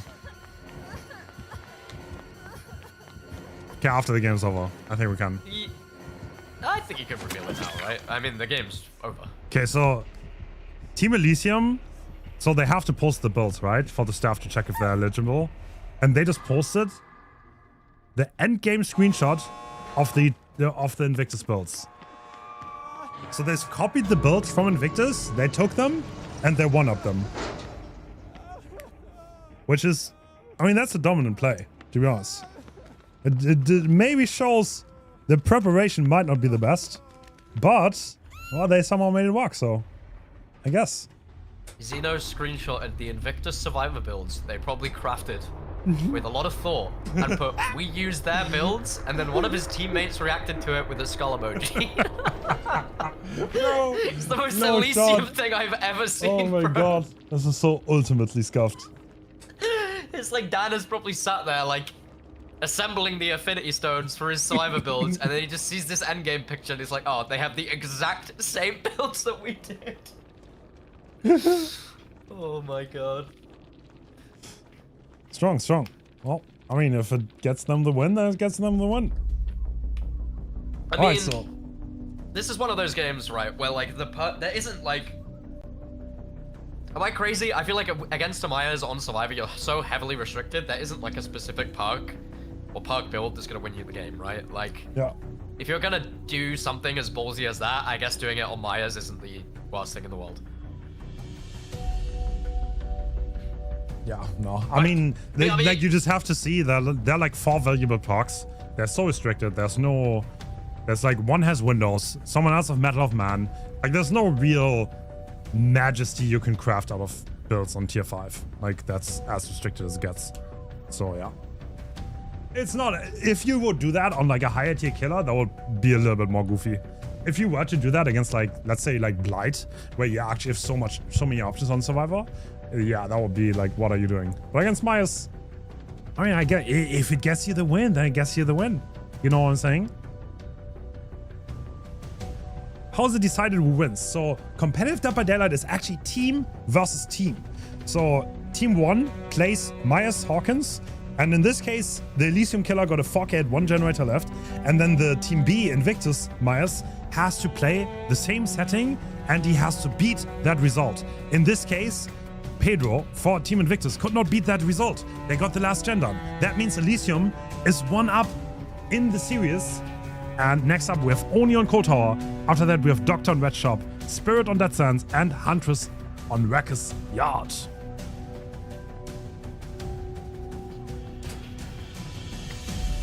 So is it Oni now or Doctor? Oni. I'm pretty sure it's the Oni. Cold Tower, love that set. I'm gonna be honest. Like, I know it's like one of the OG sets is maybe a little bit overdone, but I still love watching it. I got a question. Do you think we see Secret Project? I don't think you can pull it off twice. I mean, to be honest, against Team Elisium, I would probably do it. I'll be honest. Like, they are not prepared for cheese. Team Invictus, I think you're not going to catch off guard with that. Yeah, I think... I don't know, though, because I feel like if Elisium did practice, I feel like Xeno is constantly throwing curveballs at his team, you know? Like, there's a reason he comes in with weird shit like Iron Maiden Ghostface, you know? Maybe. Like, he must be throwing curveballs and just seeing what works.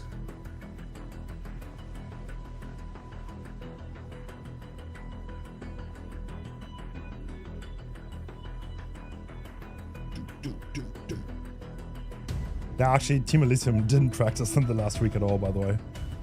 Really? Yeah, they didn't. Is this I don't know why they're so scuffed. Like, bro, please. Is this a normal pick for Invictus? Oni?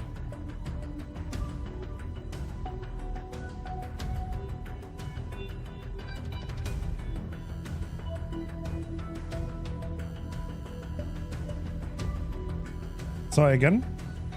I said, is this a normal pick for Invictus? I feel like this is kind of rogue. Pedro, I think, really likes playing Oni. I'm not very surprised now. He's just... I mean, he's like one of the best M1 killers ever, and like, he just gets those hits.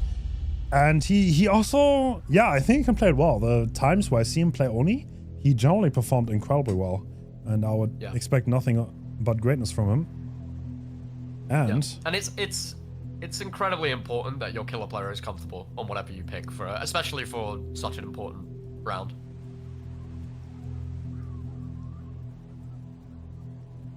Is there technical difficulties or? We got the wrong map again. So we're gonna change the lobby host. It's not working. Like sometimes, like the lobby, they just switch the servers for some reason. But we're gonna get right back into the game. I'm so sorry about that, guys.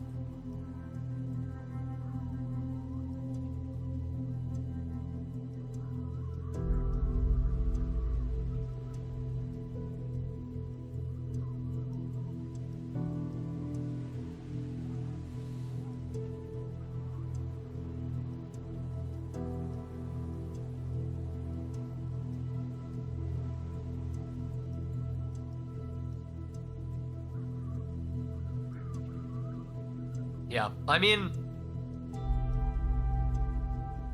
I do really like seeing high-level Oni games because it's like the first hit is so important, and it's like it's so tense before that first hit comes in, and it really sets the pace of the game, right? Like if it takes a while for that first hit to come in, then the killer needs to pull off something spectacular to pull the game back.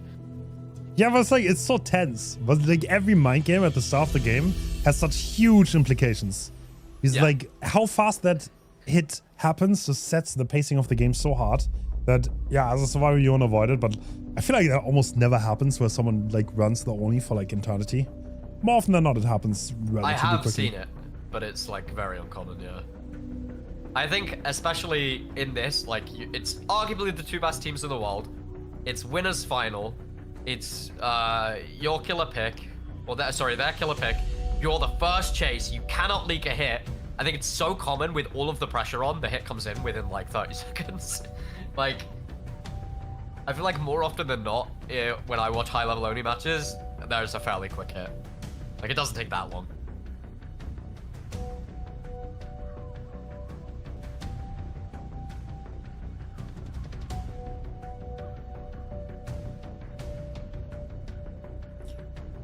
Do, do, do.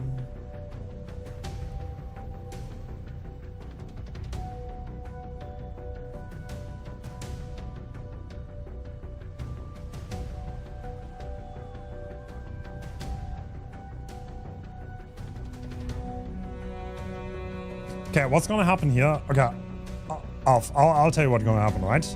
So Pedro is gonna take 2 steps into the map, and then there's gonna be Xeno in front of him. And then he's gonna chase him. Yep. And then how well that Xeno chase goes is gonna dictate the pacing of the game. Yep. I mean, it's like, I've seen it in competitive gaming before.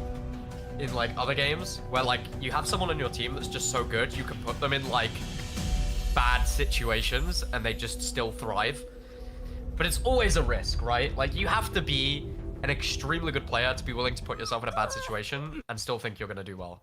All right, this is the bear skin. We have pop eruption, no chase bug for Pedro, no surprise on the add-ons, and he spawned by the shack side, so the survivors have the safety of the main building at the start. Yeah, comms are so important right now as well. Like one call out of the Oni being in a different position and you can throw this entire game. All right, like, so Pedro, the comms have to be perfect. Pedro committed to the main building just enough for the survivors to rotate down the map. And yep, guess who it is? It's Xeno. Yeah, Xeno at Shack, which gives the survivors the option to all hop on gens completely safe. But if Xeno goes down here, he's going to be hooked inside of the gens. Oh, if the... Dude. Xeno did not know if that's Bambuza or not. If Pedro had Bambuza there, that would have been a hit. Yeah, so actually no perk for Pedro to help him in getting that first hit. Yeah. So he's just banking that he's going to get it early. There is no Brutal Strength, no Bamboozle, no Secret Project, nothing. And I guess if you are the best 1v1 player in the world, you probably would back yourself, wouldn't you? True. So, does he make it next pallet? Yes, he does. Barely. Oh, but the blood loss is starting to kick at this point. Oh, he expected the double vault. Wait, Can does he make it the... to that? Yeah, Pedro knows. He's zoning him from it. Oh my god. Xeno's making it so hard, and the first one pops already. He cannot go around there because he would make the pallet jump, and now Pedro's gonna commit. Oh, yeah, that's the hit. But that's 2 gens. Look at that. That will be 2 gens before he gets power. Ooh. That's not bad at all. And he's even going to leave Xeno. Yeah, there's no point in leaving. There's no gen progress. Yeah. So Xeno's kind of like on the only 2 gens that can be worked on now. Yeah, there's 3 eruption actually. Just expired now. Bro, what am I watching? Okay. Very risky play. He had the pallet there too, though. Huh? Are they just 3-splitting? Yeah, it looks like it. The corrupt is gone. They're probably... this is gonna be basement. Yeah, but look, there's 3 gens. They can just split the gens on the top side. They got the bottom side out of the way. So it's kind of on Pedro here. He will have power, though. True. What's he gonna do with it? That's the question. Oh, Ivan is the one that's stealthing in. Oh, this is such a pivotal moment. If Pedro finds Ivan, then this could be, what, 4k2? 4k3 even, maybe? True. But he's not going. He expected the Savior to be on the other side of the map. Ivan is on the complete opposite corner. We actually got that. Yeah, I think Pedro's scared of a 3-split right now, and that's why he's playing super aggressively, kicking that gen. I mean, once he hears main is not porous, then he knows, though. He should know. Great stealth from Xylox as well. No, he knows. So now he's gonna go back. He heard that main gen is not porous, which means they cannot be 3-splitting. At this point, he's looking for the Savior. I don't know why they didn't get this unlock. Like, I don't understand why they didn't get it. I think he's probably delaying it as long as possible, right? Although he should have got it by now. I mean, yeah, that's the question. Is he gonna pull it now? No, he's not even in. He's just waiting. Fair enough. Oh, oh my god, my bro. heart always drops whenever they go into a locker because I'm like, oh, if he gambles correctly. Dude, that left ear ASMR though, kind of crazy. I mean, all they need to do now is Zynox pops his gem, they double main. Ivan is in position to get save. Yeah, now Pedro needs to make something happen, and that's why he's popping his power. Ivan is going to get saved now. Just like perfect Oh, timing. Zynox gets the vault. This is valuable time that he buys for his team. Is he gonna go back? Where's the save? Oh, it's now. Now it's just came in. Oh! This is valuable time for the reset here. I don't know why he's delaying so much. Yeah, I mean, they should get the reset, and then Pedro's gonna be starved, right? I don't think he has a way to getting power again. Team Elisium looks mighty strong right now. Obviously, Pedro's on the main gen, but with balanced landing, he's gonna be so hard to push off. Yep. Yeah, this you would expect. Yeah, Pop and Eruption is coming in here. Painres went onto Zynox's gen. Are they just gonna start Shack? Yeah, they're just doubling Shack. Oh, this is such a risky game, because if Pedro leaks a hit here, this is a terrible position. True. Both of the survivors are on Shack's side. I think Xeno... Are they sending Xeno for the save?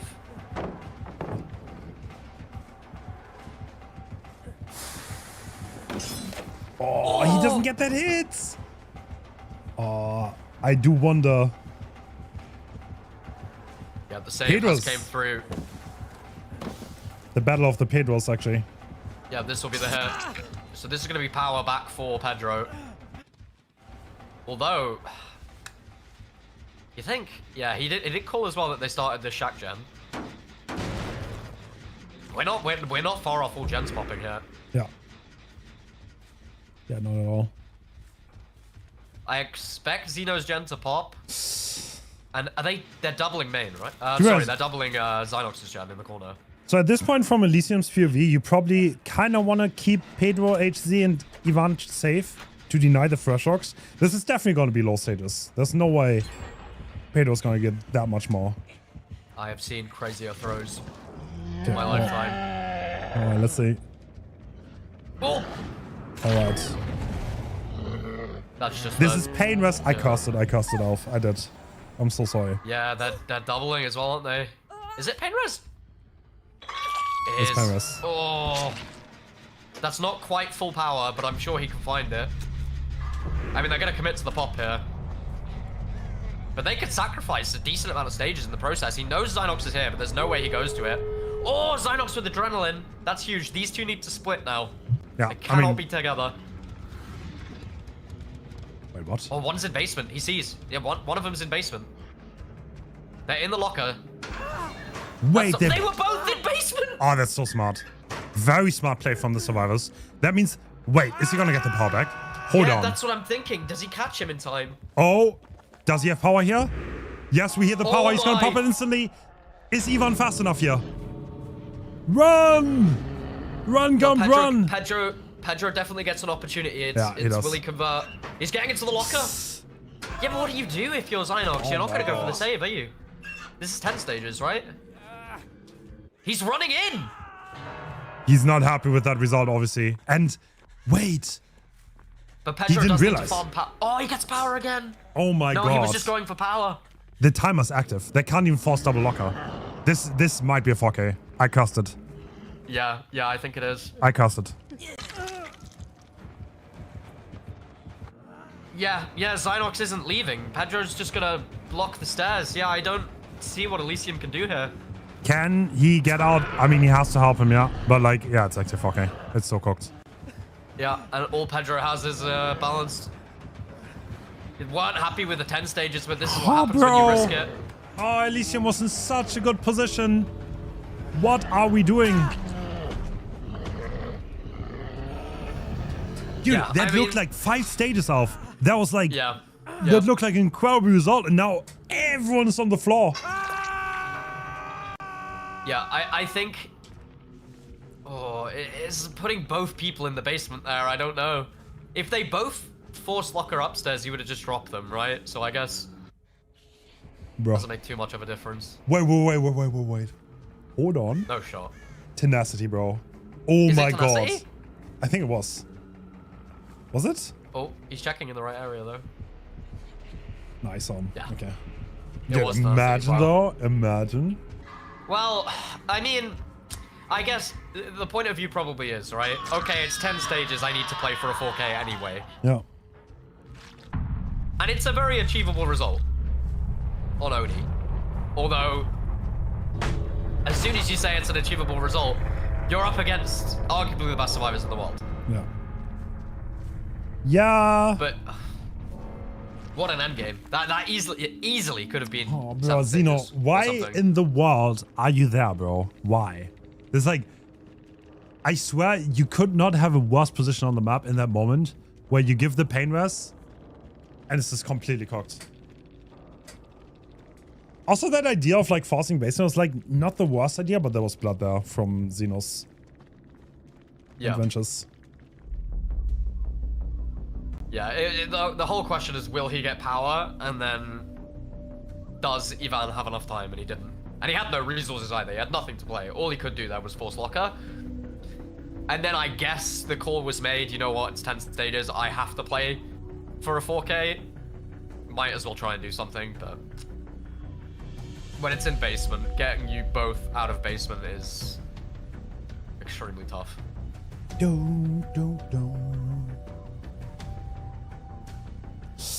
But they did deny the hit for quite a long time. They did. They did. What if Pedro just decided to bring Bam that game? Instantly gets a hit. Yeah. I find it so fascinating. Yep. Yeah, I mean, it's always a risk, right? Like, do you bring Brutal to get the pallets out quicker that they're going to pre-drop in the early game? Do you bring Bam to try and catch them out on main vault or shack vault? Or do you bring bloody secret project? Or do you just go full slowdown? Like, it's a call you have to make. Like, do you want to go for the support in the early game, or are you willing to risk it? I mean, I feel like Bam is almost the most common choice, right? Like, I see so many always run Bam. Yeah. I don't even know. Is this in Xeno Killer even? Yeah, it is. I believe so. So, is it possible that the killer spawns? No, I think it's actually Obi. Bottom? Obi's playing. Is it? Is it Obi only? Yeah. Looks like wow, it. I never knew that. I always thought it was Xeno only. Interesting. Well, I'm not complaining at that. I love seeing Obi's killer. Yeah, Obi's so fascinating to watch. I love watching Obi. Yeah, it's kind of crazy. Elisium has like Obi and Xeno on killer. These are two incredibly killers that can both play on a very high level.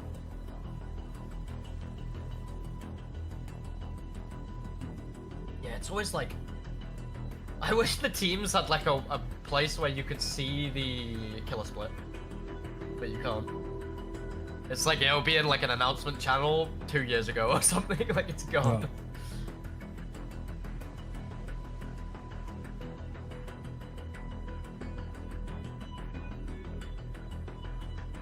Yeah, it's a pure 50-50 split between Obi and Xeno, I believe. Oh, really? Okay.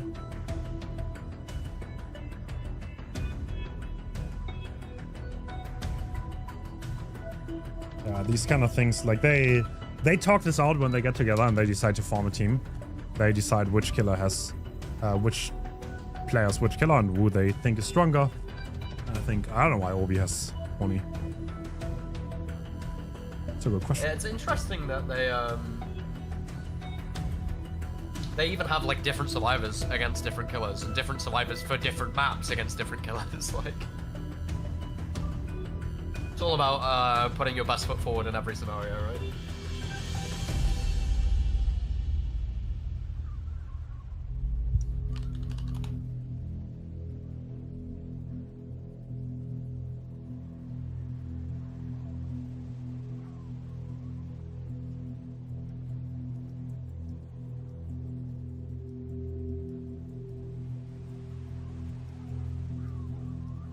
All right.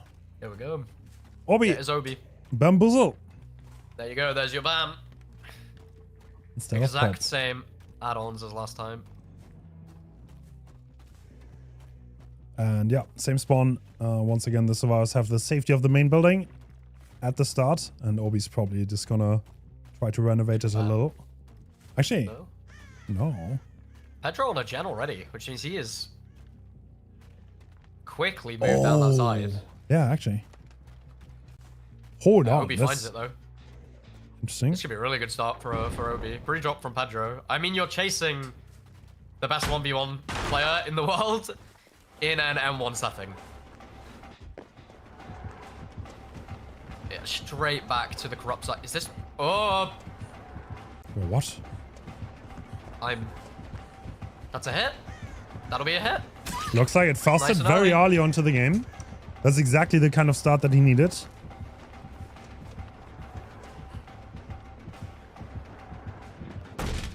Yep. Opening the door. Yeah, this will be a nice quick power for Obi. I mean, this is the dream start for Obi.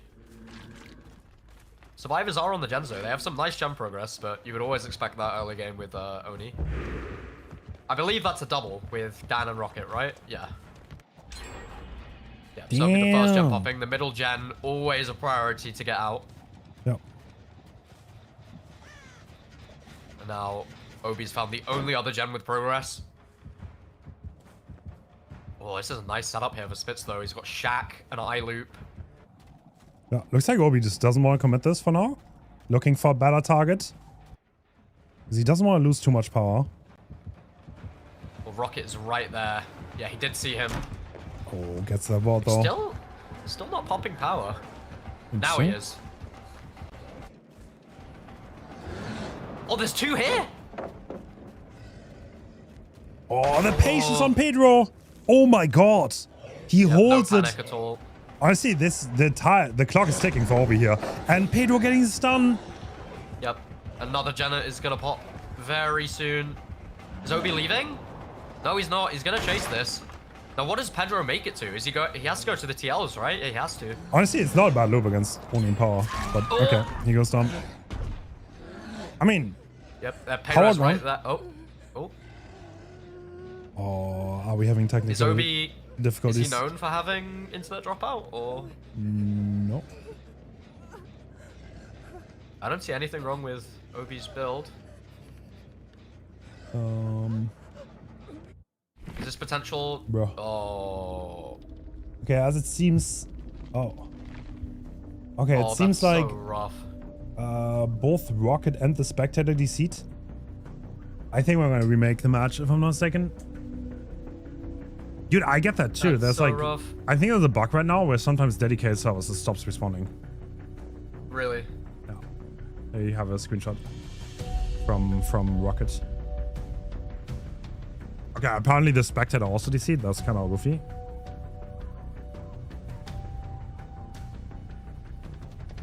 Damn. I mean... That's just so unfortunate, isn't it? Like, you just can't rebuild the game exactly how it was. So unfortunate.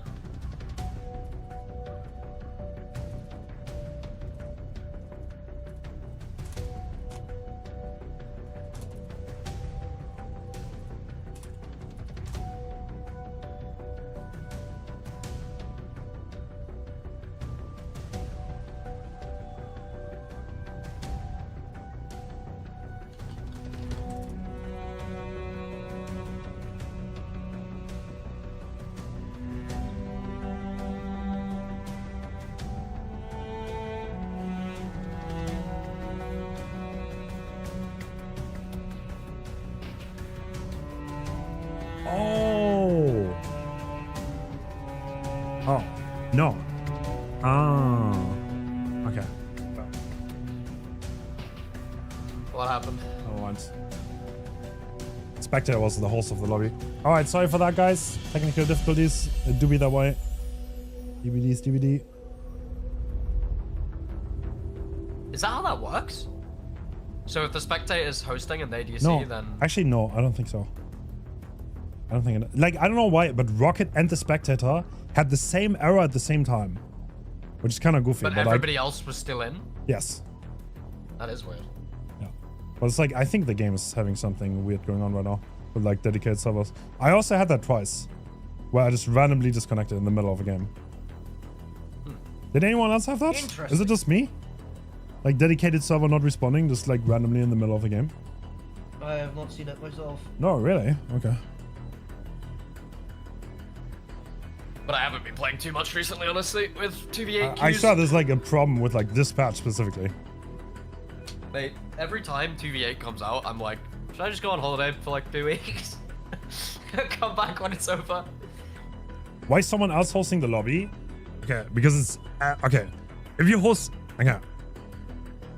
Should I explain that? Okay, I'm gonna nod out for a second. So like, if a spectator hosts a Frankfurt lobby, you do not have to remake the same lobby. So the killer can just invite their survivors, and the survivors can invite the killer, and you can stay in the same lobby. The settings are already right. The staff is responsible for making the maps, and you have a way more even flow than having the killer player invite. So it's like, it's just advantageous to have someone else host the lobby. Yeah, this is only possible if both parties play on the same lobby though. Since these are two EU teams and they both play on the Frankfurt server, you can actually have staff make the lobby, and then you have a more even flow and lower downtime. Yeah, that's exactly what I was going to say. Like, the only important thing really is it can only happen if both teams play on the same server, or both teams kill up. You could just say lower downtime, and then people would ask why. I love the explanation. I don't know.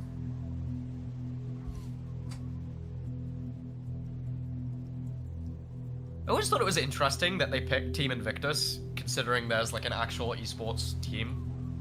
It's like Invictus Gaming, right? But they're not affiliated.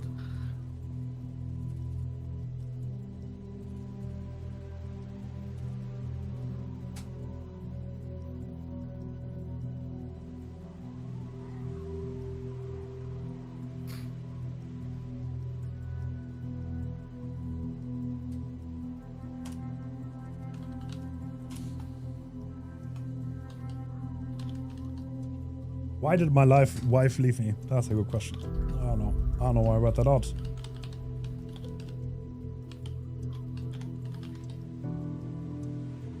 It's a good question, though. You mean why I read that out? No. Why did his wife leave him? I don't know. Maybe he didn't play Game Theory Optimal. Maybe he didn't carry on enough. Optimal Game Theory. Bro, you gotta get that Game Theory Optimal game plan. You know what it is.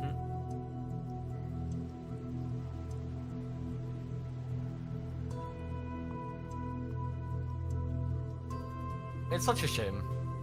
Like, 2v8. Because the wider player base loves it, but the queues are just so awful. Dude, you guys, it's just so bad. I don't know if I have good... I think I'm pretty bad timing with this. For like, because 2v8 is on right now. At the same time, there's nothing else happening. Like, 2v8 is downtime, so I guess. No, I think doing events when 2v8 is on is the best. Really? You think so? Yeah, 100%. Yeah. No, I was like I think like the time 2v8 was out before this time, I put a message in a server. I was like, would you guys like me to host an event so that we can not play? we don't have to play in fucking 2v8 queues. But I think it's perfect. Yeah, exactly when 2v8 is on is when I would rather be in a custom game. You know. Like, if you're not streaming, like, peak killer queue time, it's awful. I waited 15 minutes for a 1v4 game the other day. It's crazy.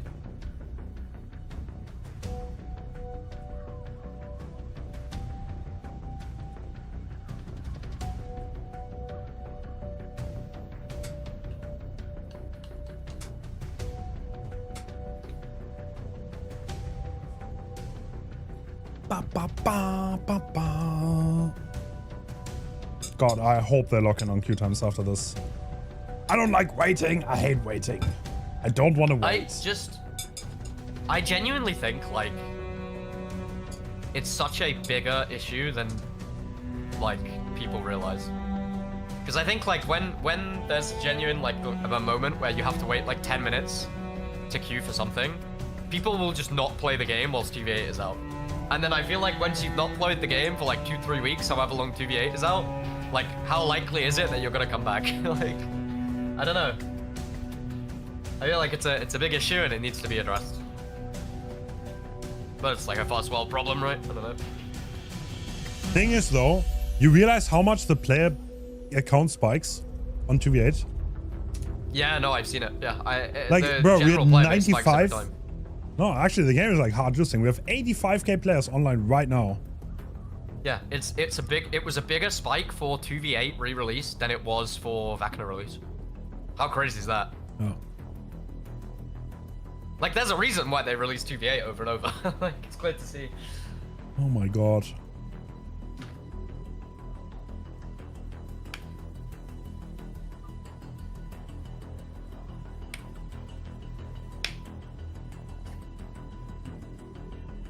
I like this co-streaming thing. I think it's like such a cool idea. Yeah. Like everybody wins. I think it's not crazy intuitive, sadly, but oh well.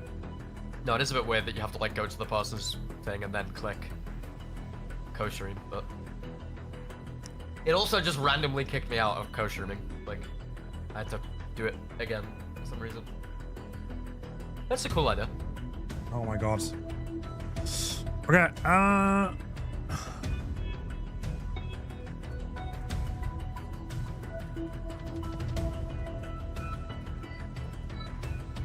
Another problem? I think so. Classic.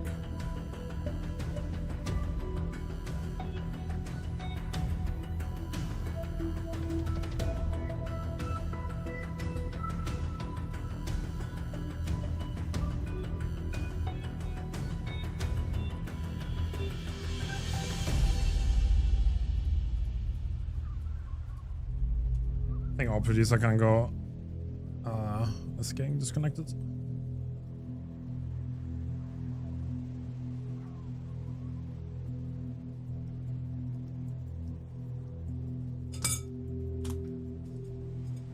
Bruh. Our producer can't connect to the dedicated server of Dead by Daylight. Oh. Oh damn.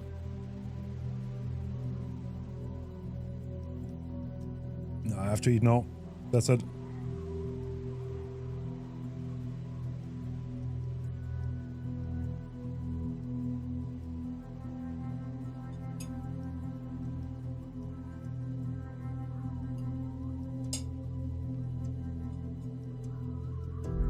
It's crazy how hard it is to host a fluid tournament. You wouldn't think so, but it's like almost impossible. It's like there's so many things that could go wrong, and something will go wrong. Like it's just like whether the streaming thing you tested for like 3 weeks prior somehow just starts artifacting and like acting weird, or like a player can't connect for some weird ass reason, or like the producer can't connect to Dead by Daylight servers anymore. Like what is that? Yep. There's always something. It's just like trying to get it sorted as quick as possible to get the show back on the road, right? Yeah. But there is always an issue. There's always something. Sorry for keeping you on your toes, Alf. It's all good. Chilling.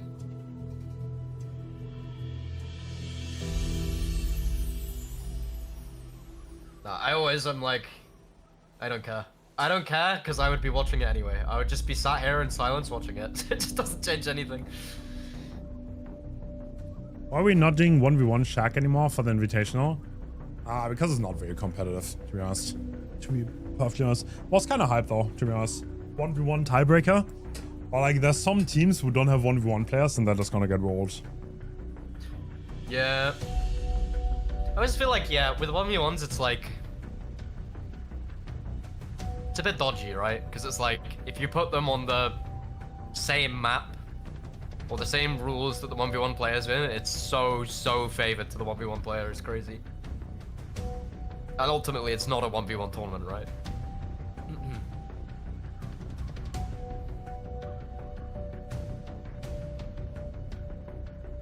Yeah, that gives Zeno time to make builds though. So he doesn't have to copy Invictus builds anymore. Or maybe Zeno just thinks Invictus is smarter. And that's why he takes their builds. Maybe. Damn.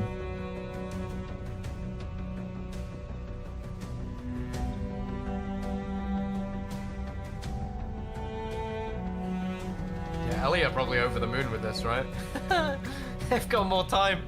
Zeno's just waking up more and more. Oh my god, true. Time is ticking against Invictus.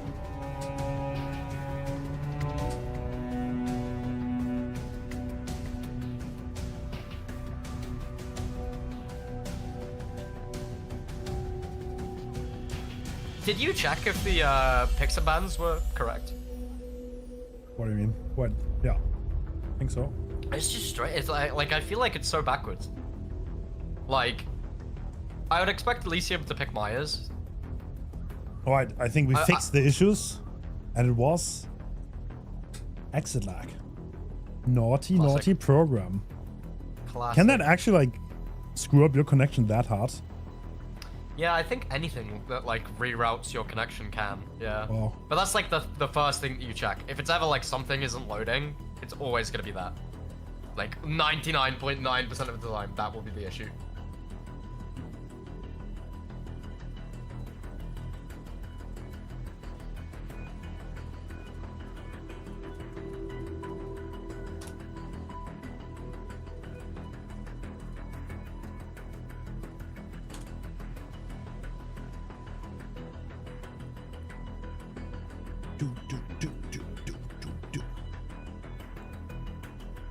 Good advertisement for Axelag. Dude, actually, got a sponsorship with Axelag for a YouTube video. W.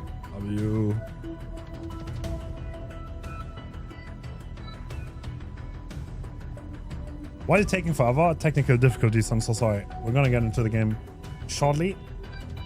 It's one of those ones where it's like, you can have a tourney that runs fluid, but there will always be an issue that takes over 5 minutes to sort out. Always, unavoidable. Unless you're doing like a one-day tourney where it's like bang, bang, bang, bang, bang, and you get lucky, there will always be one issue, which will take over 5 minutes to sort, and it's not your fault, you know? But Friend87 in YouTube chat says the delay is way too much. Yep. Wow. You just gotta be better, Hens. No, gotta get better, bro. You should bro. sign up as a programmer and fix the DVD bugs so that your tourney can run smoothly. I don't know. I feel like Friend87 does have a point. I agree with him. You gotta be like, I just feel like, but I don't think I can just like bang on the table and make it go faster. That's the problem. Like everyone's trying their best already, you know? behavior just don't really well, like, I feel like every problem with behavior always stems from they just have an insane content output schedule. And it's like everything else is just hard to fit in. But it's always been like custom games has always had some kind of bug somewhere, you know? True. Dude, my favorite is still Like, the Almond Lake Mine Blizzard bug. Honestly, bro, double it though. I banned Plague and Slinger, I think is fixed now, but I banned Plague from my tourney because I fucking hate looking at that goddamn like chain rattling all over the place for the entire game. It pisses me off so much. On the spectator cam, it's so bad. Yeah. I feel like custom games was always the unloved child, to be honest. Yeah. Like Springtrap still has audio bugs. Like since release, I think, like the audio didn't work on that killer. Yeah, no, from literally the first day. I think it was even in PTB. Yeah. 2v8 gets all the love, and here we are. We got nothing off. Wow. I have nothing left. Mate, can you imagine how sick it would be in custom games if we had free cam? Yeah, I know. Can you imagine? Dude, I would sacrifice one toe for custom game free cam. I would do it. I would sacrifice Hens. For Whoa! custom free cam. That would be No, insane. Alf. Thought we were friends. Can you imagine though? Like, you're doing spectator, and then you just like switch, and it's like a top-down view looking above the rock that they're running around. Okay. Hence, you can take the fall for that, surely. That's that'd be sick. That's my worth it. idea with 5 spectator slots, right? Imagine you have like cam 2 or 3 prepared, one in shack, one on a jungle gym, and there's a producer who can switch between, bro, the things you could do in terms of production quality with free cam. Boom! We're gonna upgrade like 10 POVs. Like we have someone follow the killer. We're gonna have a butt cam. We're gonna have everything. Yep. I want to see the top-down cam on a rock as they're looping the rock. Yeah. Like that kind of so thing. cool. I think it'd be sick. That'd be so cool. It's like the amount of content opportunities you have with free cam is insane. But we've said this for years, you know, for years.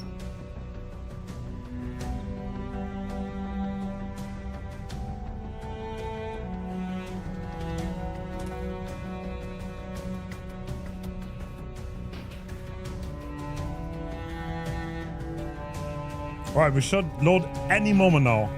Any moment. Like, we're gonna count down from 5, and then surely we're gonna be in game. All right, 5, 4, 3, 2, 1.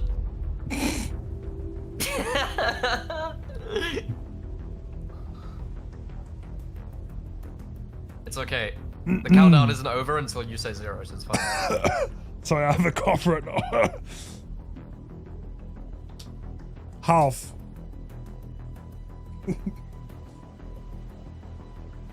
Okay. 0.25.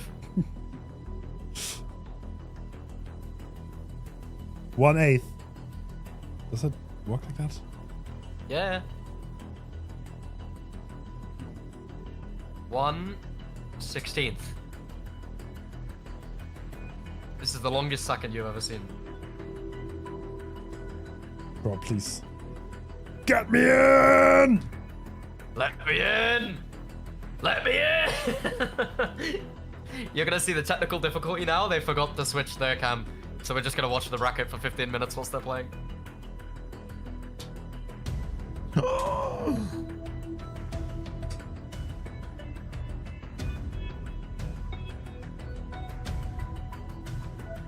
Do we know how long the delay is? It's a secret. That's a secret. I think it is. I see. They don't let me know, actually. I see. Bro, please. I mean, it should be any sec now. I know they're in-game already, so...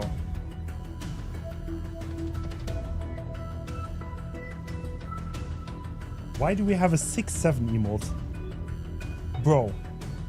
Mate, it's been so long I forgot what the win con is. What the fuck happened in the last game? Which? Alright, someone check the logs. Who added a 6-7 emote? Bro, not only... Bro, there's multiple 6-7 emotes in your chat. What?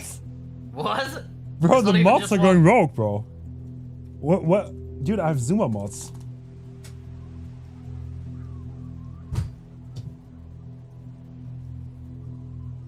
Okay, we have 4K0, by the way, Alf. 4K0, we just saw the 4K0. throw, Yeah. the throw of the century from Elisium, and that's Oh my it. God, it's happening. That's exactly. Oh my God, that's so exciting. We see gameplay. What? Oh, edge bar. Bro, edge you're bar, not edge bar. undetectable, bro. You're not that guy, buddy. What am I watching? Did he load in with What? perks? What does he think is happening? Bro. Bro, this is like the T-Rex thing. Huh? If you can't see No them, way they can't this see works. you or something. No way. Bro. What? It works. Oh, what an insane gambit. Oh my God. Dude, if only he had undetectable. That is actually ridiculous. All right, Obi was I mean, done. this is the hit, right? Does he make anything? Oh, nah, that's a That hit. was the hit. Oh, wow. Oh my God. Yeah, first hit almost instantly. Why was he looking at the wall? Like, did that help? Bro, don't trust the process off. We're not smart I mean, enough it to worked. understand. Yep, it worked. It worked. That's all that matters. It worked. Yeah, we're hiding the stain probably, and now he's gonna get power. He has Bamboozle here. Oh, does he remember that Obi brought Bamboozle? Is he gonna check? Yeah. Yeah, he sees it. He's got enough distance that he can just hold W. Bro, but Obi what am I is watching? just leaving. Wait, Or what? does he not? It's okay. He's just gonna get power, I guess? Yeah. Interesting mind game. One day, Gen. Oh, Well, Pedro made like a really weird, risky play there, but Obi was wise to it. actually, what?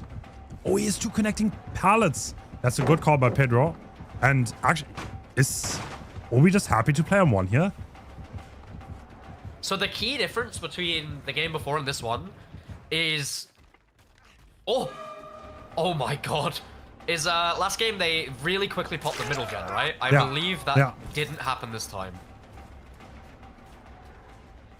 Like the gen spread is very different. All right, Obi is just like, yeah, he's just holding the power. Interesting. What are we waiting for? exactly.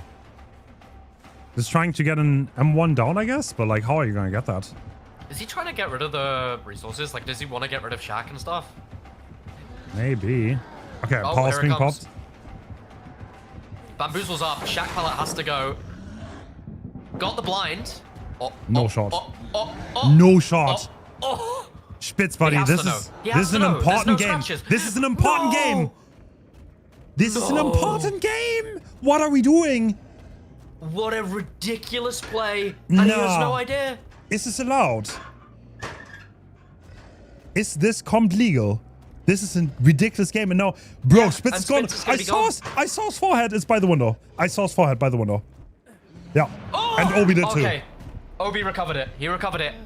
Wait! There's an injured... Wait, injured Dan is edge map on the right. All he has to do is see the blood holes. And he's hooking right there! He knows he's here. Dan's leaving. That's really smart. Dan just knew when he was in too deep and got gone. Oh my god, that was such an insane... I feel like... I mean, Obi, Spitz did buy time for his team. Could have been a lot greater, though. And yeah, Dan is still injured, so no. This is the value you get for leaving Dan injured and getting that injury earlier. But yeah, Quick fast unlock save. coming through. Yeah. Obi knows what's going on. He's just collecting the power. He's taking the hit, which is an interesting one. And I believe that's all the gem progress they have. Right there. Perhaps maybe a little bit on another gen. I mean, the thing is, Obi has to 4K, right? So this is quite the tall ask. And right now, this does not look like a 4K at all. It has been a very unconventional playstyle from Obi so far, that's for sure. And you got to think this corner gen was high as well in the by the hill. So we're probably not too far off, yeah, seeing 2 gens pop. Oh, that is a down though. Oh wow. And it's pain res. Oh, that's so But much they're force. working. Oh, they're working main. They're working the corner. But he has full power on this gen. Oh, it's not going to be pain res.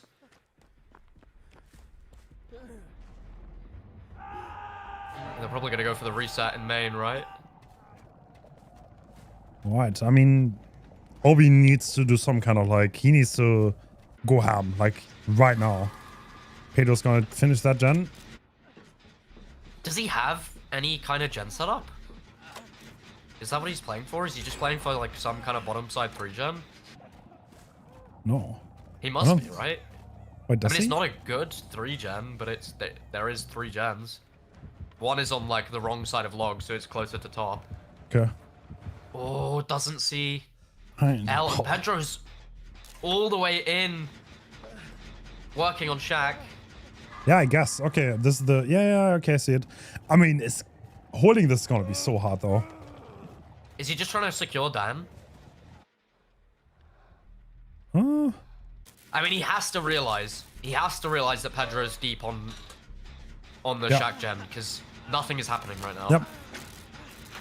Yeah, so I guess Dan is gonna go second, then Rock is gonna save, and he's gonna push Pedro off. But like, you kind of have to kill Dan and force the 3-1, otherwise this is not gonna work.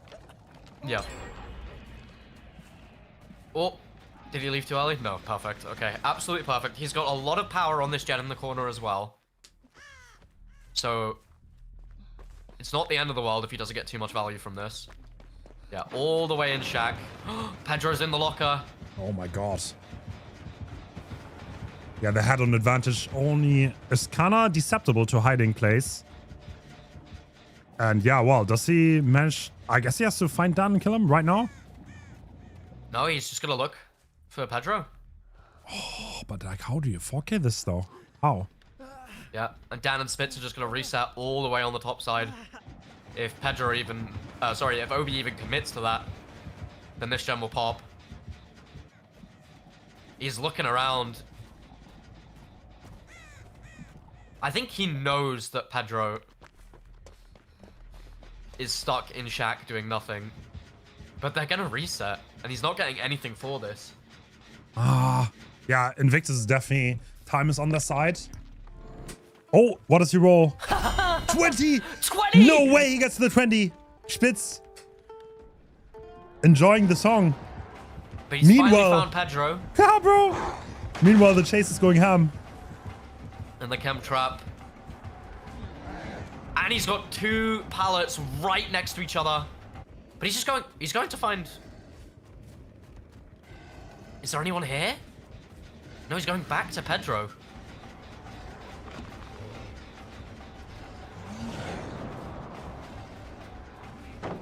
Oh, good 50. And that's a rupture on everything. Okay, interesting. He doesn't try to go for that snowball. I feel like he needs a little bit more here. But Well, yeah. he does have another power on that gen, or at least most of it. He has a lot of blood orbs on that corner gen. This is pain res as well. Oh, bro, he's too They were late. in there doing it the entire time. He never checked. Yeah. Wow. I think if he did... Wait, what, if he didn't hesitate on the pain res, would he have got it in time?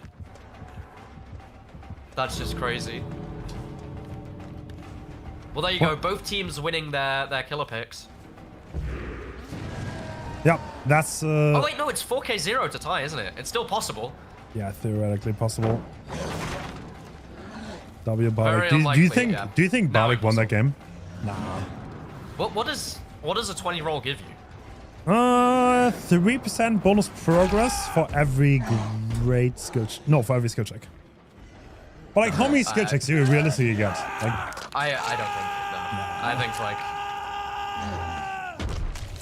yeah, I said earlier, if Bardic ever decides to single a game, then we're probably gonna ban it. But like, I just don't think it will ever do. I think the people who will use it kind of troll. But no, I think the survivor was on. I don't know which survivor it was. It wasn't Spitz and it wasn't Dan. So Rocket was on that gem in the corner for. It must have been way longer than Obi realized. Surely. pow. And now this is Elisium's doctor pick, right?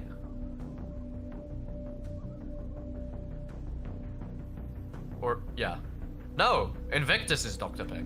The thing you have to realize though is for Bardic, he could have just like not played that song and gone straight on the gen. You know? Like that's just like the thing about it. Yeah. Like you lose time with that.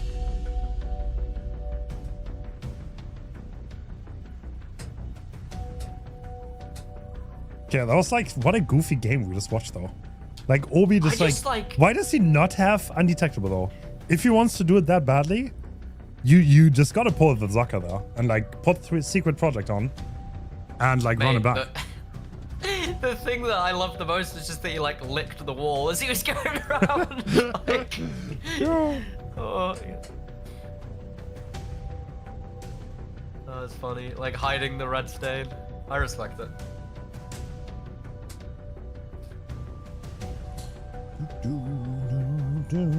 So the thing about Bardic, we've seen it quite a lot in the World Cup. A lot of teams have brought it. I don't think anyone made it work.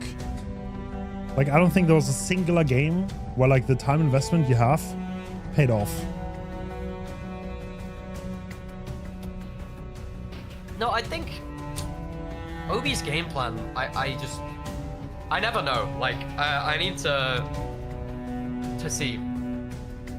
Because, like, I'm sure there's a reason that we just don't understand. But I feel like the game plan is just really confusing to me. Yeah, I don't know what I just watched, I'll be honest. Yeah, same. He just didn't want to pop that first power. But, like, why not commit to Dan? Like, why? Like, why are we leaving Dan if we want to one chase? That's what I didn't really understand. Was he just trying to get tags to set it up that he had power for the rest of the game? Yeah, but like there he was so far behind on gens. Like, can't we do that? Yeah.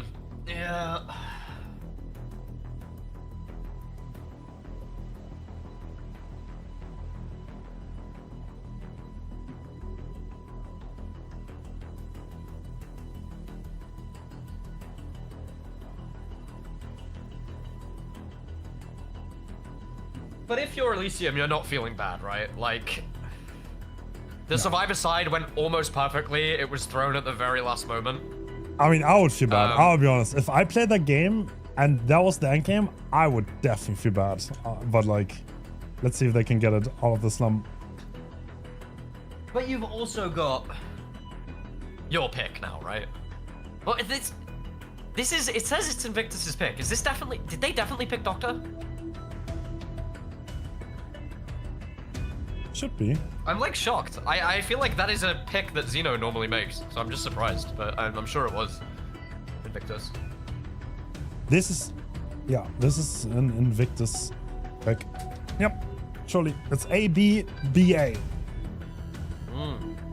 So, yeah. So we're gonna see... They did that for penalties for like 1 year, and then they just stopped doing it. It was the ABBA penalties, and then they just stopped. They were like, you know what? Never mind. All right. Ooh. Wait. So this is interesting then, because of your picks and bans. This is a scenario where it's not his killer pick, but he's playing killer first.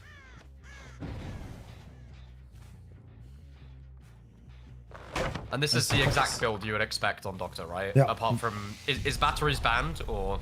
Yeah, batteries is banned. So we saw one difference in this build. One player brought save the best for last instead of sloppy. But other than that, this seemed very cookie cutter, and every Doctor brought this. Oh. And Xeno looking for the first chase. I mean, this is like such a hard team to chase, though. Yep. Yeah, this is Invictus chase core, right? Like every single one of them is just extremely confident in the 1v1 chase.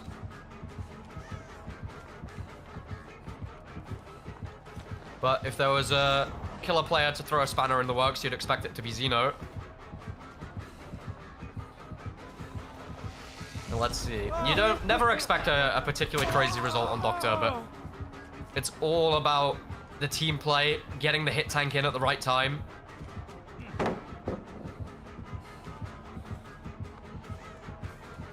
All right. I mean, this is not looking too bad. Is someone here to help him?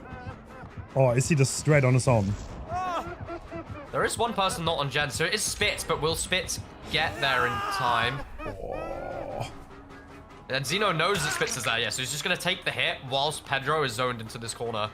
Oh, And now he gets the Pedro. bonus speed from it. Wow. Oh, another hit tank! And they pre-dropped! Interesting. That means Xeno's gonna switch. He's gonna go for Dan. And we are gonna have a second gen already be done. But this is not a bad start. He's got 3 tags here, and Pedro is in tier 3. Make it 4. So he has to waste all that time getting out. What? Oh my Oh, god. Xeno. Oh, what am I watching? He wanted to deny the Shack Pallet drop from Dan.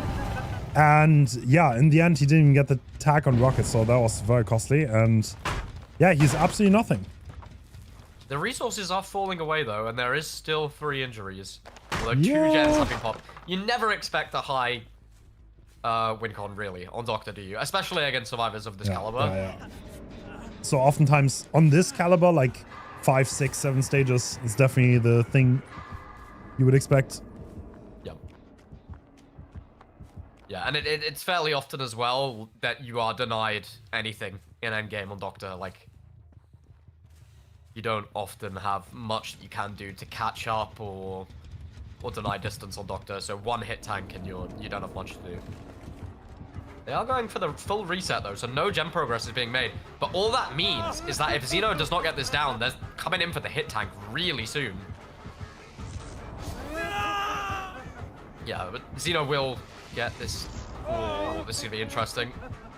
Oh, going for the pallet here. Someone to help. Are Someone they here gonna to be help. there in time? The pit was so good on it's this. gonna be really close.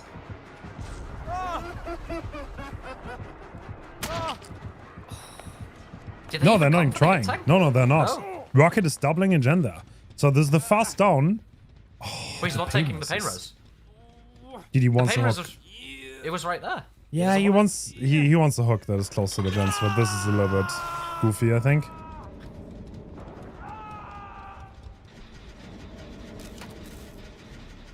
Yeah, I mean, this is just so... They've split, 3 split, have they? Yeah. Yeah, Xeno's in big trouble here, honestly. Yeah, like, I don't know what this is he can get. really tough. Really tough situation to navigate. So he can completely lock down this main gen True. and deny any progress on it whilst Pedro's on hook, but... Yeah, but Dan can't already do switched. both. There's nobody on that gen anymore. Yep.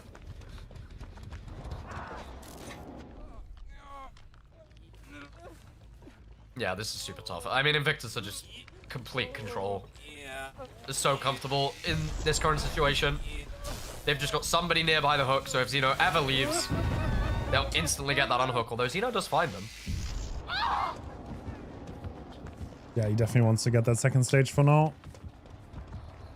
But yeah, he will need to get some pressure back afterwards. So the good pellets are mostly gone, but everyone full health.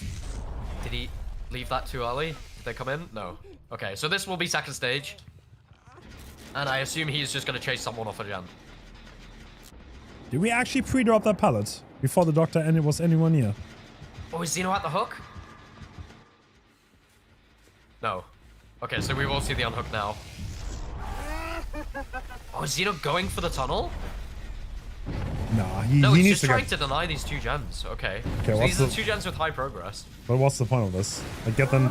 I mean, now they're at least in Madness Tier 3, so that's a little bit of value. But can you actually get another down here? Before the gens get down, that's the question. Yeah, that's it. Like, when you are playing Doctor, you have to decide really early when you are gonna go just, okay, I want my stages. I want to get my extra 3 in endgame. Look at this. Because if, yeah, the hit tanks as well. Because Pedro is worth the least, they would rather give Xeno the Pedro hook than a hook on Dan that you could potentially secure in the endgame. And that is Xeno's 3-gen gone as well. Wow. No pain rest being used. No park value to be had. Pedro's about to be full health. I think Xeno will honestly struggle to get more on the board here. Yeah, it's gonna be tough, and they're gonna reset Pedro. And in the end game, Pedro is just gonna be body blocking for anyone, and they'll happily give Xeno Pedro because that would only give him 3 stages in the entire game. And it's the question of, like, he needs to commit to a survivor, but how high is that gen?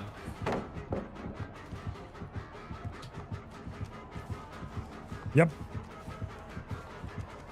Yeah, and that's the hit tank already. Pedro hit tank. They're more than happy to give Xeno Pedro. Okay, he's breaking that pallet. I don't think there's much in this area anymore, but yeah, Pedro's still there. He will die for Spitz, and how do you match this? Like, Yep. Yeah, that gen's gonna pop. Oh, there is another survivor in the area. Oh, he's just gonna take the hook. yeah, it's over. 3 stage. But oh, the hook, the Oh, gates. Pay Jane. Okay, I mean, everyone is full of though. Like, how do you realistically get another survivor here? But yeah, you're right. It's not completely over. There's a small chance that we end up with more stages, but very small.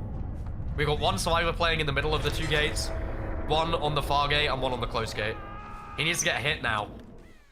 Yeah, I think it's already too late, right? You just get this hit, beeline. Dan's gonna come in for a hit tank. Yep. It's over. 3 stages. That's 3 stages.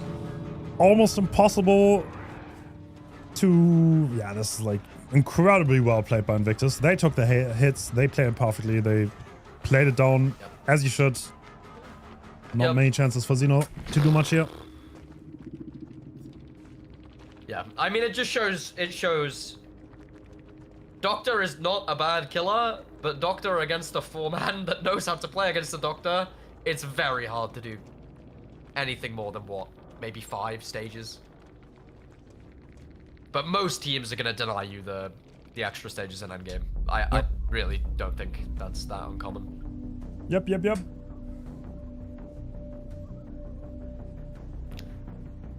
Well, yeah, I mean, Invictus with incredibly strong showing on the Survivor side, and that was their pick, so there is no surprise.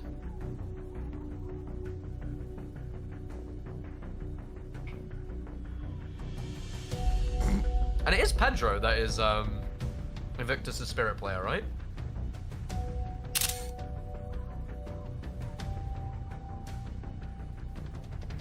Yeah, I think so. Pretty sure. Yeah, so Obi obviously incredibly confident on the spirit. That'll be why they've made that choice.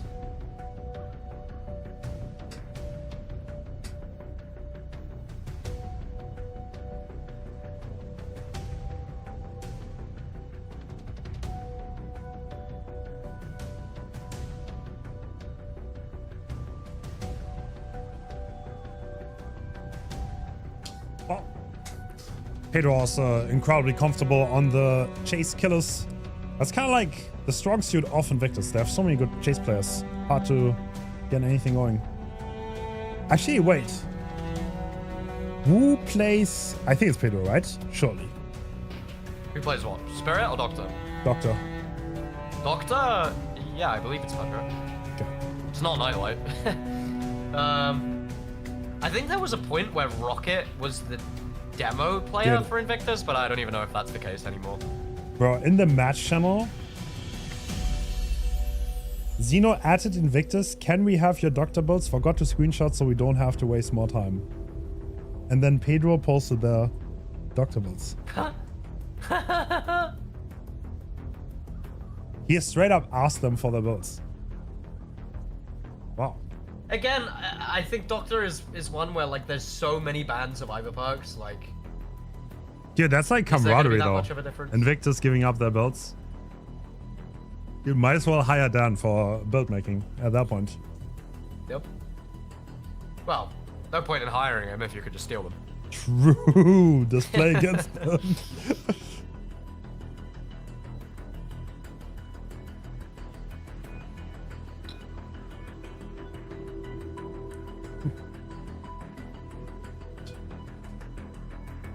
Yeah, I think that's the one thing that the comp teams will always have like camaraderie on, right? Let's get this shit done as quick as possible. True. True. If there's anything that they can do to speed it up, they'll do it. I think Xeno knows. There's like almost impossible. I think I've seen, or wasn't it like, I think I saw a 4-stage tie on Doctor between these two teams like last year. Really? But I don't think I've ever seen 3 stages like that's impossible. That is so hard. I don't know. I think it's doable. Like if there was ever a killer that you were going to 3 stage, it's the Doctor. But it's like, I feel like going second in the Doctor set is like so huge. Yeah. Because like knowing what you have to get is massive, which might be the reason that Invictus picked it. Honestly, if they knew it was like a snake draft, then and they knew that they were going on a killer second, yeah, that might be the reason why.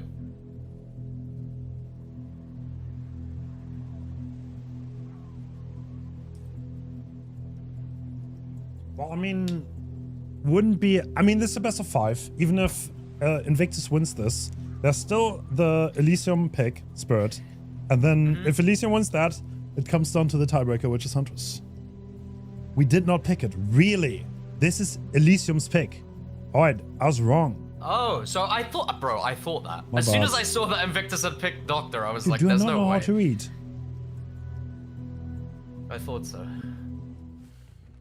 Heh? No, this is wrong. Okay, the bot is wrong then. Okay. Here we go. Save the best for last this time. Okay. Instead of sloppy. Okay. So can they change their killer build up until right before, like when they know the win con? Yes, they can. Yeah, so I wouldn't be surprised if Pedro just knows like they have to do like crazy amount of hit tanks to get this low of a win con, and that's probably why he put on the save the best for last. Oh, Xeno running in already. Bro. Okay, what's the point of Taking that? the chase. Dropping the pallet, but now you've just got Pedro HZ, who was in chase a second ago, and now he's doing nothing. Yeah, he's probably there to drop the crane pallet. I don't know, that might work out. Let's see. It does not work out. Not quite. I don't know why Xeno was dodging that shock, but that kind of made the timing awkward, and now Pedro got hit. And the pallet's gone, so... Well, they're gonna play with each other, so it depends how long they can make this chase, because there will be 2 survivors splitting gens in the distance. Hit tank? Die pallet? Die pallet. Intentional. Yeah, just trying to shock Xeno so we get... Oh! Wait, Doesn't isn't even that... Does that work out? I swear the survivor has a chance, no? Do you have discipline? I have no idea.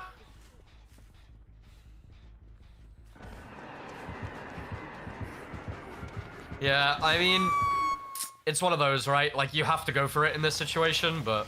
True. Tough one. Yeah, 5 gens. One hook. And if you're Pedro, you're incredibly confident on your chase on Survivor and Killer. You only need 3 hooks. You're gonna just chase, aren't you? Chase, 3 fresh or 2 fresh. Win the game with 3 stages. There's 2 gens about to pop. You need to be a little bit careful. He's switching chase onto someone that's just popped their gen. But again, he's gonna get a quick hit here. It's all on Zynox. Yeah, he's got a TL and a filler. There's nothing here that he can really chain and give the Doctor a hard time. Is Xeno gonna get the hit tank in time? He is. He makes it to a pallet. Xeno needs to come in. He does. 2 gens have popped. Yeah, but everyone is injured, which means Zynox is no not one gonna can get take. any help at all anymore. Yep. And I think the gem progress is not really there. Yeah. He's under a pallet again. He's gonna check for it. He's not taking the risk. 2 people here. No, too Not late. quite. That means it's the second hook. The next hook is the win for Invictus. I actually believe that just that shot confirmed that there was nobody on a gen, by the way. Unless it was Xeno that ran back in. No, yeah, there's no one on a gen. And Pedro finds the reset as well. Yeah, this is just unstoppable at this point.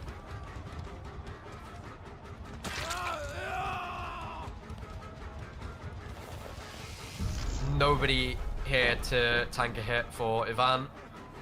He is on the main building, so maybe he can do something. Perfectly timed shock, denying that vault. There's a pretty dodgy pallet. Damn, faking the shock to not lose as much distance. And then my game comes out.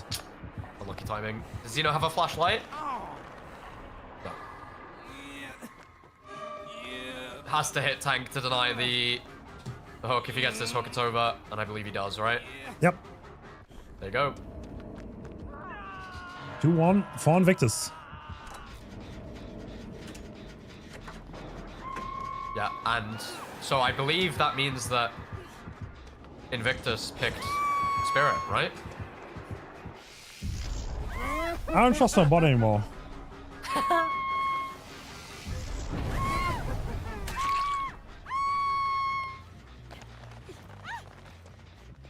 Of course. Oh. Ooh, not quite. Yeah, I don't know if you can get those stunts anymore. Because you don't get the... Like, if the killer's blocking the side, then you do not get the prompt to throw the pallet anymore.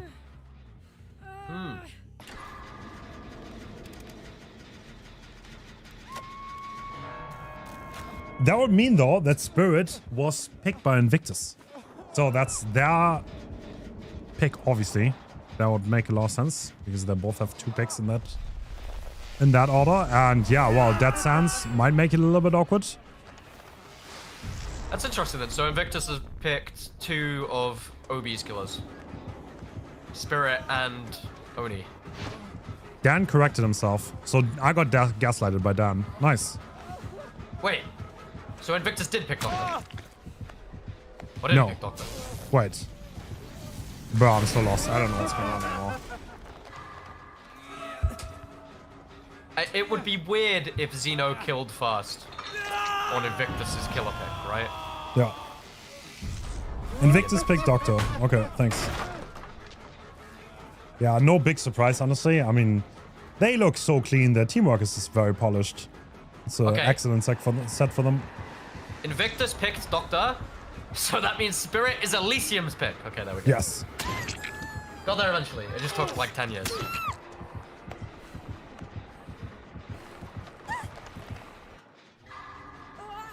Honestly, I'm kind of surprised to see Elisium not disconnect in this scenario. Don't want to play a lot. I respect it. Yeah, I mean, get the practice right. Might as well.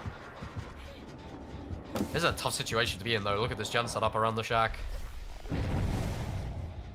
3 gens right here. It's like the only position you could be in where Doctor could potentially get a high result is when you have a gen set up like this.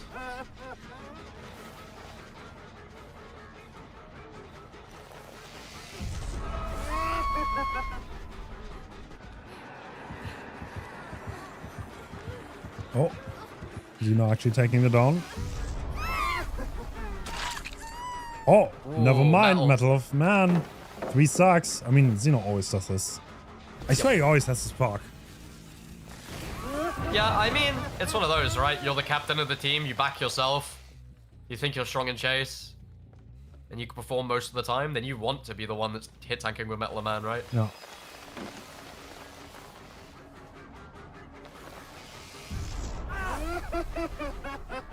Alright, time for Pedro to take some chase.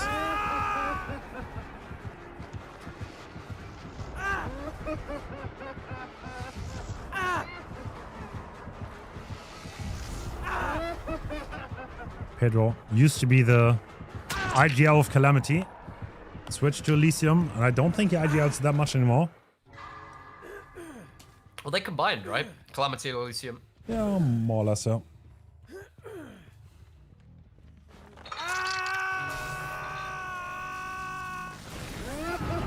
Wait, what? Why is that jump? Did they just block a 99 gen? Did I see that correctly? No. What? So lost. It's just Elisium things, I think. Okay.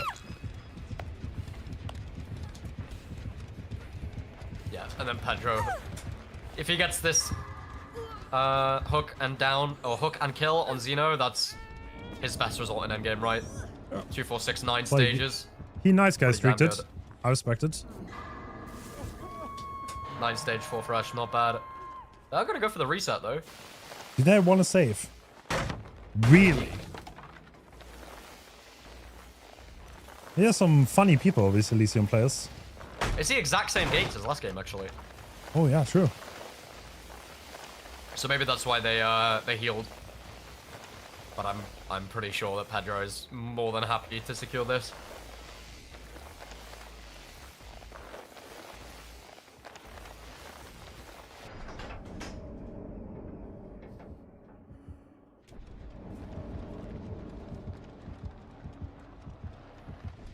All right. Are they gonna try it? Or are they just here so that Pedro can't pressure the gate? I think they're just here so they can't pressure the gate. No, they're gonna leave. Wait, are they? No, they actually want to try. Okay.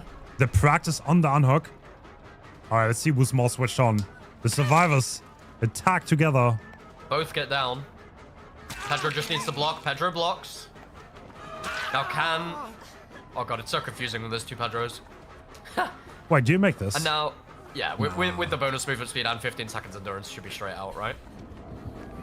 Oh, wait. Nah. No, this is close. Yeah, I mean with the... Oh, he timed that perfectly. What is that? What? Oh, he's still out. He went for the Mori. He went for the Mori as he crawled out, I think. Yeah. The more he started, bro. What is that? That's crazy. Holy, the timing though. Damn. Okay, so... Elisium won their killer pick. Invictus won both of their killer picks. Now Elisium just need to win their killer pick once more, and then we go down to the tiebreaker, right? Bro. Yeah, I guess. Alright, so I think it's Obi. Time for Obi to see what he can do in Spirit. Maybe we're gonna see some crazy shenanigans. Bro, how do you not piss? How do I not piss? I just don't drink. Do you have a piss bottle or something? Like, is this insane? To be honest, I do you do didn't this? drink anything. You know what? Bro. I'm gonna get some water. Bro, but I need a piss. All right, chat, you're in the dark. Be right back. Bro. Yeah, I faked getting water.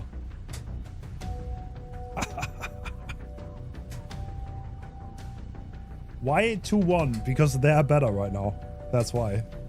They're doing pretty well. I mean, that's Hens. It's a pretty hard map for Spirit. We saw it against Ascent. So Invictus already lost Spirit once on this map, which Elisium won. No. What are we saying? Elisium won. No. Did I say that? No, Invictus won this set. It's 2-1 now. I'm so sorry. And yeah, the Spirit set. It's gonna be interesting. That sounds a pretty hard map.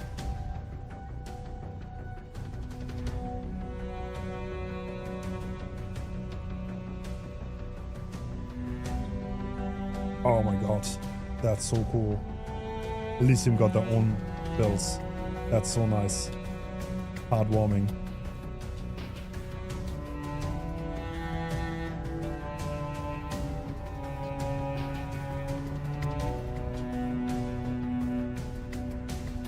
Yeah, I think there was some struggle with Pedro on the first time he played that Ascent Spirit. So that might be why we see this picked for Obi. Pretty tactical set. Hard to hear the footsteps on that map. And yeah, Ascent managed to overcome Invictus on that pick.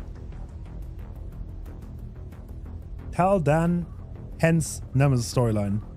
I sniped Eternal with Nemesis like 3 years ago and I forked them. And ever since, they have been scared of my Nemesis. Especially Dan. Is that true? That's true, yeah. It was a midwich though. Yep. It's like with the old Roy. I remember that. Roy. Roy is like your comp player's favorite comp player, you know? Your favorite comp player's favorite comp player. Dude, I loved Roy. He was so cool. Bro, Team UK used to be so menacing, I swear. Team UK used to be like, what? Roy, Kaz, Lunaz, Ryan. True. There were quite a lot. Top tier UK players. They're all gone now. Oh god.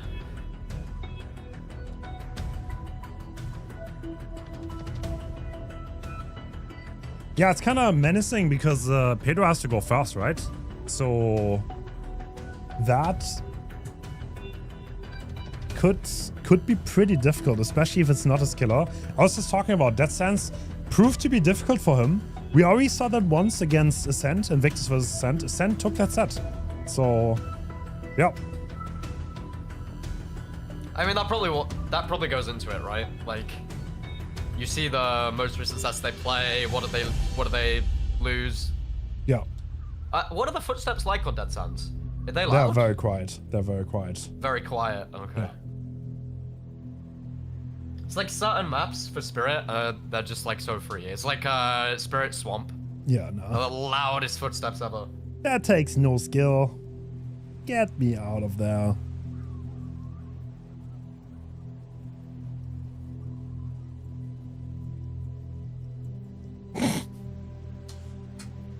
Yes, this is the best of 5.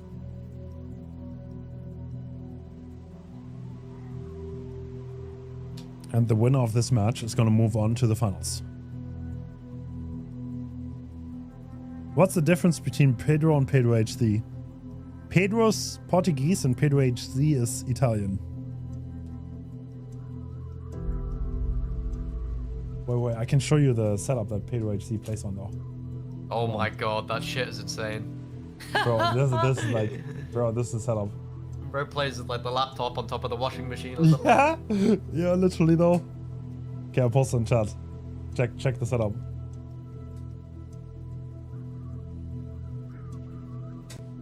Bro's hard gaming on that.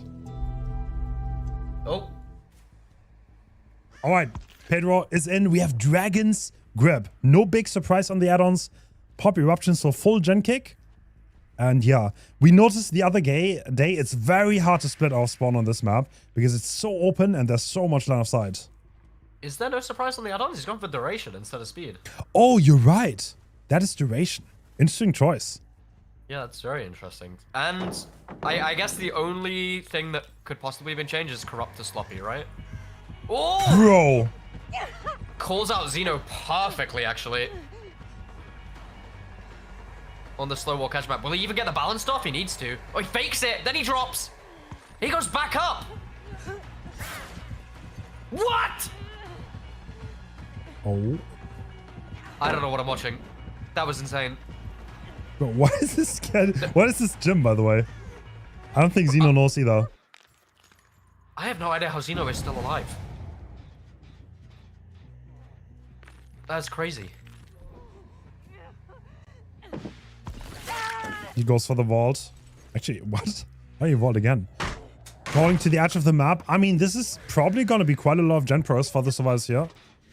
Okay, well, maybe not. Not for Xenox. Yeah, what? There you go. That's the double gen. One gen done. these two have to split up. Ivan in the eerie camouflage. I think, if I'm not mistaken, Xeno had further people though. Ooh. Oh!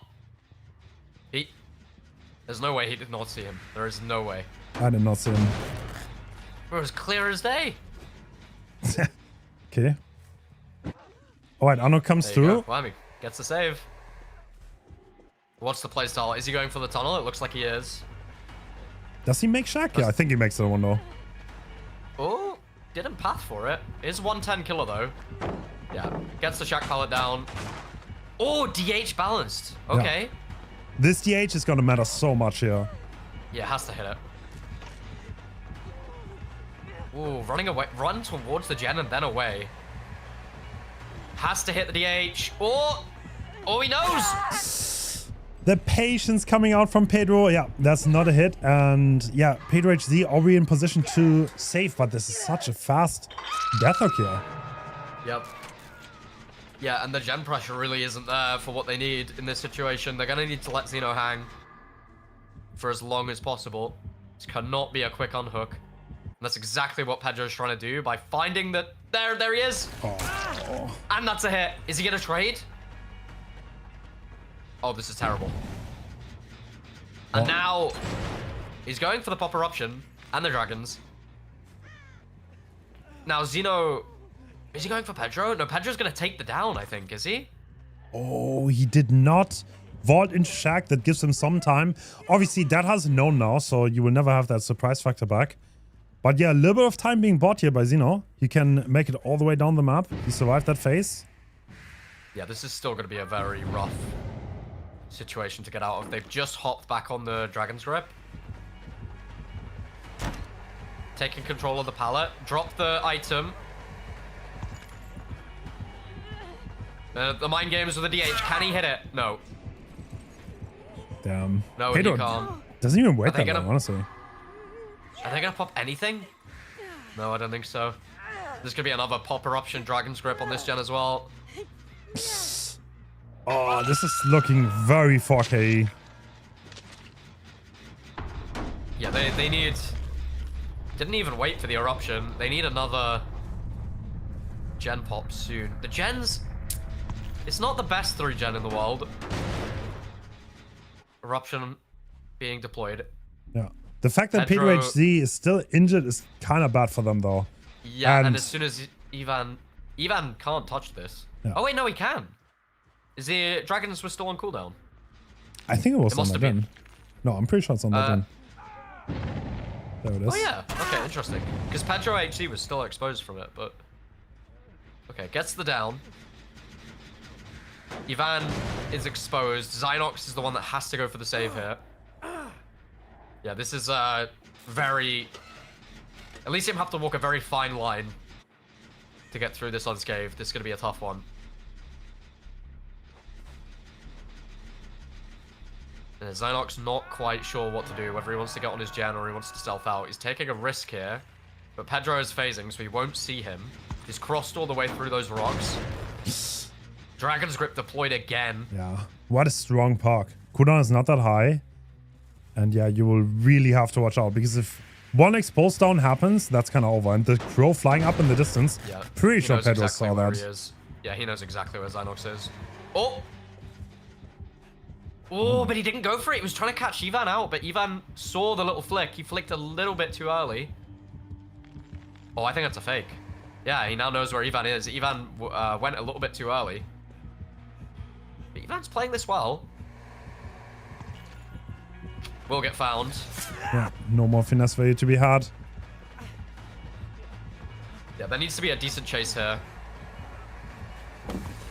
Oh! That's exactly what you needed. What an insane vault. Timing it perfectly, and now there's more cooldown for the Spirit. This is valuable time being bought. Oh, she doesn't make it. She's got a long cooldown here. Just gonna keep Ivan on this pallet. He can't vault or he'll be stuck on the Spirit's husk. Ivan just leaves!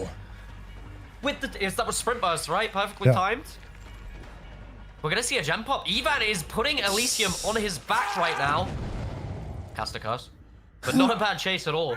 Not a bad chase at all. That's exactly what they needed in that moment. Yeah. I don't know what Zynox is doing the entire time. Yeah, I was about to say. There's another gen about to be done. So we're going to one gen. And he's still fast hook. So this could actually be doable for Elisium now. They could be playing for odds. Pedro needs to go for save, and Pedro cannot be found. Unless they're... Oh, does he have inner? Oh, is he going for inner strength? Okay. Yep. So I would... Oh, did he... Oh my god, he's right there. I don't think Bro, he's actually on the screen too. But I don't think you saw it. No. But this is why Dragon's Grip is so good in the 3v1, right? I think Pedro has one spot. Now Zynox. Zynox cannot touch that gem. Yeah, the thing is... Yeah, every position is known. Like, what do you do here? Yeah, this is rough for sure. I mean, Pedro needs to get that heal. For sure. Does he know where Zynox is? I don't think he does. But Zynox is far. I think at this point you just have to call to leave him to second stage. Yep, absolutely. But how do you get anything done afterwards? You have no... Yeah, you have no gem pressure at all, which is going to make it absolutely close to impossible to get anything done. You'd need to stealth up and unhook at this point, right? But Pedro's too smart for that. I don't think he's going to let that happen.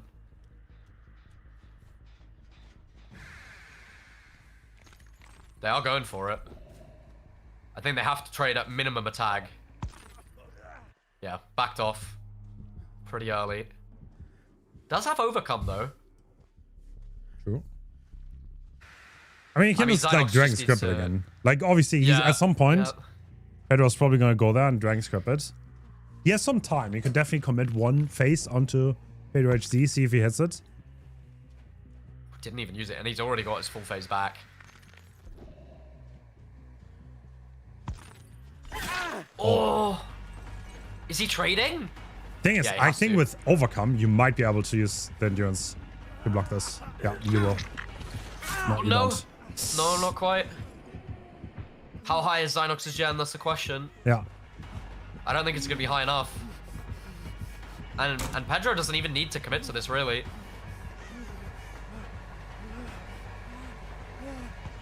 Oh. Oh, really nice pathing from Ivan.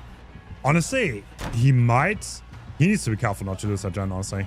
That's unbreakable on Pedro. Oh, actually, I mean, a little bit of a comeback here. This gen is really, really high. Oh my god. It's way higher than I thought. Like, even if you Dragon Script this, you will have to commit the chase to Zynox. And they're probably doubling the other one, so they could absolutely get out here. Yeah, this is We'll Make It as well. They could go for a quick reset here. He's gonna find it, though. Somebody goes down for this, 1000%. Yep. And Zynox is exposed. Oh, but he's leaving to go for Zynox because he's paranoid of the gen. That means that Ivan gets the pickup. Yeah. Zynox just needs to go as far away as possible, take all of the distance. It's double pallet as well, so not terrible. He knows exactly where Zynox is. Life though. Huge life. That was massive. That was massive. And Dragon's Grip should be gone. They got the reset off with the Will Make It as well. Zynox is stuck. No, Dragon's Grip is still there. Okay, but obviously, yeah. So, okay, they're doubling this gen. They're getting some progress on. And now... Yep, someone needs to stealth away. I see the pickup. Team Elisium turned this around perfectly. Like, they are in a position where they can definitely get someone out. But Zynox being the last fresh hook of the match, this is already good stages for Pedro, that's for sure. But they might even... Do they get this gen or no? Not really. No, no way.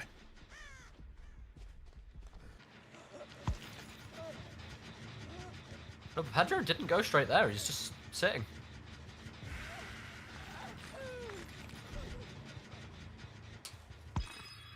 Attempting a risky phase, won't land it. But with that, he will get it back very quickly. Ivan's pre-stealthing. Is he going to go for a Dragon's Grip? I think he is. Which means he concedes the save here. He sees Ivan on edge. Actually, the Dragon's Grip is on cooldown. But Ivan obviously doesn't know that. Like, maybe they calmed it. We're gonna see in a second. Maybe. Yeah, no, especially because he knows that he might have a timer up for it. Yeah. Like, in a comp setting, you definitely want to time that. Lithe, but Pedro knows. Double backing on the Lithe, but Pedro reads it perfectly. Wow. There's gonna be... Oh, actually, no. The gen's not gonna get done. The Yeah, eruption... I know. I think he waited. He waited for it, no? Oh, yeah, you're right.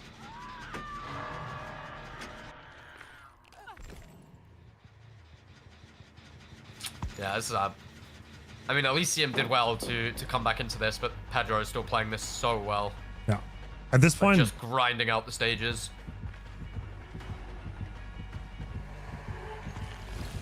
He is always short phasing, by the way. Yep. You can tell that he's not really comfortable phasing on this map. That's the gen. But Pedro is the one that's worth the most, and he's the one in chase. We'd need some heroics to escape this. Ooh, another short phase, though. I What's mean, gonna happen? okay. They're getting the save. Overcome? Surely Zynox, yeah, overcome. Zynox is gonna go to the door, and then Ivan has to help Pedro and chase, right? Yeah. Surely. That duration is so long. Oh, really nice from Pedro. Yes, Oh! the hit tank. Oh, But that's the lined recharge. up perfectly for them. Oh, it's gonna be really close. They have to juke one phase, I think. Actually... Oh, wait. No, they're yeah, out. They're no, out. No, they're out. They're out. With a heal tech, they're out, yeah. They cannot mess this up. The amount of Surely. times I've seen this messed up. Yeah, if they mess it up, I'm gonna eat another shoe. Is he out? Bro. Wow. Zynox What healing is that? while he's trying to call out. That could have been bad. Honestly, 8 Elisium, stages, 4 fresh. huge comeback here. This looked like a Yeah. 100% a 4K. Like, no way there was not a 4K. Yeah. I don't know. 8 stages, 4 fresh. That's still a good result, right? From Pedro? I think it is. It is, but this is beatable. Like, we've seen 4Ks earlier. Like, Ja managed to 4K, literally the same survivors. So, Ja could do it. Let's see if Obi can.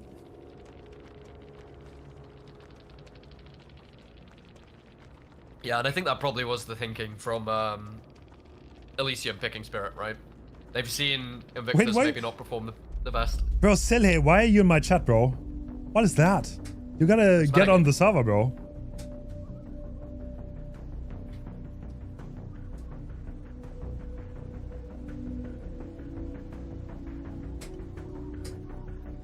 Oh, the Huntress Tiebreaker will be really fun set to watch as well. Okay. The thing is, with these games, I never have a team I want to win. I just want to see it go on longer. So it's like now I'm rooting for Elisium, but I don't really care who wins. I just want Elisium to win, so we play another set, you know? That's true, that's true. I mean, yeah, that would be cool. I would love to see Huntress. We have not seen a Huntress in this tournament. Seeing one would be Obi's cool. Huntress. Oh. The amount, the shots that I've seen this guy make are like actually insane, like completely insane.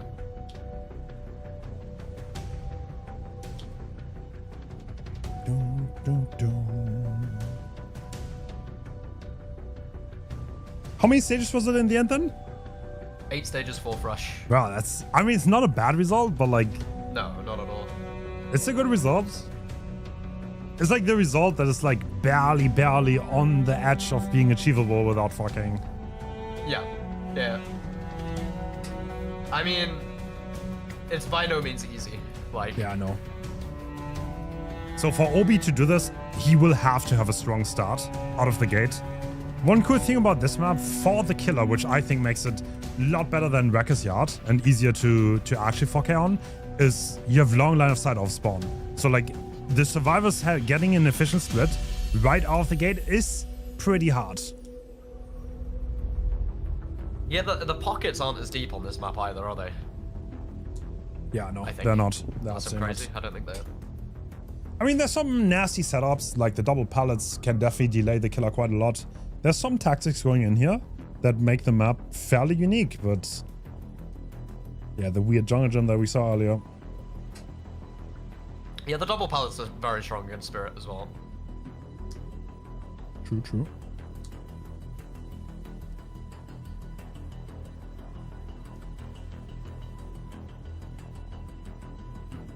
Oh, next weekend is going to be cinema as well. So are you just going to do next weekend, Saturday, every game up until the grand finals, and then Sunday, the grand finals?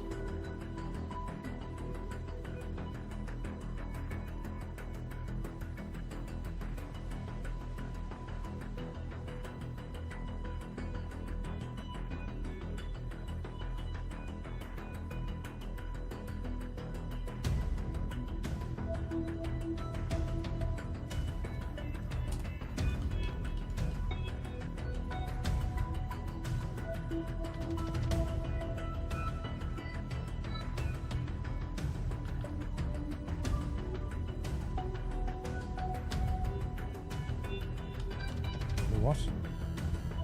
Get out? Wait, what do you say? Sorry, I was reading I said, stuff. are you gonna do Saturday, every day that isn't the grand final, every game that isn't the grand finals, and then Sunday grand finals? Yes. Is there gonna be a third place match? No. Oh, we're straight in. All right, Obi. Ooh.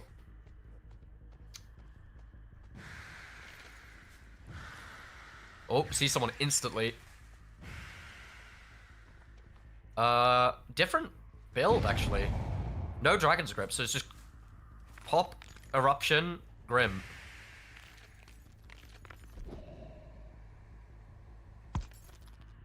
Oh, doesn't quite get the phase. Kexo making distance. You see the double pallet set up in the corner. Instantly going for the phase. Yep. Oh, gets the stun though. Perfect timing. Yeah, these double pellets.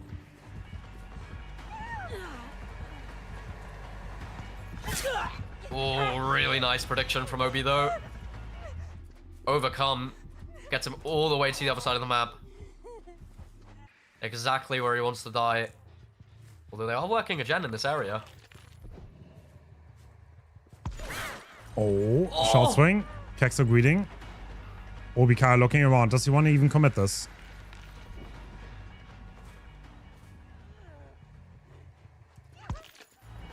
Yeah. Will get the down, but Kexo is just dying exactly where he wants to. Corner.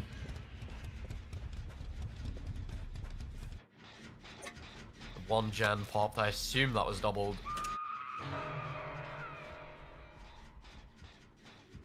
Spitz is the one in position for save. But Obi should know there's someone here. They did have progress on that gen. Spitz is hiding right next to it. That's Grim. A little bit of a delay before proccing the Grim. Oh, does find the savior. Oh. Is he gonna connect this phase? Oh, He actually, is. damn! And someone else is rotating for the save. This is Yeah, quite a he's lot gonna of get another injuries. attack here as well. Yep. Now, what do you play? Is he playing for the tunnel out? He is. Absolutely. But Kexo will definitely make that. Oh, but he's went all the way around. He's zoning him back. Is he just gonna play? No, he is gonna break it. Yeah, I think he wanted to zone him to that side of the map. Yeah, I wanted to push him back into his gens. Makes total sense. Is he leaving Chase? Oh, he's not sure. He does see... I believe that's Kexo in the distance. Yeah. He sees Dan as well, though, who's also injured, and Kexo would be stuck in the corner. Oh, not quite. This is quite very good start for Obi here. Yeah, needs this down, though. Oh, no way, the miss. That hurts quite a bit, though. Dan can make some crucial distance. Wins that 50 on the window, too. Yeah, and Kexo was stuck in this corner, but he's absolutely not anymore. I'm sure he's long gone. Gets the grab. Are they doubling? They're doubling that gen right there. Will they pop it in time?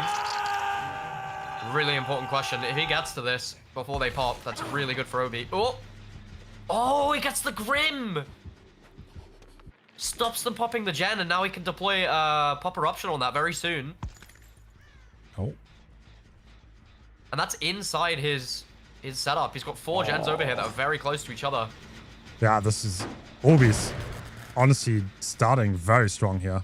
like the survivors will have to also reset here, by the way. Yeah, they're gonna reset, so that means not much gen pro is to be had. And Nightlight is just going for the save, which means nobody at all is on gens. Yep. Yeah, Obi is asking questions of Invictus that they don't have the answer for. And they need to fall back and do a reset here. I'm sure Obi is going to try and secure this. Inside his gens, it would be a death hook. Oh, Shack pallet has already been used. There's not even anything for Dan Dude. to W key to. Does he see Nightlight? He does now. This is like the 4th gem of Doom, actually. Yeah. Yeah, so they're working one cross map. They're gonna get the trade before Dan goes second. But this is gonna be another Grim stack. Can he get it before they pop? He can. And he's just gonna put Pop Eruption on that gen again. He's just holding his gens. Oh, does he see them? On the left. You saw the foot? Oh. Yep. Spitz being spotted. He's the last fresh hook. That's it. Oh, that should be a hit, yeah. They're very close. Doesn't get it! Not against That's Spitz. the 12. That's the 12 ping coming into play. Yeah. Oh. Oh. Oh. Nightlight disconnecting. That's What too does- late, right? I don't Oh. know the rules. I'm not gonna say anything. I don't know the rules. I'm not sure. That might be too late. I don't know what's Yeah. going on today. The connection is not very good. Spitz But- gets the pallet down. Obi's holding it. Yeah, Spitz just vaulted. That will be a free down. Okay. And Spitz is the last Grim as well. So all the gens are gonna be blocked for a whole minute here. Yeah, It's a with minute, is the- it? No, it's not a minute. How long With is the it? disconnect, it's gonna be really hard for them, but Is it a minute? Is it 40 seconds? I don't know. okay, Yeah, it I looks mean, like- Obi's pretty happy. yeah, I don't think we're gonna reset. That was too late into the game. So, as it stands, we include the disconnectors all 3 stages on a fresh, right? Yeah, yeah. Yeah, so I that would be know it 3. sucks, but like you also have to realize, like, if you were to restart, like you would kind of rob Obi because he's in a Yeah. like such a commanding lead. Like, it's definitely his game to lose at this point. Yeah, 100%. And like 100%. no matter what, someone's getting robbed, and I think it's better to do it this way. But obviously, it's not my decision. It's on the staff. Yep. Oh, And- it kind of sucks that like the connection does seem to be pretty bad today. Yeah. Yeah. Yeah, I mean, that's the nature of competitive Dead by Daylight, sadly. Is that Unbreakable on Dan? I didn't even know Unbreakable was allowed. Yep. In the set it is, but no Deli or anything. But Unbreakable is allowed, yeah. Seen it get value quite a few times. Well, with the disconnects, we're already on the Tycon. And I'm assuming these guys aren't popping 3 gens and Nah. somehow getting out. I understand, like, obviously Team Invictus is probably very frustrated about this. They also just want to play, do their best, and maybe try to achieve this win con. Understand Yeah. frustration, but there's no Yeah, there's but no if you winning. if you restarted this, it would be... What we really need is reconnect. That's what we need. We need reconnect, or we need, like, yeah, you get replaced by a bot, and then you could just boot back up and join back. Yeah. And then Showdown. whatever happens, happens. To be fair, you should be able to do that even in pubs. Like, I don't know, your connection goes down. Yeah, I agree. Yes. Reconnect would be huge. Dude, reconnect and pause. Oh my god. That is so true. Like a tech pause? Oh Yeah. my god, yeah. That would be insane. Sadly, we don't have that. Yeah, I can't imagine that coming in anytime soon, but it would be cool. Oh my god, this is for the win con! Boom! There we go. Bang! Oh my god, and tasting Dan the is out of locker. position! What is he doing? Wait, he hits that fastball though. Damn. Yeah, the +1 aura point. Okay. Yeah, and then OBDC, and so I think that's like what, 10 stage, full fresh? Just enough. Bro, Alf is making absolutely sure everything is counted correctly. I respect it. Yep. Okay, so we're gonna move on to the next set. What's the Huntress. what's what's the feeling of Invictus? You that kind of was get too hard shitty. done by it, but I don't think you can reset in that dude. situation, can you? No, you can't. You cannot. It's just too late. Like, I know it sucks. I'm so sorry to Invictus. Like, I'm so sorry, but like, you cannot reset in that position. It's too commanding of a lead for Obi. He probably has it in the back. Let's be completely real. He looked very commanding, honestly. Like, you could tell that this was Elisium's pick because Obi did seem on fire. Yeah, Obi played that really well. It's sad as well for Obi because that would have been probably a really good result for him, and he's been robbed of that, you know? True. But now we see Obi Huntress, right? So you've seen a lot of... Have we seen more Obi killers than Xeno killers? That's not very common, is it? I love watching Obi. I will not complain. Bro, I just remember... I don't even know which team was playing against Calamity, but Obi, like, just genuinely hit, like, 2 or 3 cross maps in the game. And I was like, what the fuck is going on? Yeah, Obi Like, Hunter. what? I'm honestly really surprised that Team Invictus allowed Hunters here. Because I do think Obi is insane on Hunters. Is it Pedro Huntress as well? Yeah, It I is, think right? so. I've seen Pedro lose more Hunter sets than win, I'll be honest. Like, maybe I got the wrong impression, but I've seen him lose quite a few. I remember when Ellie won DVD League, I think there was a big mistake in the Pedro Huntress set, but maybe that's why they're okay with it. Maybe he wants to prove himself on it, you know, in a big moment. Maybe. Yeah, actually, why did you ban Blight? That's a good question. Why did Elisium ban Blight? So when was it? When did they ban it? Was it before the tiebreaker? When did they? Yeah, it was really late. Really late. Billy and Blight were like the last bans. So I guess they were just confident in... Well, they probably wanted Billy, right? Okay, Obi did bans. Bro, is that why Obi is on every killer? Is that how it works? Yeah, it's like, He does ban I'm gonna too, pick so one you... killer that I play, I'm gonna pick another killer I play, ban all of Xeno's killers.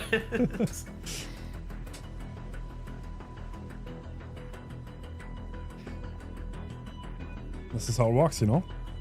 I'm on the pick bans, I play killer. Bro, what the fuck is going on? Like, what do you mean? Is my Twitch chat fried? Like, this is like some random guy in my chat has just put, just want to let you know, if there's a dark figure standing above you when you go to sleep, it's not my fault. Like, what the fuck is that message, bro? Bro, he's trying to full mic him you. Don't mind him. That's so fried.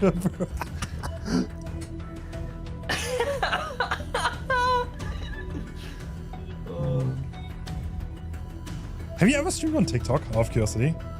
No. How cooked are the comments? I think they're gonna be like really bad, no? Mate, the TikTok comments are awful. Bro, I uploaded a TikTok once where like these guys were just like, or is that Instagram Reels? I don't know. But these guys were like just like memeing in the game, and I just like joked around and was like, oh yeah, this is funny, but I want to play the game, and I killed them all. And then like the comments was like, of course it's a sweaty Wraith player. I'm like, what the fuck are we talking about, bro? Like, what? Okay, check out the short streaming strategy. I stream on YouTube Shorts, and in the middle between facecam and gameplay, I have call me old equals ban. That's actually so smart, because all of your comments are just old, aren't they? Yeah, and it's just engagement bait, and then you get pushed out to more. Yeah, oh, fuck's sake, bro. It's insane That's strat. so smart. I swear I'm gaming the system with this. I need fiber fast, but then I'm doing it. That's smart. Yeah, very smart. I think everyone's gonna call me old.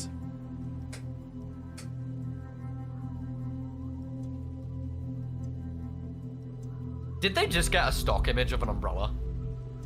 They definitely did, didn't Bro, you think? they? 100%. everyone had like the most like complicated cool logos. Like maybe they did. Bro, no way. Okay, I'm googling umbrella right now. Umbrella. Can I find the logo?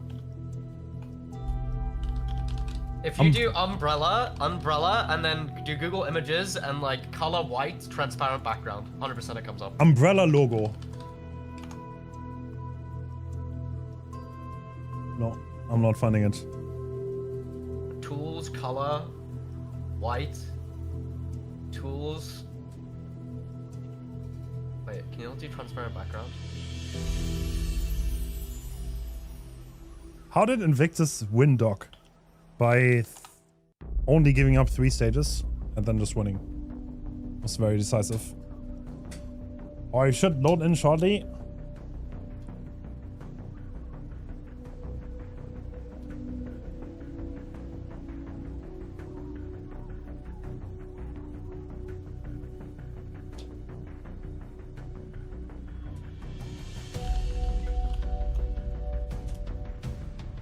Do you think there's like one person that makes all the logos for the comp teams?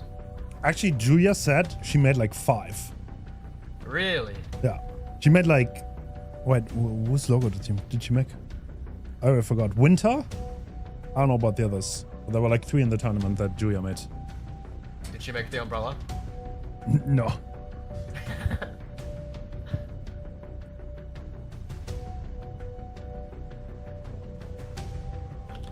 I'm still looking to see if I can find this umbrella. We're I'm doing like the so detective sure. work. Bro, I'm so sure I'm gonna find it. I'm so sure. I mean, it's like, I like simple logos, I'll be honest. Don't have to be Yeah, overcomplicated. I really like the Praxis logo. You know what? I can give you a damage if you want. If you really want to go hard What, to on it. reverse image search it? Yes. No, honestly, they might have made it.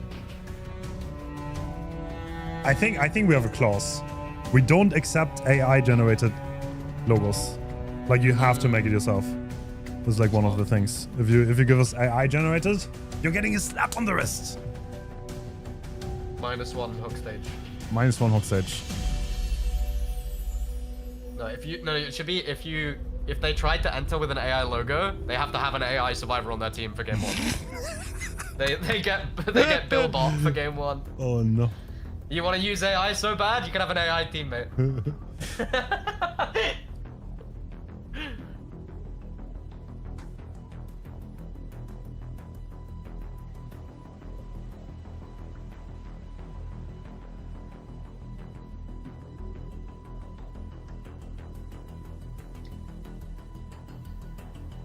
Oh, looks like we're heading in. Go.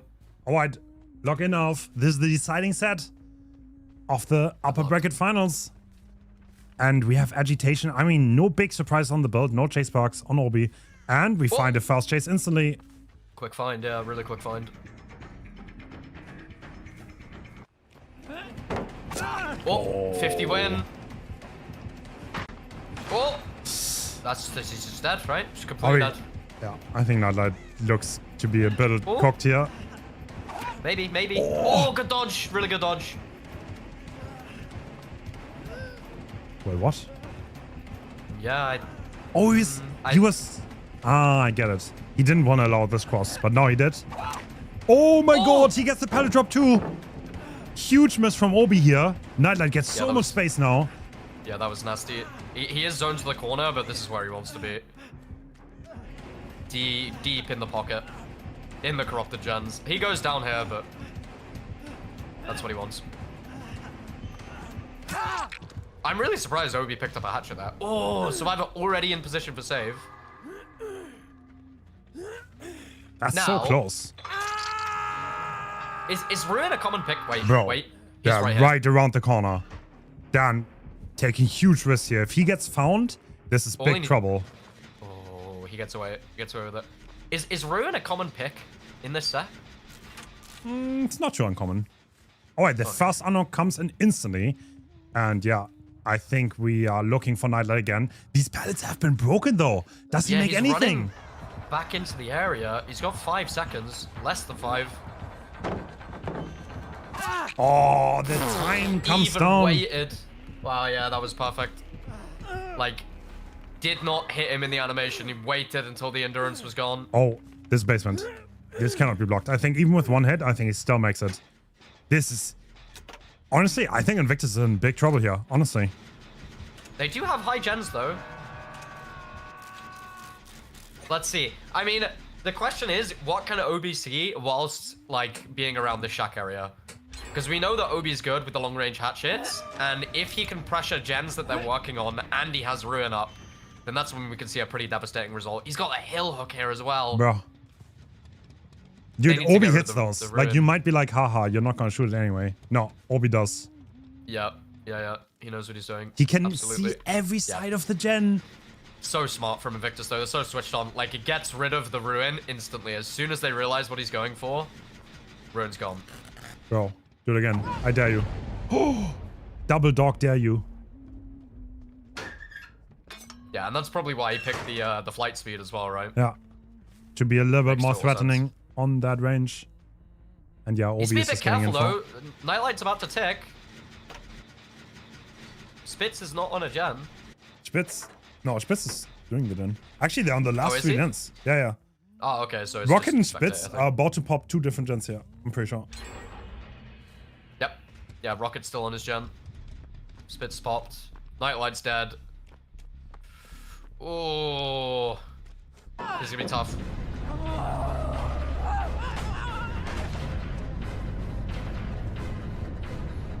Yeah, Dan's gen is 50 as well, so this is... I think this might end up being the very typical Dude. 7 stage. Wow, Rocket, he's reading the vault through the light. Is he gonna get sniped instantly after? Needs to hit this. No. Oh! Obi misses. Really needed that. Really needed that hit.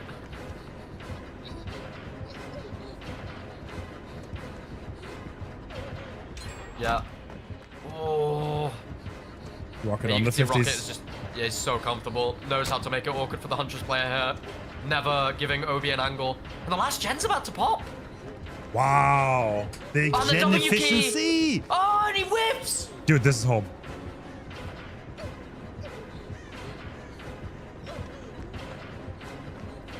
We're seeing Hope against a 110 killer, but yeah. Oh! Oh, pressure's on, Obi. Pressure's on. No! Rocket gets the stun here. Dude, does he make the hatch? Is he gonna go for it? I think he's How running many for the hatchets hatch. does Obi even have? He needs to hit. hit this. He needs to hit this. No, he doesn't hit it, whips! and this is the hatch. That's 3 Only 3 stages. stages. Crazy performance by Rocket. He makes it all the way to the hatch, and oh, what a bad result this is. 3 Yeah. stages, 1 fresh hook. That's so rough.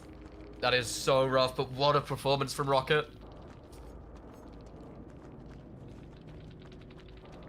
Haha, bro.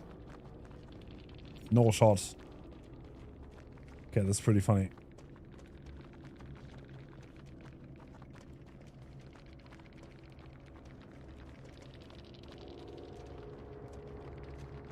Well, damn, that's this amazing survival performance. Honestly, they gen efficiency was just insane, I guess. Yeah. Oh, I mean, Obi Yeah, had I to mean- hit those, though. He just had to hit it, you know? They called exactly what was gonna happen. Like, as soon as Obi was like, okay, Rocket, I'm not gonna let you do this gen, and I'm gonna camp this, ruin was gone, you know? Like, they just knew the entire game plan, and they counterplayed it exactly how they needed to, right? Split all the gens. Never sent anybody for save. Damn. I mean, it's not over, but yeah, wow, we need like something that is kind of insane. Yep. Yeah, I mean, yeah, the first chase is so important, right? Like, so important.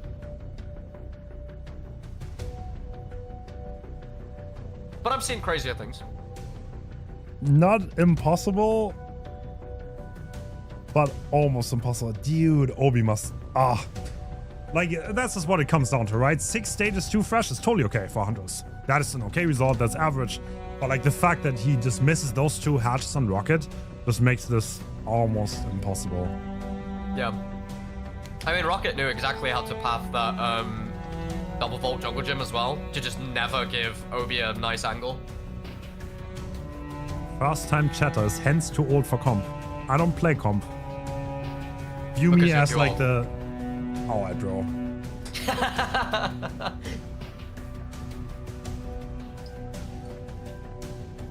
Hens doesn't have the reaction time anymore. Leave the comp before Listen, the comp buddy. leaves you. That's We can what do they a say. human benchmark 1v1 after the stream.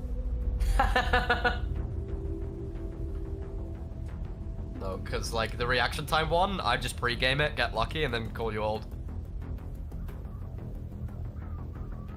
I mean, someone has to like commentate, no? Someone has to do that job. Somebody does.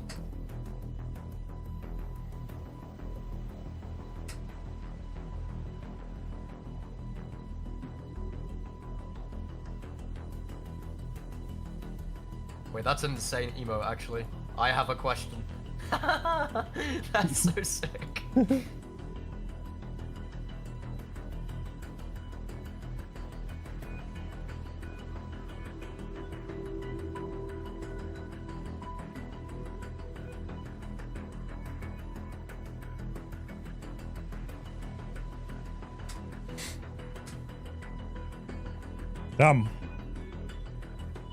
Yeah, I guess, I mean, it would not surprise anyone to see Invictus go to the finals in the winner bracket. But we have already seen that there is competition. It's not easy, it's not free. No, I think... Like... I think there's still a strong chance that we see Praxis in the grand finals. Bro, someone in YouTube chat, let's go Obi pop off. Bro is definitely 10 minutes behind. He doesn't know, bro. Oh no. Poor guy.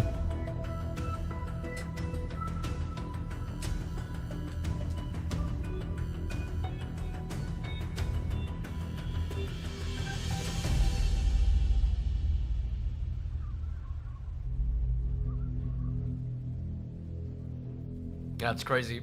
All 4 teams left are European teams. Yeah, it's only European. So, wow, that curse is broken. No NA team can win this tournament. Yep. The NA plot armor is done. Yep, it's over.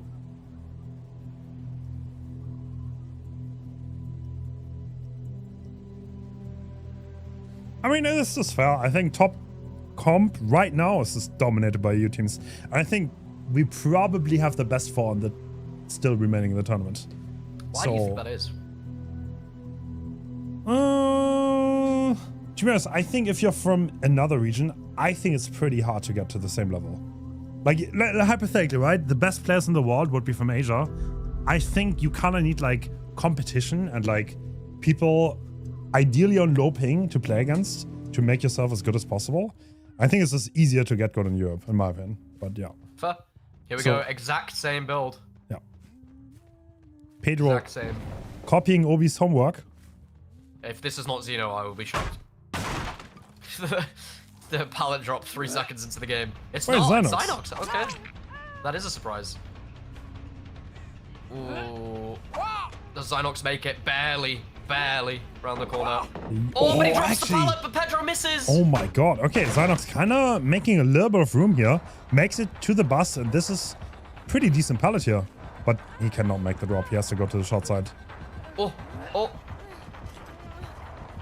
Yeah, no, Xynox is doing well so far. He has to win a gamble here. Yeah, mind game here. Oh, oh, yeah. Pedro just so patient. He knows what he can make and what he can't. And this will be the fast hook. Going very far. Agitation. Hook positioning, very important on Huntress.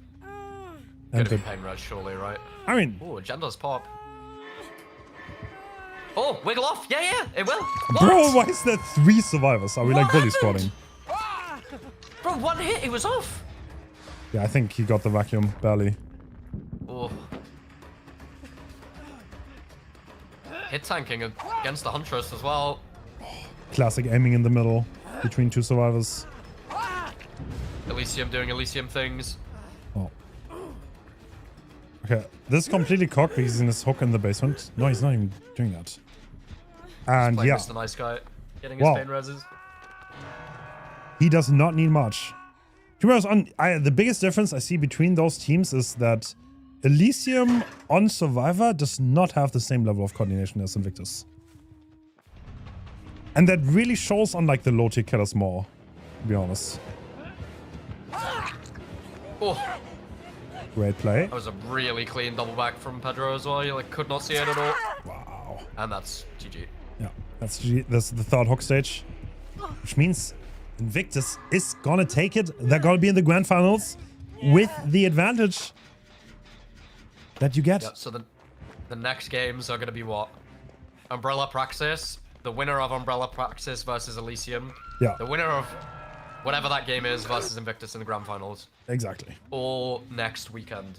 Yeah. So Saturday, we're going to figure out who's in the finals. We're going to have those 2 games. And on Sunday, we're going to have the grand finals.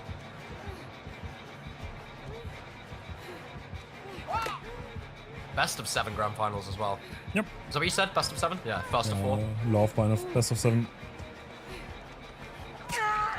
The What team was had... it, DVD League? It was like a best of 9. Dude, no, Something they had a crazy. best of 3 of best of 9. Bro, they had a best of 27. Holy, they milked that cow. They did. No joke. A best of 3 of best of 9. Yes, How Wu does that wins. even work? So they had 3 best of 9s. And you need to win at least 2. So it's like a best of 3 of best of 9s. Oh, wow.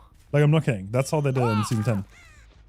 But the teams have backed me not to do a best of 9, so we're gonna be nice. Please. They didn't want this. They're just taking you away from the ad revenue. That's all they're doing. Dude, Crazy. we could do a best of 15. Just change the rules. Yeah. Gonna be here all day. Best of 42, bro. Dude, just figure it out. Who's better at DVD? Hey, every killer. That would be hype. You know, like over multiple weekends, every single killer in the game.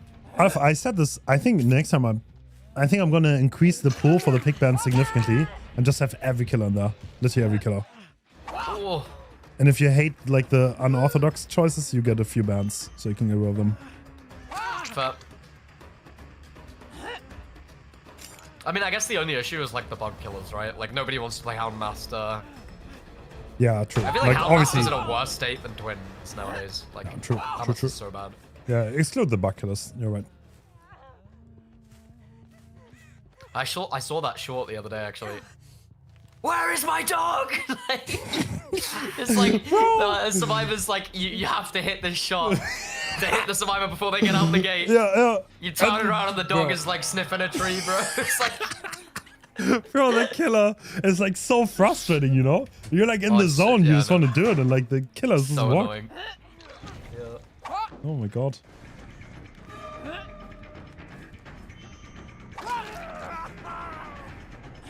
Like sometimes I feel like sometimes Elisium looks like the best survival team in the world, and sometimes they look like solo queue teammates. It's quite fascinating. Yeah. Yep. I mean, yeah, it's always been the same. Elisium are just like the most erratic team ever.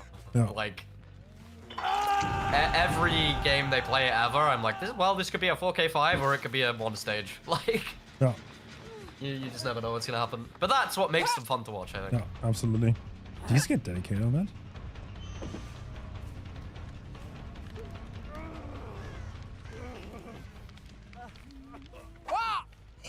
Oh, that was almost a nasty flick. Wow. Good dodge by Xanax. Bro.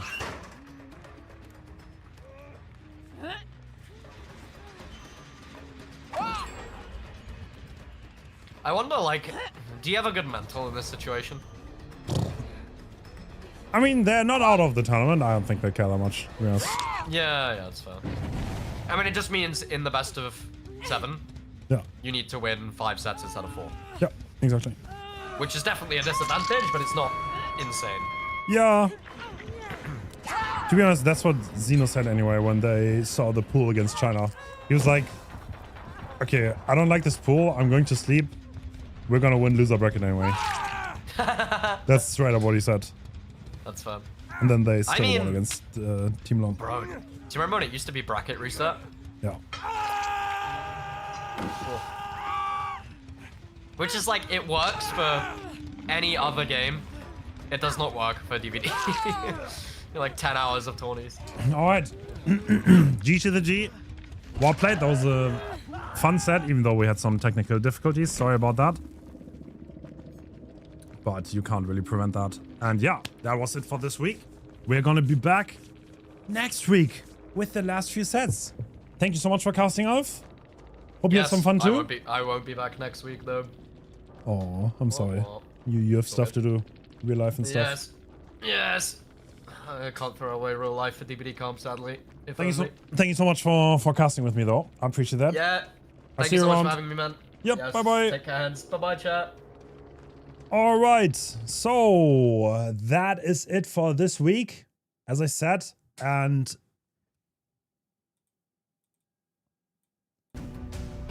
this tournament was organized by a lot of people, and that's important to say at the very end.